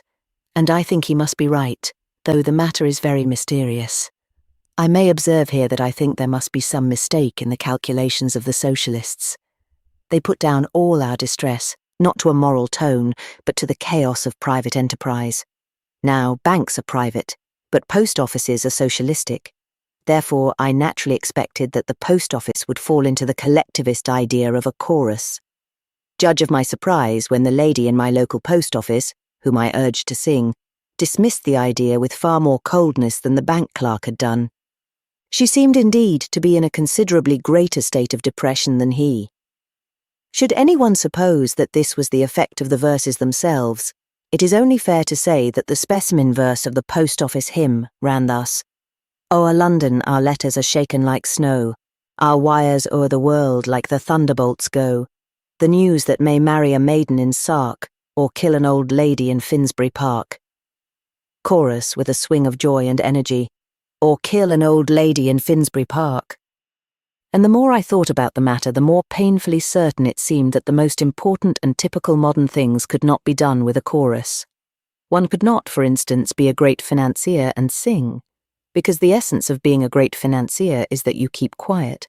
You could not even in many modern circles be a public man and sing, because in those circles the essence of being a public man is that you do nearly everything in private. Nobody would imagine a chorus of moneylenders. Everyone knows the story of the Solicitors' Corps of Volunteers who, when the colonel on the battlefield cried, "Charge," all said simultaneously, 6 and 8pence. Men can sing while charging in a military, but hardly in a legal sense. And at the end of my reflections I had really got no further than the subconscious feeling of my friend the bank clerk, that there is something spiritually suffocating about our life, not about our laws merely, but about our life. Bank clerks are without songs, not because they are poor, but because they are sad. Sailors are much poorer.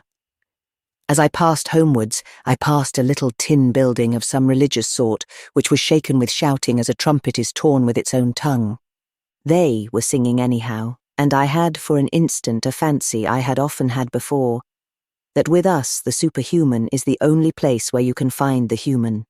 Human nature is hunted and has fled into sanctuary. More than a month ago, when I was leaving London for a holiday, a friend walked into my flat in Battersea and found me surrounded with half-packed luggage. "You seem to be off on your travels," he said. "Where are you going?" With a strap between my teeth, I replied, "To Battersea." "The wit of your remark," he said, "wholly escapes me." "I am going to Battersea," I repeated, "to Battersea via Paris, Belfort, Heidelberg, and Frankfurt." My remark contained no wit, it contained simply the truth. I am going to wander over the whole world until once more I find Battersea.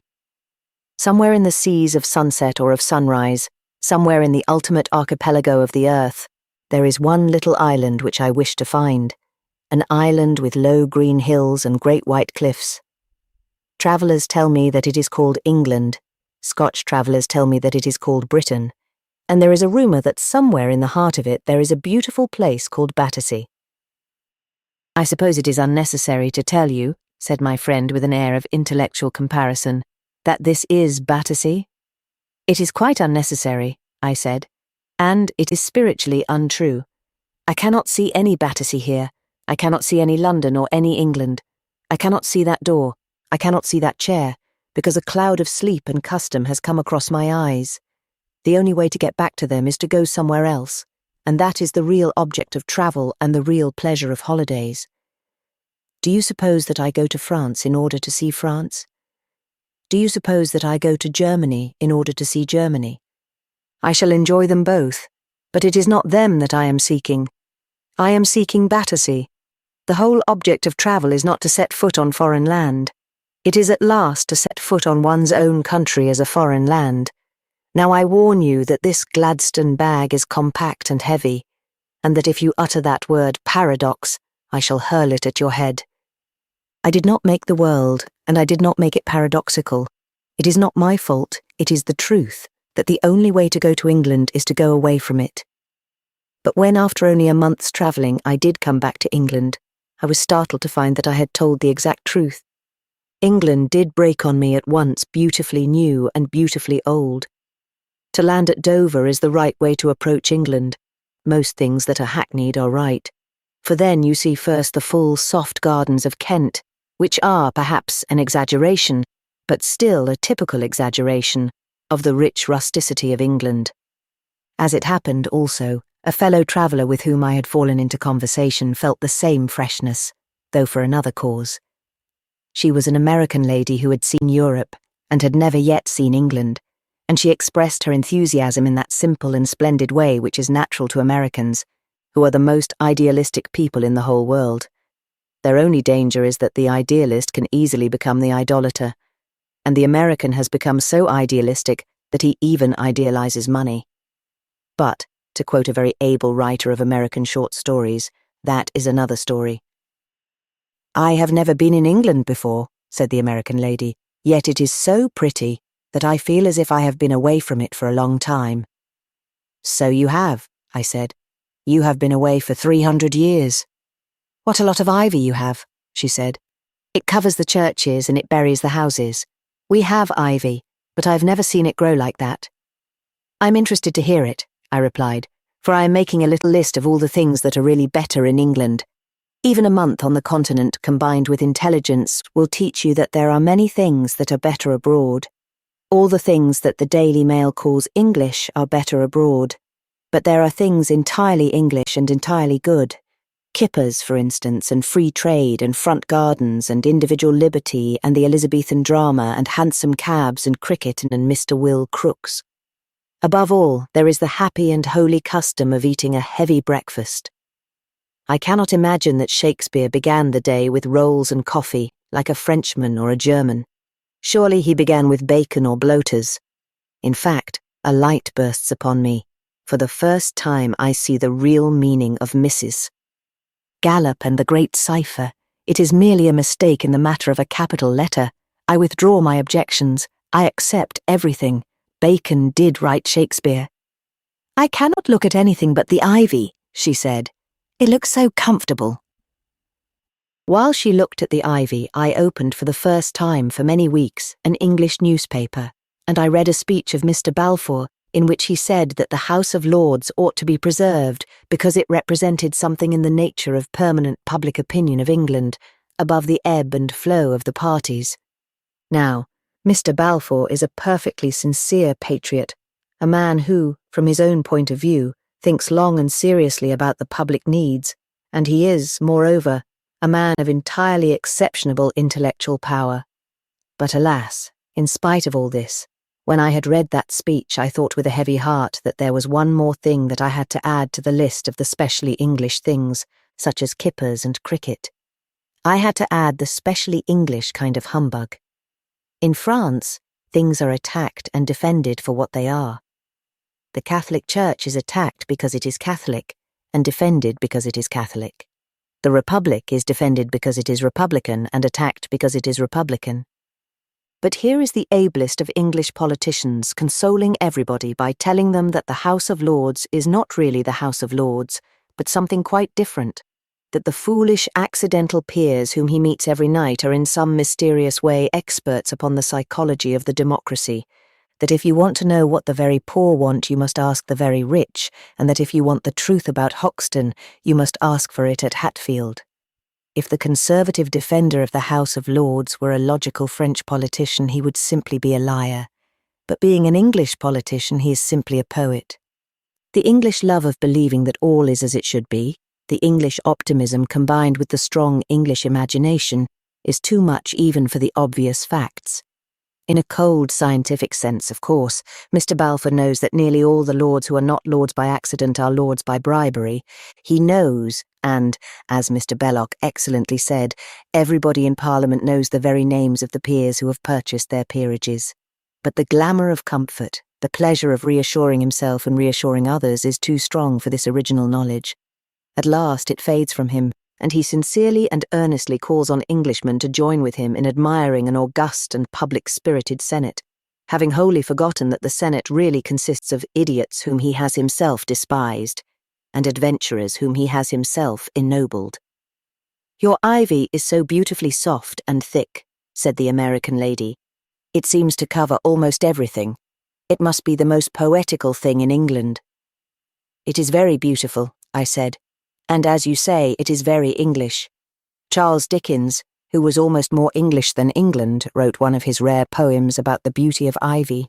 Yes, by all means, let us admire the ivy, so deep, so warm, so full of a genial gloom and a grotesque tenderness. Let us admire the ivy, and let us pray to God in his mercy that it may not kill the tree." The other day, to my great astonishment, I caught a train. It was a train going into the eastern counties, and I only just caught it. And while I was running along the train, amid general admiration, I noticed that there were a quite peculiar and unusual number of carriages marked "engaged." On 5, 6, 7, 8, 9 carriages was pasted the little notice. At 5, 6, 7, 8, 9 windows were big, bland men staring out in the conscious pride of possession. Their bodies seemed more than usually impenetrable, their faces more than usual placid.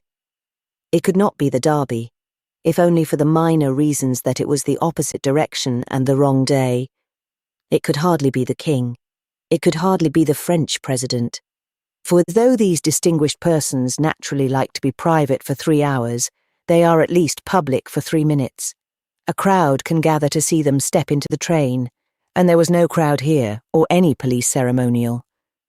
Who were those awful persons who occupied more of the train than a bricklayer's bean feast, and yet were more fastidious and delicate than the King's own suite?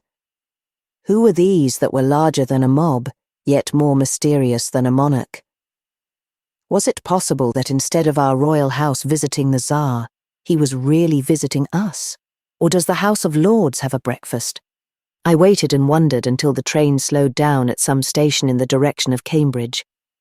Then the large, impenetrable men got out, and after them got out the distinguished holders of the engaged seats.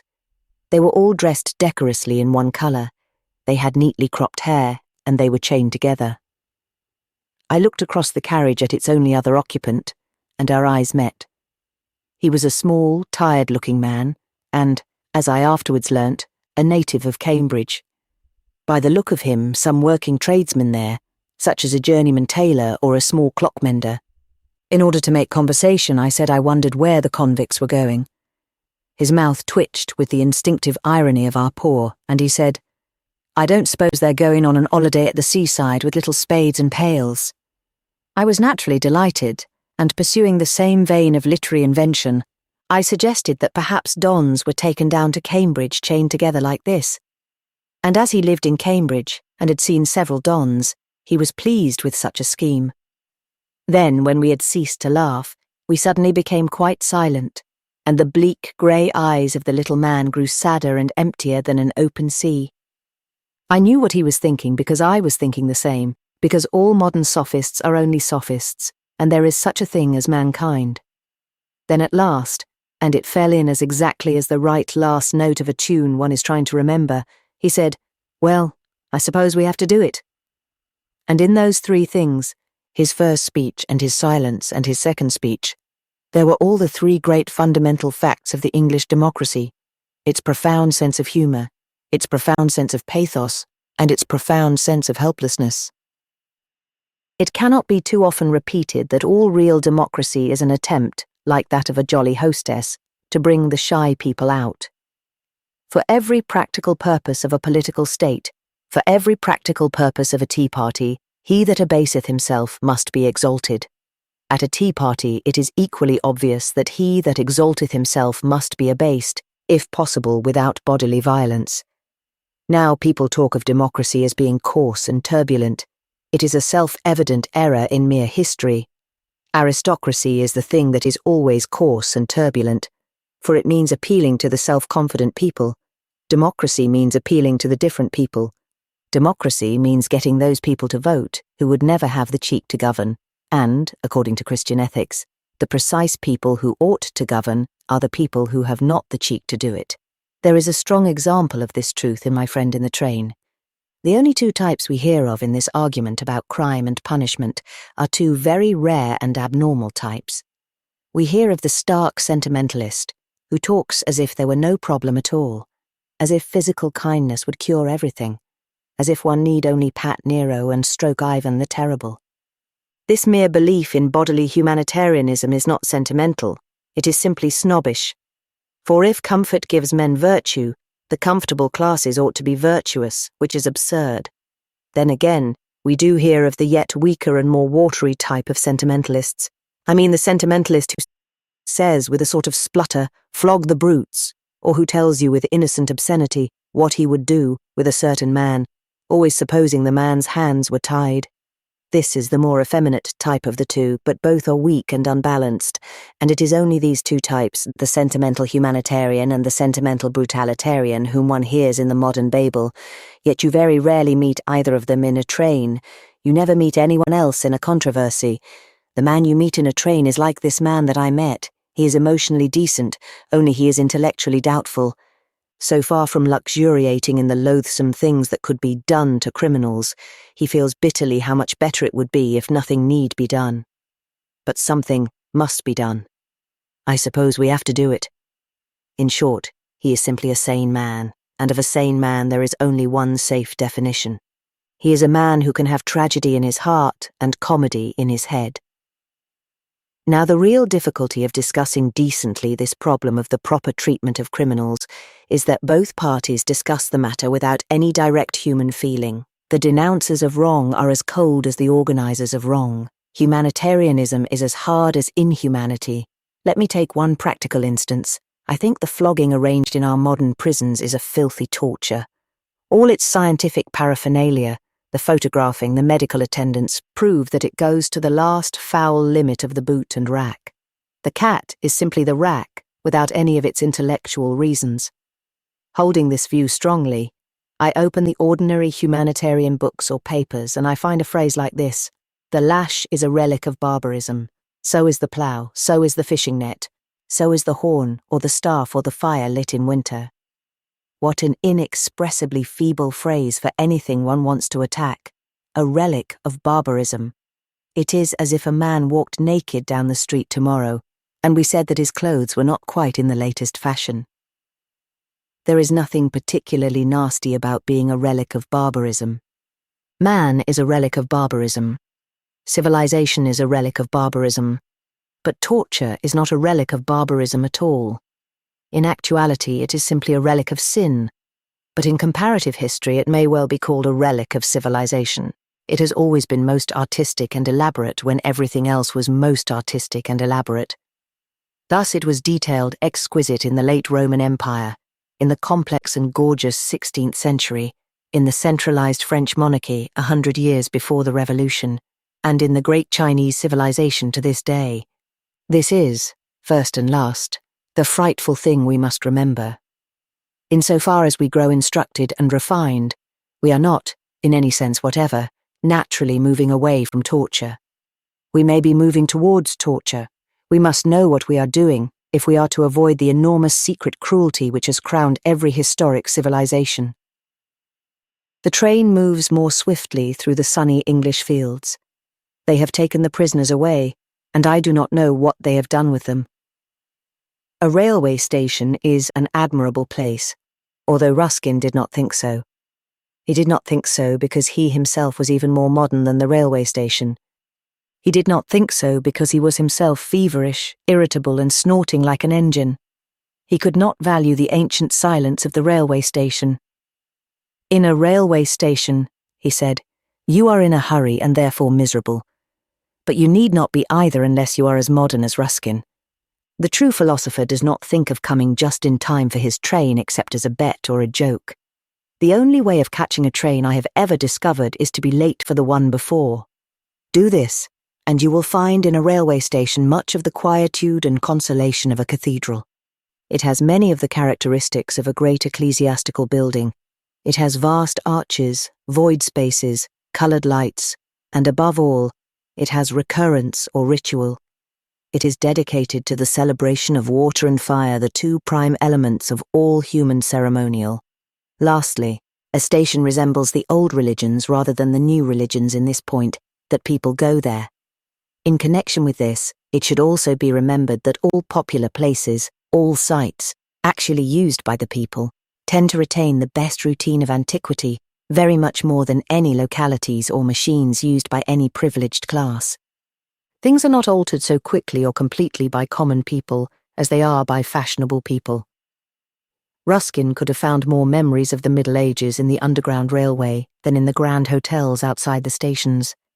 The great palaces of pleasure which the rich build in London all have brazen and vulgar names. Their names are either snobbish like the Hotel Cecil, or, worse still, cosmopolitan like the Hotel Metropole.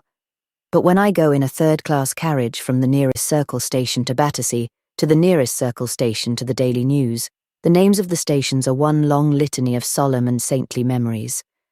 Leaving Victoria, I come to a park belonging especially to St. James the Apostle. Thence I go to Westminster Bridge, whose very name alludes to the awful Abbey. Charing Cross holds up the symbol of Christendom. The next station is called a temple, and Blackfriars remembers the medieval dream of a brotherhood. If you wish to find the past preserved, follow the million feet of the crowd. At the worst, the uneducated only wear down old things by sheer walking, but the educated kick them down out of sheer culture.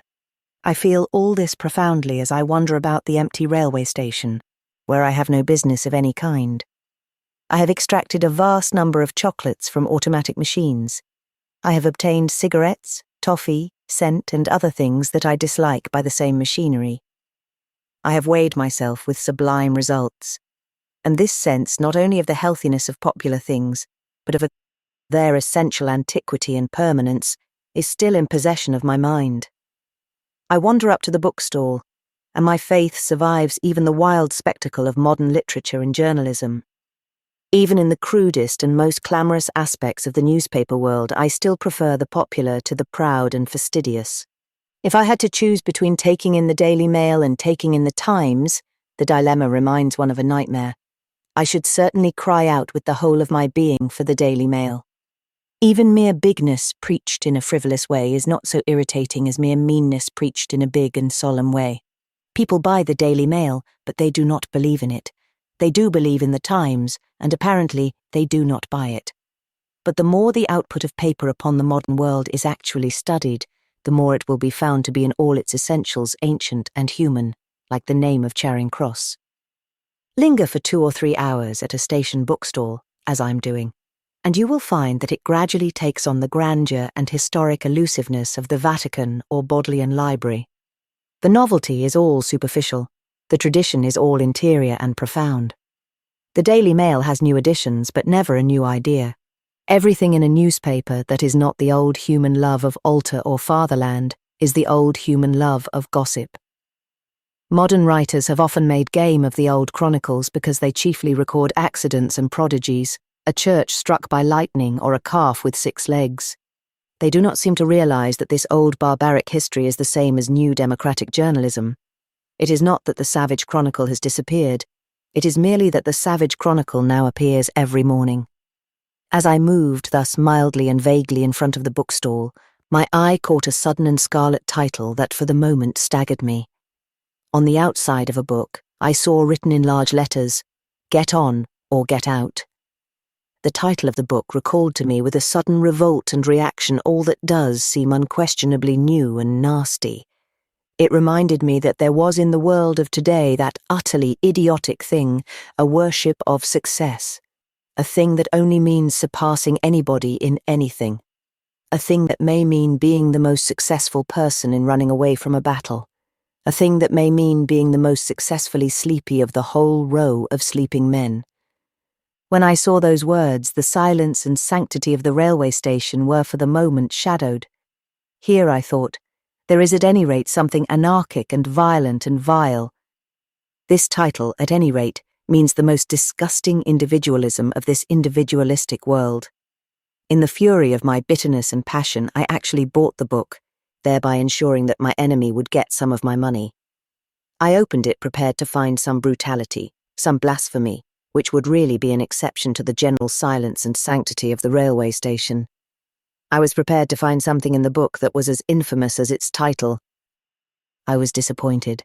There was nothing at all corresponding to the furious decisiveness of the remarks on the cover. After reading it carefully, I could not discover whether I was really to get on or to get out. But I had a vague feeling that I should prefer to get out. A considerable part of the book, particularly towards the end, was concerned with a detailed description of the life of Napoleon Bonaparte. Undoubtedly Napoleon got on, he also got out. But I could not discover in any way how the details of his life given here were supposed to help a person aiming at success. One anecdote described how Napoleon always wiped his pen on his knee breeches. I suppose the moral is, always wipe your pen on your knee breeches, and you will win the Battle of Wagram. Another story told that he let loose a gazelle among the ladies of his court. Clearly the brutal, practical inference is, loose a gazelle among the ladies of your acquaintance, and you will be Emperor of the French. Get on with a gazelle, or get out. The book entirely reconciled me to the soft twilight of the station. Then I suddenly saw that there was a symbolic division which might be paralleled from biology. Brave men are vertebrates. They have their softness on the surface and their toughness in the middle. But these modern cowards are all crustaceans. Their hardness is all on the cover, and their softness is inside. But the softness is there. Everything in this twilight temple is soft. Every now and then I have introduced into my essays an element of truth. Things that really happened have been mentioned, such as meeting President Kruger or being thrown out of a cab. What I have now to relate really happened, yet there was no element in it of practical politics or of personal danger. It was simply a quiet conversation which I had with another man. But that quiet conversation was by far the most terrible thing that has ever happened to me in my life. It happened so long ago that I cannot be certain of the exact words of the dialogue, only of its main questions and answers. But there is one sentence in it for which I can answer absolutely and word for word. It was a sentence so awful that I could not forget it if I would. It was the last sentence spoken, and it was not spoken to me.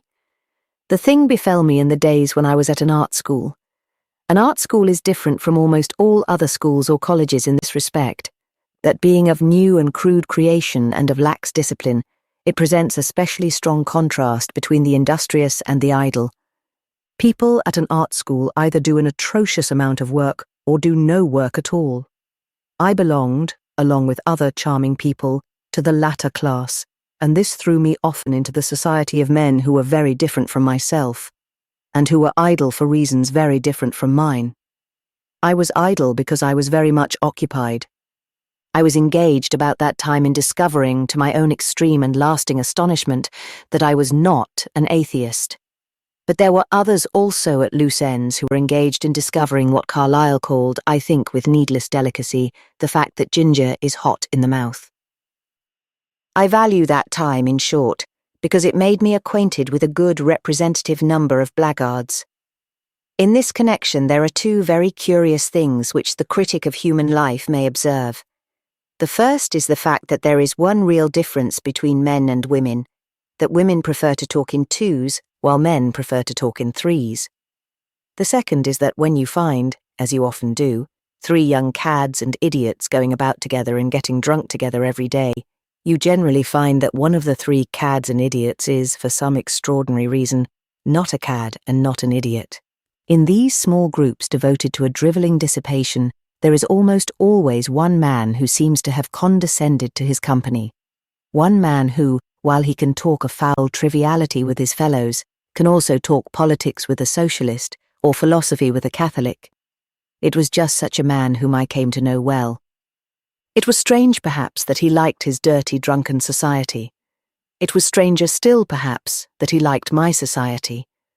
For hours of the day he would talk with me about Milton or Gothic architecture. For hours of the night he would go where I have no wish to follow him, even in speculation. He was a man with a long, ironical face and close and red hair. He was by class a gentleman, and could walk like one, but preferred, for some reason, to walk like a groom carrying 2 pails. He looked like a sort of super jockey, as if some archangel had gone on the turf. And I shall never forget the half hour in which he and I argued about real things for the first and the last time. Along the front of the big building of which our school was a part ran a huge slope of stone steps, higher, I think, than those that lead up to St. Paul's Cathedral. On a black wintry evening he and I were wandering on these cold heights, which seemed as dreary as a pyramid under the stars. The one thing visible below us in the blackness was a burning and blowing fire. For some gardener, I suppose, was burning something in the grounds, and from time to time the red sparks went whirling past us like a swarm of scarlet insects in the dark. Above us also it was gloom, but if one stared long enough at that upper darkness, one saw vertical stripes of grey in the black, and then became conscious of the colossal facade of the Doric building, phantasmal, yet filling the sky, as if heaven were still filled with the gigantic ghost of paganism. The man asked me abruptly why I was becoming Orthodox. Until he said it, I really had not known that I was, but the moment he had said it, I knew it to be literally true. And the process had been so long and full that I answered him at once out of existing stores of explanation. I am becoming Orthodox, I said, because I have come, rightly or wrongly, after stretching my brain till it bursts, to the old belief that heresy is worse even than sin. An error is more menacing than a crime, for an error begets crimes. An imperialist is worse than a pirate, for an imperialist keeps a school for pirates. He teaches piracy disinterestedly and without an adequate salary. A free lover is worse than a profligate, for a profligate is serious and reckless even in his shortest love, while a free lover is cautious and irresponsible even in his longest devotion. I hate modern doubt because it is dangerous. You mean dangerous to morality, he said in a voice of wonderful gentleness. I expect you are right, but why do you care about morality? I glanced at his face quickly. He had thrust out his neck as he had a trick of doing, and so brought his face abruptly into the light of the bonfire from below, like a face in the footlights. His long chin and high cheekbones were lit up infernally from underneath, so that he looked like a fiend staring down into the flaming pit. I had an unmeaning sense of being tempted in a wilderness, and even as I paused, a burst of red sparks broke past. Aren't those sparks splendid? I said. Yes, he replied. That is all that I ask you to admit, said I. Give me those few red specks and I will deduce Christian morality. Once I thought, like you, that one's pleasure in a flying spark was a thing that could come and go with that spark. Once I thought that the delight was as free as the fire. Once I thought that red star we see was alone in space. But now I know that the red star is only on the apex of an invisible pyramid of virtues. That red fire is only the flower on a stalk of living habits, which you cannot see. Only because your mother made you say thank you for a bun are you now able to thank nature or chaos for those red stars of an instant, or for the white stars of all time. Only because you were humble before fireworks on the 5th of November do you now enjoy any fireworks that you chance to see. You only like them being red because you were told about the blood of the martyrs. You only like them being bright because brightness is a glory.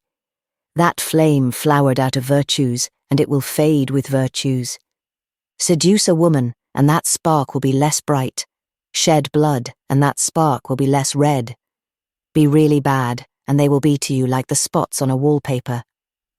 He had a horrible fairness of the intellect that made me despair of his soul, A common, harmless atheist would have denied that religion produced humility, or humility as simple joy.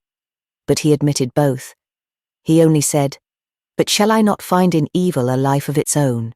Granted that for every woman I ruin, one of those red sparks will go out. Will not the expanding pleasure of ruin—" "Do you see that fire?" I asked.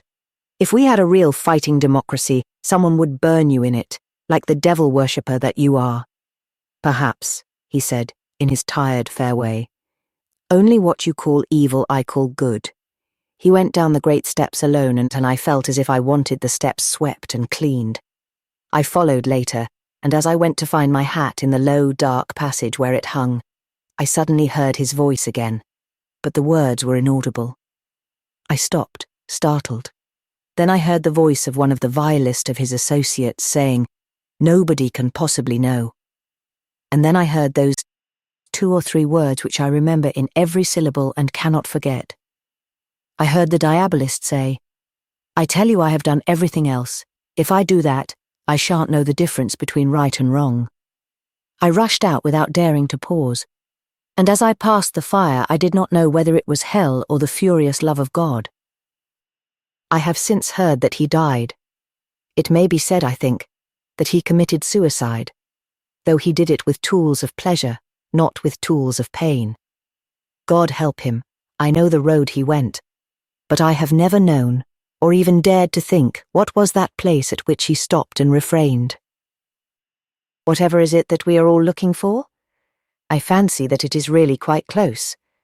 When I was a boy, I had a fancy that heaven or fairyland, or whatever I called it, was immediately behind my own back, and that this was why I could never manage to see it, however often I twisted and turned to take it by surprise. I had a notion of a man perpetually spinning round on one foot like a teetotum in the effort to find that world behind his back, which continually fled from him. Perhaps this is why the world goes round. Perhaps the world is always trying to look over its shoulder and catch up the world which always escapes it, yet without which it cannot be itself. In any case, as I have said, I think that we must always conceive of that which is the goal of all our endeavours as something which is in some strange way near. Science boasts of the distance of its stars, of the terrific remoteness of the things of which it has to speak, but poetry and religion always insist upon the proximity, the almost menacing closeness of the things with which they are concerned. Always the kingdom of heaven is at hand, and looking-glass land is only through the looking-glass. So I, for one, should never be astonished if the next twist of a street led me to the heart of that maze in which all the mystics are lost. I should not be at all surprised if I turned one corner in Fleet Street and saw a yet queerer-looking lamp. I should not be surprised if I turned a third corner and found myself in Elfland. I should not be surprised at this, but I was surprised the other day at something more surprising. I took a turn out of Fleet Street and found myself in England. The singular shock experienced perhaps requires explanation. In the darkest or the most inadequate moments of England, there is one thing that should always be remembered about the very nature of our country. It may be shortly stated by saying that England is not such a fool as it looks. The types of England, the externals of England, always misrepresent the country. England is an oligarchical country, and it prefers that its oligarchy should be inferior to itself. The speaking in the House of Commons, for instance, is not only worse than the speaking was, it is worse than the speaking is, in all or almost all other places in small debating clubs or casual dinners. Our countrymen probably prefer this solemn futility in the higher places of the national life. It may be a strange sight to see the blind leading the blind, but England provides a stranger. England shows us the blind leading the people who can see, and this again is an understatement of the case. For the English political aristocrats not only speak worse than many other people, they speak worse than themselves. The ignorance of statesmen is like the ignorance of judges, an artificial and affected thing. If you have the good fortune really to talk with a statesman, you will be constantly startled with his saying quite intelligent things. It makes one nervous at first, and I have never been sufficiently intimate with such a man to ask him why it was a rule of his life in Parliament to appear sillier than he was. It is the same with the voters. The average man votes below himself. He votes with half a mind or with 100th part of one. A man ought to vote with the whole of himself as he worships or gets married. A man ought to vote with his head and heart, his soul and stomach, his eye for faces and his ear for music, also, when sufficiently provoked, with his hands and feet. If he has ever seen a fine sunset, the crimson colour of it should creep into his vote. If he has ever heard splendid songs, they should be in his ears when he makes the mystical cross. But as it is, the difficulty with English democracy at all elections is that it is something less than itself. The question is not so much whether only a minority of the electorate votes. The point is that only a minority of the voter votes. This is the tragedy of England. You cannot judge it by its foremost men. Its types do not typify. And on the occasion of which I speak, I found this to be so especially of that old, intelligent middle class which I had imagined had almost vanished from the world. It seemed to me that all the main representatives of the middle class had gone off in one direction or in the other. They had either set out in pursuit of the smart set, or they had set out in pursuit of the simple life. I cannot say which I dislike more myself. The people in question are welcome to have either of them, or, as is more likely, to have both, in hideous alternations of disease and cure. But all the prominent men who plainly represent the middle class have adopted either the single eyeglass of Mr. Chamberlain or the single eye of Mr. Bernard Shaw. The old class that I mean has no representative. Its food was plentiful, but it had no show. Its food was plain, but it had no fads. It was serious about politics, and when it spoke in public it committed the solecism of trying to speak well. I thought that this old, earnest political England had practically disappeared, and as I say, I took one turn out of Fleet Street, and I found a room full of it. At the top of the room was a chair in which Johnson had sat. The club was a club in which Wilkes had spoken, in a time when even the ne'er-do-weel was virile. But all these things by themselves might be merely archaism. The extraordinary thing was that this hall had all the hubbub, the sincerity, the anger, the oratory of the 18th century. The members of this club were of all shades of opinion, yet there was not one speech which gave me that jar of unreality which I often have in listening to the ablest men uttering my own opinion. The Toryism of this club was like the Toryism of Johnson, a Toryism that could use humour and appeal to humanity. The democracy of this club was like the democracy of Wilkes, a democracy that can speak epigrams and fight duels, a democracy that can face things out and endure slander, the democracy of Wilkes, or rather, the democracy of Fox. One thing especially filled my soul with the soul of my fathers. Each man speaking, whether he spoke well or ill, spoke as well as he could from sheer fury against the other man. This is the greatest of our modern dissents, that nowadays a man does not become more rhetorical as he becomes more sincere. An 18th century speaker, when he got really and honestly furious, looked for big words with which to crush his adversary. The new speaker looks for small words to crush him with. He looks for little facts and little sneers. In a modern speech, the rhetoric is put into the merely formal part, the opening to which nobody listens. But when Mr. Chamberlain, or a moderate, or one of the harder kind of socialists, becomes really sincere, he becomes Cockney. The destiny of the empire, or the destiny of humanity, do well enough for mere ornamental preliminaries, but when the man becomes angry and honest, then it is a snarl, "Where do we come in?" or "It's your money they want." The men in this 18th century club were entirely different. They were quite 18th century. Each one rose to his feet quivering with passion and tried to destroy his opponent, not with sniggering, but actually with eloquence. I was arguing with them about Home Rule.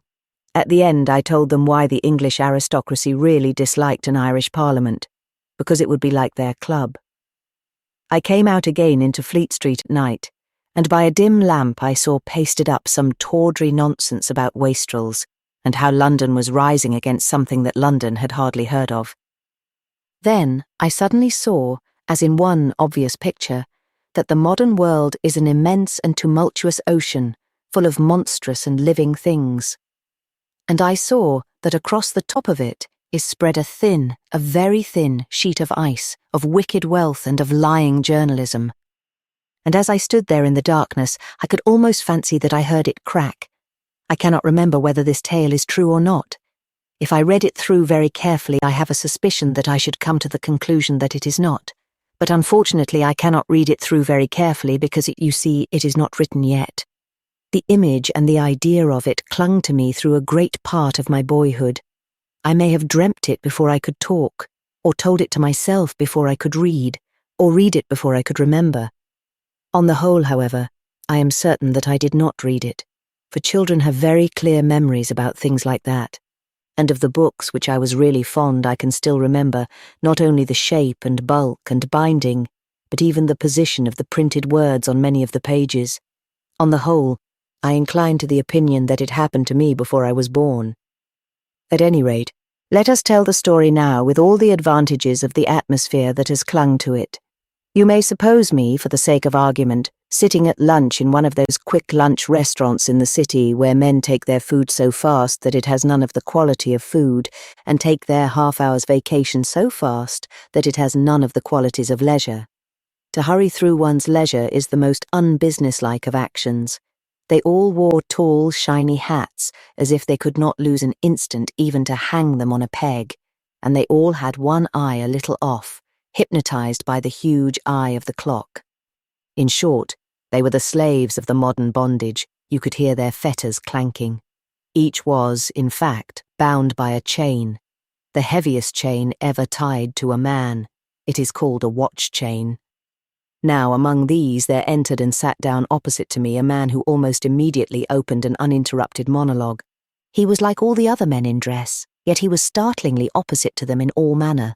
He wore a high, shiny hat and a long frock coat, but he wore them as such solemn things were meant to be worn. He wore the silk hat as if it were a mitre, and the frock coat as if it were the ephod of a high priest. He not only hung his hat up on the peg, but he seemed, such was his stateliness, almost to ask permission of the hat for doing so, and to apologize to the peg for making use of it. When he had sat down on a wooden chair with the air of one considering its feelings and given a sort of slight stoop or bow to the wooden table itself, as if it were an altar, I could not help some comment springing to my lips. For the man was a big, sanguine-faced, prosperous-looking man, and yet he treated everything with a care that almost amounted to nervousness. For the sake of saying something to express my interest, I said, "This furniture is fairly solid, but of course people do treat it much too carelessly." As I looked up doubtfully, my eye caught his, and was fixed as his was fixed in an apocalyptic stare. I had thought him ordinary as he entered, save for his strange, cautious manner. But if the other people had seen him, then they would have screamed and emptied the room. They did not see him, and they went on making a clatter with their forks and a murmur with their conversation. But the man's face was the face of a maniac.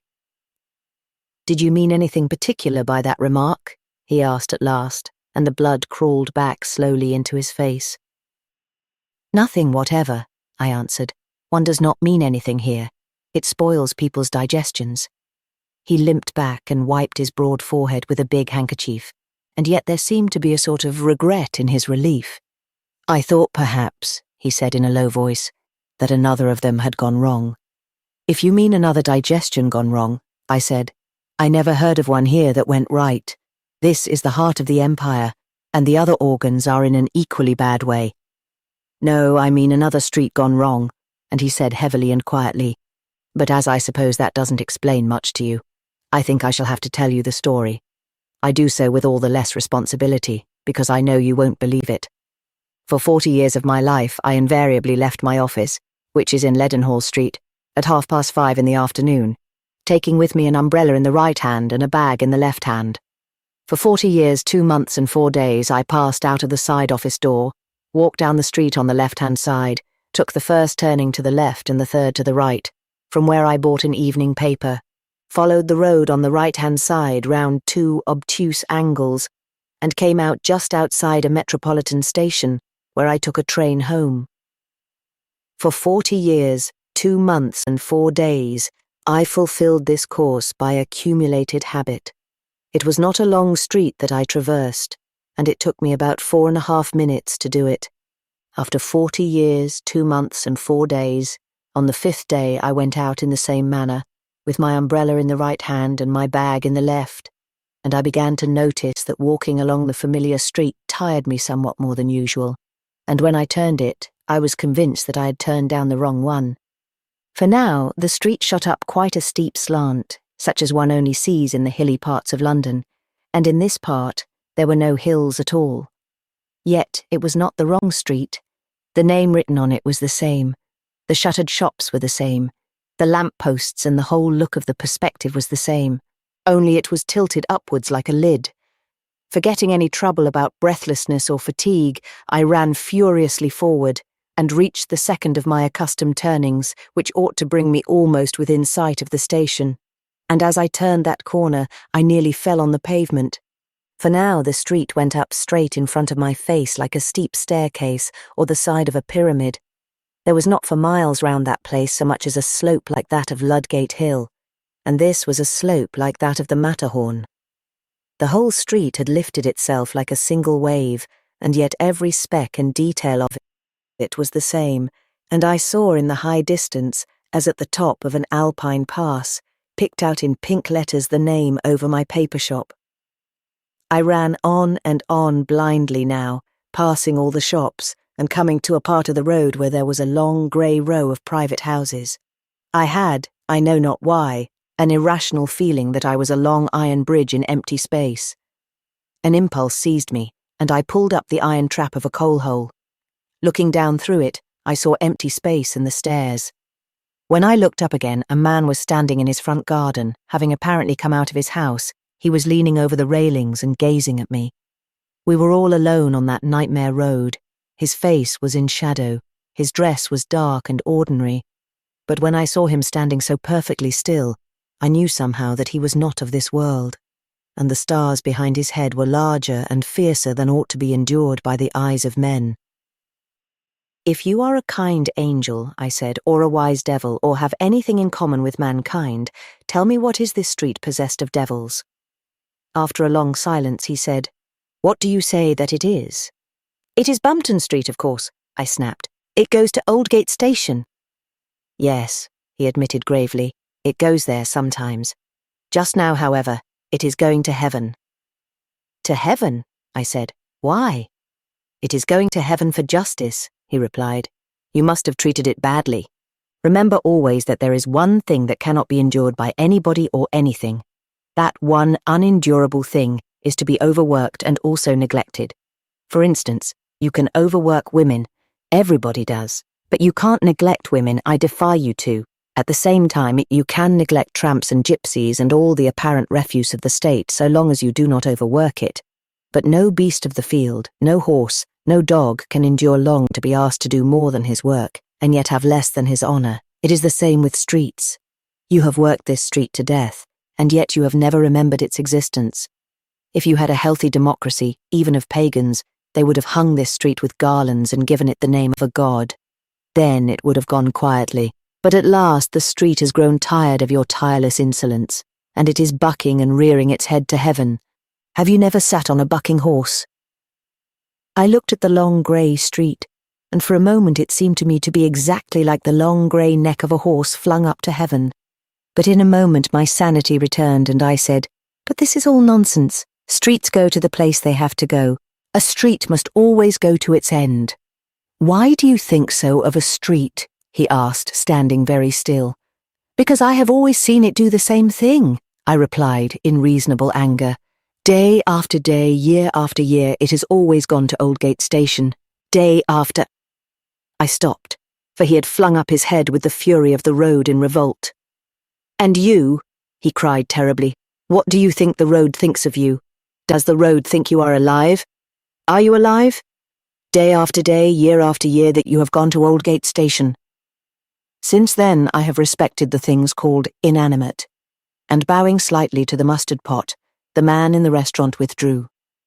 Nearly all the best and most precious things in the universe you can get for a halfpenny. I make an exception, of course, of the sun, the moon, the earth, people, stars, thunderstorms, and such trifles. You can get them for nothing. Also, I make an exception of another thing, which I am not allowed to mention in this paper, and of which the lowest price is a penny halfpenny. But the general principle will be at once apparent. In the street behind me, for instance, you can now get a ride on an electric tram for a halfpenny. To be on an electric tram, is to be on a flying castle in a fairy tale. You can get quite a large number of brightly coloured sweets for a halfpenny. Also, you can get the chance of reading this article for a halfpenny, along, of course, with other and irrelevant matter. But if you want to see what a vast and bewildering array of valuable things you can get at a halfpenny each, you should do as I was doing last night. I was gluing my nose against the glass of a very small and dimly lit toy shop in one of the greyest and leanest of the streets of Battersea. But dim as was that square of light, it was filled, as a child once said to me, with all the colours God ever made. Those toys of the poor were like the children who buy them. They were all dirty, but they were all bright. For my part, I think brightness more important than cleanliness, since the first is of the soul and the second of the body. You must excuse me, I am a democrat. I know I am out of fashion in the modern world.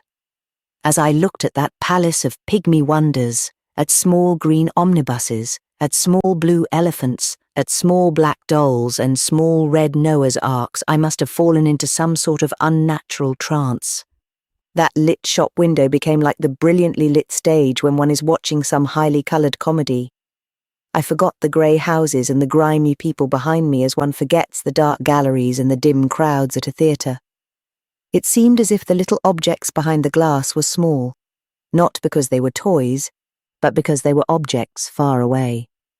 The green omnibus was really a green omnibus, a green Bayswater omnibus, passing across some huge desert on its ordinary way to Bayswater. The blue elephant was no longer blue with paint. He was blue with distance. The black doll was really a Negro relieved against passionate tropic foliage in the land where every weed is flaming and only man is black. The red Noah's Ark was really the enormous ship of earthly salvation riding on the rain-swollen sea, red in the first morning of hope. Everyone, I suppose, knows such stunning instants of abstraction, such brilliant blanks in the mind. In such moments one can see the face of one's own best friend as an unmeaning pattern of spectacles or moustaches. They are commonly marked by the two signs of the slowness of their growth and the suddenness of their termination. The return to real thinking is often as abrupt as bumping into a man. Very often indeed, in my case, it is bumping into a man. But in any case, the awakening is always emphatic, and, generally speaking, it is always complete. Now, in this case, I did come back with a shock of sanity to the consciousness that I was, after all, only staring into a dingy little toy shop. But in some strange way, the mental cure did not seem to be final. There was still in my mind an unmanageable something that told me that I had strayed into some odd atmosphere, or that I had already done some odd thing. I felt as if I had worked a miracle or committed a sin. It was as if I had at any rate stepped across some border in the soul. To shake off this dangerous and dreamy sense, I went into the shop and tried to buy wooden soldiers. The man in the shop was very old and broken, with confused white hair covering his head and half his face, hair so startlingly white that it looked almost artificial. Yet though he was senile and even sick, there was nothing of suffering in his eyes. He looked rather as if he were gradually falling asleep in a not unkindly decay. He gave me the wooden soldiers, but when I put down the money, he did not at first seem to see it. Then he blinked at it feebly, and then he pushed it feebly away. "No, no," he said vaguely. I never have. We are rather old-fashioned here." "Not taking money," I replied. "Seems to me more like an uncommonly new fashion than an old one." "I never have," said the old man, blinking and blowing his nose. "I've always given presents. I'm too old to stop." "Good heavens," I said. "What can you mean? Why, you might be Father Christmas." "I am Father Christmas," he said apologetically, and blew his nose again. The lamps could not have been lighted yet in the street outside. At any rate, I could see nothing against the darkness but the shining shop window. There were no sounds of steps or voices in the street. I might have strayed into some new and sunless world. But something had cut the cords of common sense, and I could not feel even surprise except sleepily. Something made me say, "You look ill, Father Christmas." "I am dying," he said. I did not speak, and it was he who spoke again. All the new people have left my shop. I cannot understand it. They seem to object to me on such curious and inconsistent sort of grounds, these scientific men and these innovators. They say that I give people superstitions and make them too visionary. They say I give people sausages and make them too coarse. They say my heavenly parts are too heavenly. They say my earthly parts are too earthly. I don't know what they want, I'm sure. How can heavenly things be too heavenly, or earthly things too earthly? How can one be too good or too jolly? I don't understand. But I understand one thing well enough. These modern people are living and I am dead. You may be dead, I replied. You ought to know. But as for what they are doing, do not call it living. A silence fell suddenly between us, which I somehow expected to be unbroken. But it had not fallen for more than a few seconds when, in the utter stillness, I distinctly heard a very rapid step coming nearer and nearer along the street. The next moment, a figure flung itself into the shop and stood framed in the doorway. He wore a large white hat tilted back as if in impatience. He had tight black old-fashioned pantaloons, a gaudy old-fashioned stock and waistcoat, and an old fantastic coat. He had large, wide-open, luminous eyes like those of an arresting actor. He had a pale, nervous face and a fringe of beard. He took in the shop and the old man in a look that seemed literally a flash, and uttered the exclamation of a man utterly staggered. "Good Lord," he cried out, "it can't be you. It isn't you. I came to ask where your grave was." "I'm not dead yet, Mr. Dickens," said the old gentleman with a feeble smile. "But I'm dying," he hastened to add reassuringly. "But dash it all, you were dying in my time," said Mr. Charles Dickens with animation. "And you don't look a day older." "I felt like this for a long time," said Father Christmas. Mr. Dickens turned his back and put his head out of the door into the darkness. "Dick!" he roared at the top of his voice. "He's still alive." Another shadow darkened the doorway, and a much larger and more full-blooded gentleman in an enormous periwig came in, fanning his flushed face with a military hat of the cut of Queen Anne. He carried his head well back like a soldier, and his hot face had even a look of arrogance, which was suddenly contradicted by his eyes, which were literally as humble as a dog's. His sword made a great clatter as if the shop were too small for it. "Indeed," said Sir Richard Steele, "'tis a most prodigious matter, for the man was dying when I wrote about Sir Roger de Coverley and his Christmas Day." My senses were growing dimmer and the room darker. It seemed to be filled with newcomers. "It hath ever been understood," said a burly man who carried his head humorously and obstinately a little on one side. I think he was Ben Jonson. "It hath ever been understood, Consul Jacobo, under our King James and her late Majesty, that such good and hearty customs were fallen sick and like to pass from the world." This grey beard most surely was no lustier when I knew him than now. And I also thought I heard a green-clad man like Robin Hood say in some mixed Norman French, "But I saw the man dying." "I have felt like this a long time," said Father Christmas in his feeble way again. Mr. Charles Dickens suddenly leant across to him. "Since when?" he asked. "Since you were born?" "Yes," said the old man and sank shaking into a chair. "I have been always dying." Mr. Dickens took off his hat with a flourish like a man calling a mob to rise. "I understand it now," he cried. "You will never die." My friend and I, in fooling about Flanders, fell into a fixed affection for the town of Mechlin or Malines. Our rest there was so restful that we almost felt it as a home and hardly strayed out of it.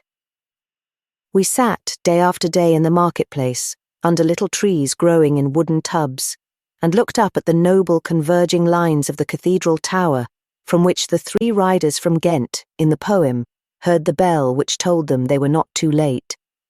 But we took as much pleasure in the people, in the little boys with open, flat Flemish faces and fur collars round their necks, making them look like burgomasters, or the women, whose prim, oval faces, hair strained tightly off the temples, and mouths at once hard, meek, and humorous, exactly reproduced the late medieval faces in Memling and Van Eyck. But one afternoon, as it happened, my friend rose from under his little tree, and pointing to a sort of toy train that was puffing smoke in one corner of the clear square, suggested that we should go by it. We got into the little train, which was meant really to take the peasants and their vegetables to and from their fields beyond the town, and the official came round to give us tickets. We asked him what place we should get to if we paid 5p. The Belgians are not a romantic people, and he asked us, with a lamentable mixture of Flemish coarseness and French rationalism, where we wanted to go. We explained that we wanted to go to Fairyland, and the only question was whether we could get there for 5p. At last, after a great deal of international misunderstanding, for he spoke French in the Flemish and we in the English manner, he told us that 5p would take us to a place which I have never seen written down, but which when spoken sounded like the word Waterloo, pronounced by an intoxicated patriot. I think it was Werlo. We clasped our hands and said it was the place we had been seeking from boyhood, and when we had got there we descended with promptitude. For a moment I had a horrible fear that it really was the field of Waterloo, but I was comforted by remembering that it was in quite a different part of Belgium. It was a crossroads, with one cottage at the corner, a perspective of tall trees like Hobbema's Avenue, and beyond only the infinite flat chessboard of the little fields.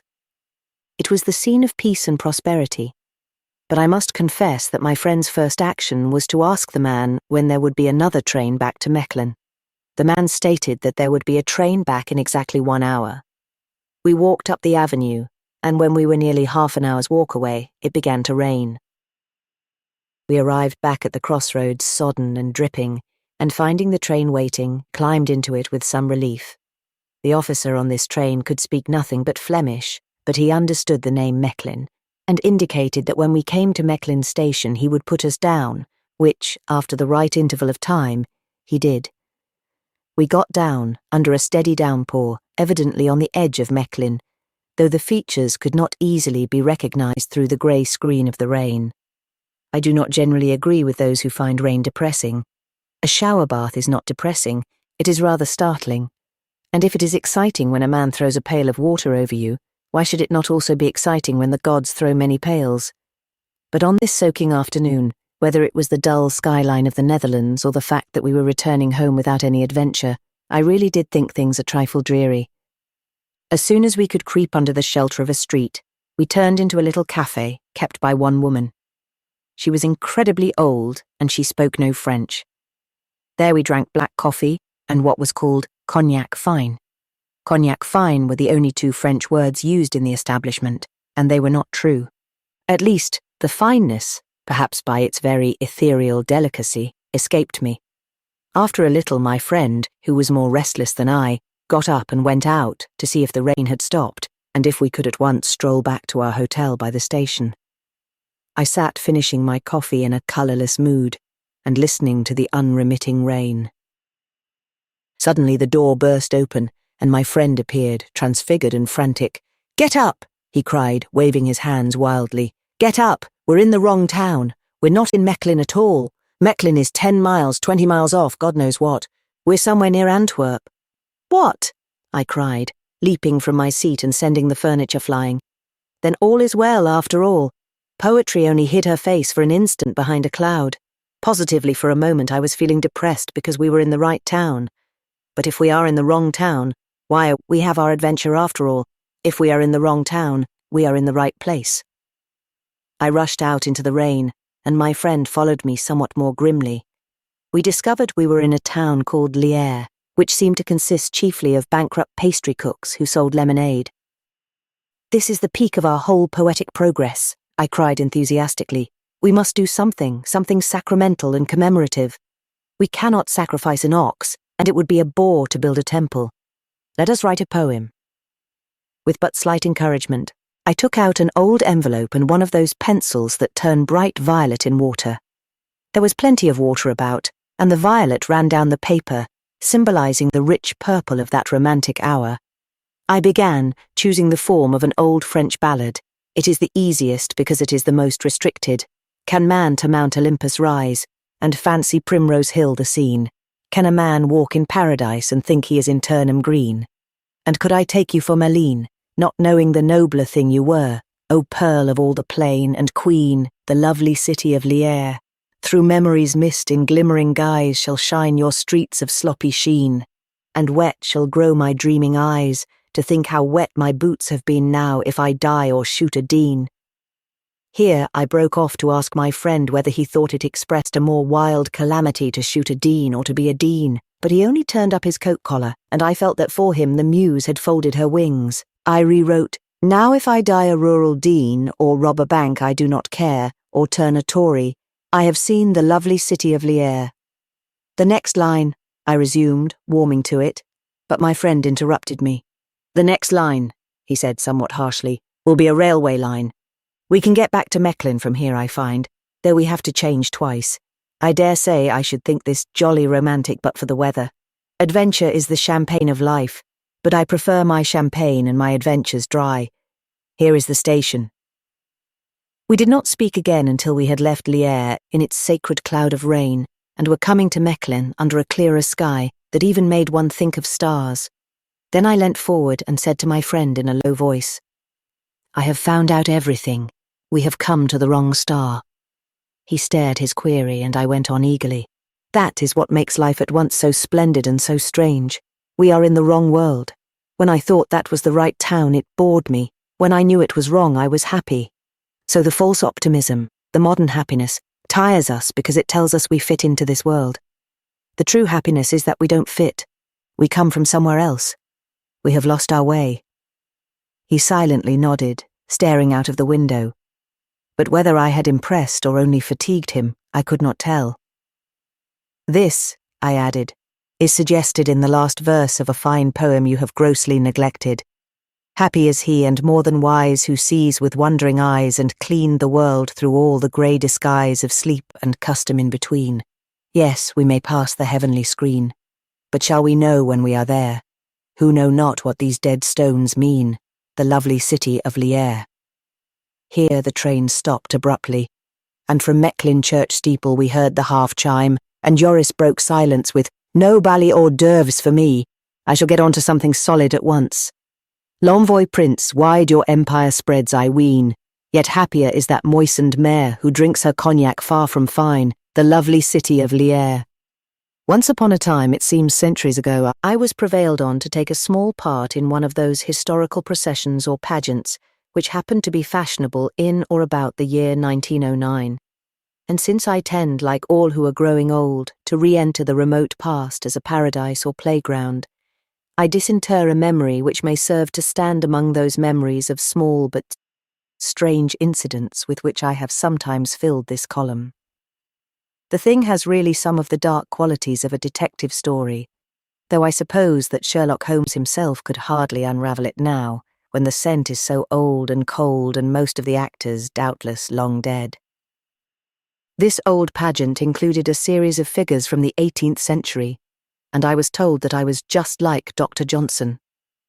Seeing that Dr. Johnson was heavily seamed with smallpox, had a waistcoat all over gravy, snorted and rolled as he walked, and was probably the ugliest man in London, I mention this identification as a fact, and not as a vaunt. I had nothing to do with the arrangement, and such fleeting suggestions as I made were not taken so seriously as they might have been. I requested that a row of posts be erected across the lawn, so that I might touch all of them but one, and then go back and touch that. Failing this, I felt that the least they could do was to have 25 cups of tea stationed at regular intervals along the course, each held by a Mrs. Thrale in full costume. My best constructive suggestion was the most harshly rejected of all. In front of me in the procession walked the great Bishop Berkeley, the man who turned the tables on the early materialists by maintaining that matter itself possibly does not exist. Dr. Johnson, you will remember, did not like such bottomless fancies as Berkeley's, and kicked a stone with his foot, saying, "I refute him so." Now, as I pointed out, kicking a stone would not make the metaphysical quarrel quite clear. Besides, it would hurt. But how picturesque and perfect it would be if I moved across the ground in the symbolic attitude of kicking Bishop Berkeley. How complete an allegoric group, the great transcendentalist walking with his head among the stars, but behind him the avenging realist Pediclaudo with uplifted foot. But I must not take up space with these forgotten frivolities. We old men grow too garrulous in talking of the distant past. This story scarcely concerns me either in my real or my assumed character. Suffice it to say that the procession took place at night in a large garden and by torchlight, so remote is the date, that the garden was crowded with Puritans, monks, and men-at-arms, and especially with early Celtic saints smoking pipes and with elegant Renaissance gentlemen talking Cockney. Suffice it to say, or rather it is needless to say, that I got lost. I wandered away into some dim corner of that dim shrubbery, where there was nothing to do except tumbling over tent ropes, and I began almost to feel like my prototype, and to share his horror of solitude and hatred of a country life. In this detachment and dilemma I saw another man in a white wig advancing across this forsaken stretch of lawn. A tall, lean man who stooped in his long black robes like a stooping eagle. When I thought he would pass me, he stopped before my face and said, "Dr. Johnson, I think. I am Paley." "Sir," I said, "you used to guide men to the beginnings of Christianity. If you can guide me now to wherever this infernal thing begins, you will perform a yet higher and harder function." His costume and style were so perfect that for the instant I really thought he was a ghost. He took no notice of my flippancy, but, turning his black-robed back on me, led me through verdurous glooms and winding mossy ways, until we came out into the glare of gaslight and laughing men in masquerade, and I could easily laugh at myself. And there, you will say, was an end of the matter. I am, you will say, naturally obtuse, cowardly, and mentally deficient. I was, moreover, unused to pageants. I felt frightened in the dark and took a man for a spectre whom, in the light, I could recognize as a modern gentleman in a masquerade dress. No, far from it. That spectral person was my first introduction to a special incident which has never been explained and which still lays its finger on my nerve. I mixed with the men of the 18th century, and we fooled as one does at a fancy dress ball. There was Burke as large as life, and a great deal better looking. There was Cowper much larger than life. He ought to have been a little man in a nightcap with a cat under one arm and a spaniel under the other. As it was, he was a magnificent person, and looked more like the master of Ballantrae than Cowper. I persuaded him at last to the nightcap, but never, alas, to the cat and dog. When I came the next night, Burke was still the same beautiful improvement upon himself. Cowper was still weeping for his dog and cat and would not be comforted. Bishop Berkeley was still waiting to be kicked in the interests of philosophy. In short, I met all my old friends but one. Where was Paley? I had been mystically moved by the man's presence. I was moved more by his absence. At last, I saw advancing towards us across the twilight garden a little man with a large book and a bright, attractive face. When he came near enough, he said in a small, clear voice, "I'm Paley." The thing was quite natural, of course.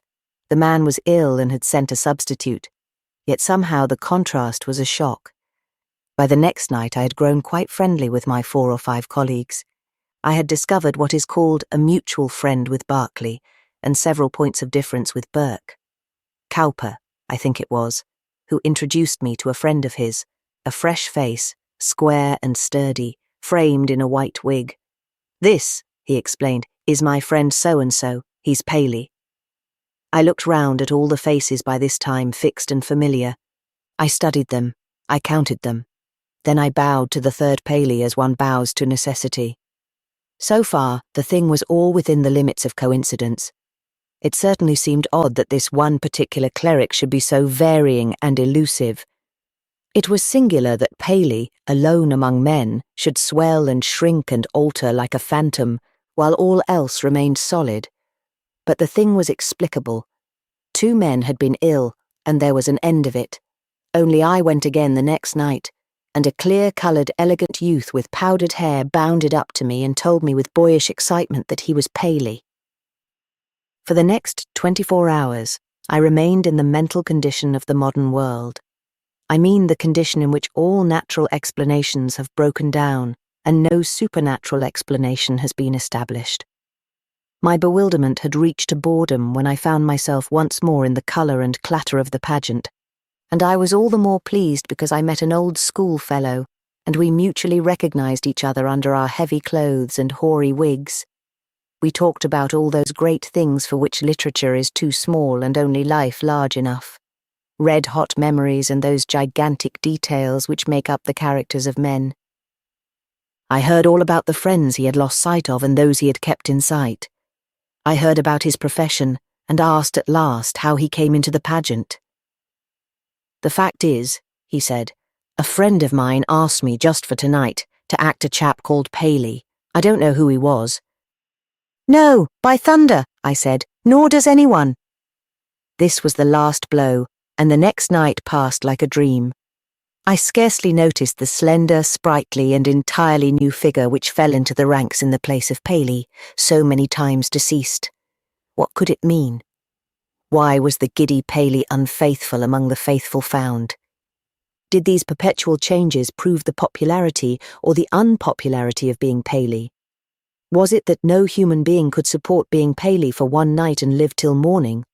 Or was it that the gates were crowded with eager throngs of the British public thirsting to be Paley, who could only be let in one at a time? Or is there some ancient vendetta against Paley? Does some secret society of deists still assassinate anyone who adopts the name? I cannot conjecture further about this true tale of mystery, and that for two reasons. First, the story is so true that I have had to put a lie into it. Every word of this narrative is veracious, except the one word Paley. And second, because I have got to go into the next room and dress up as Dr. Johnson. The end. Thank you for listening. Have a wonderful day.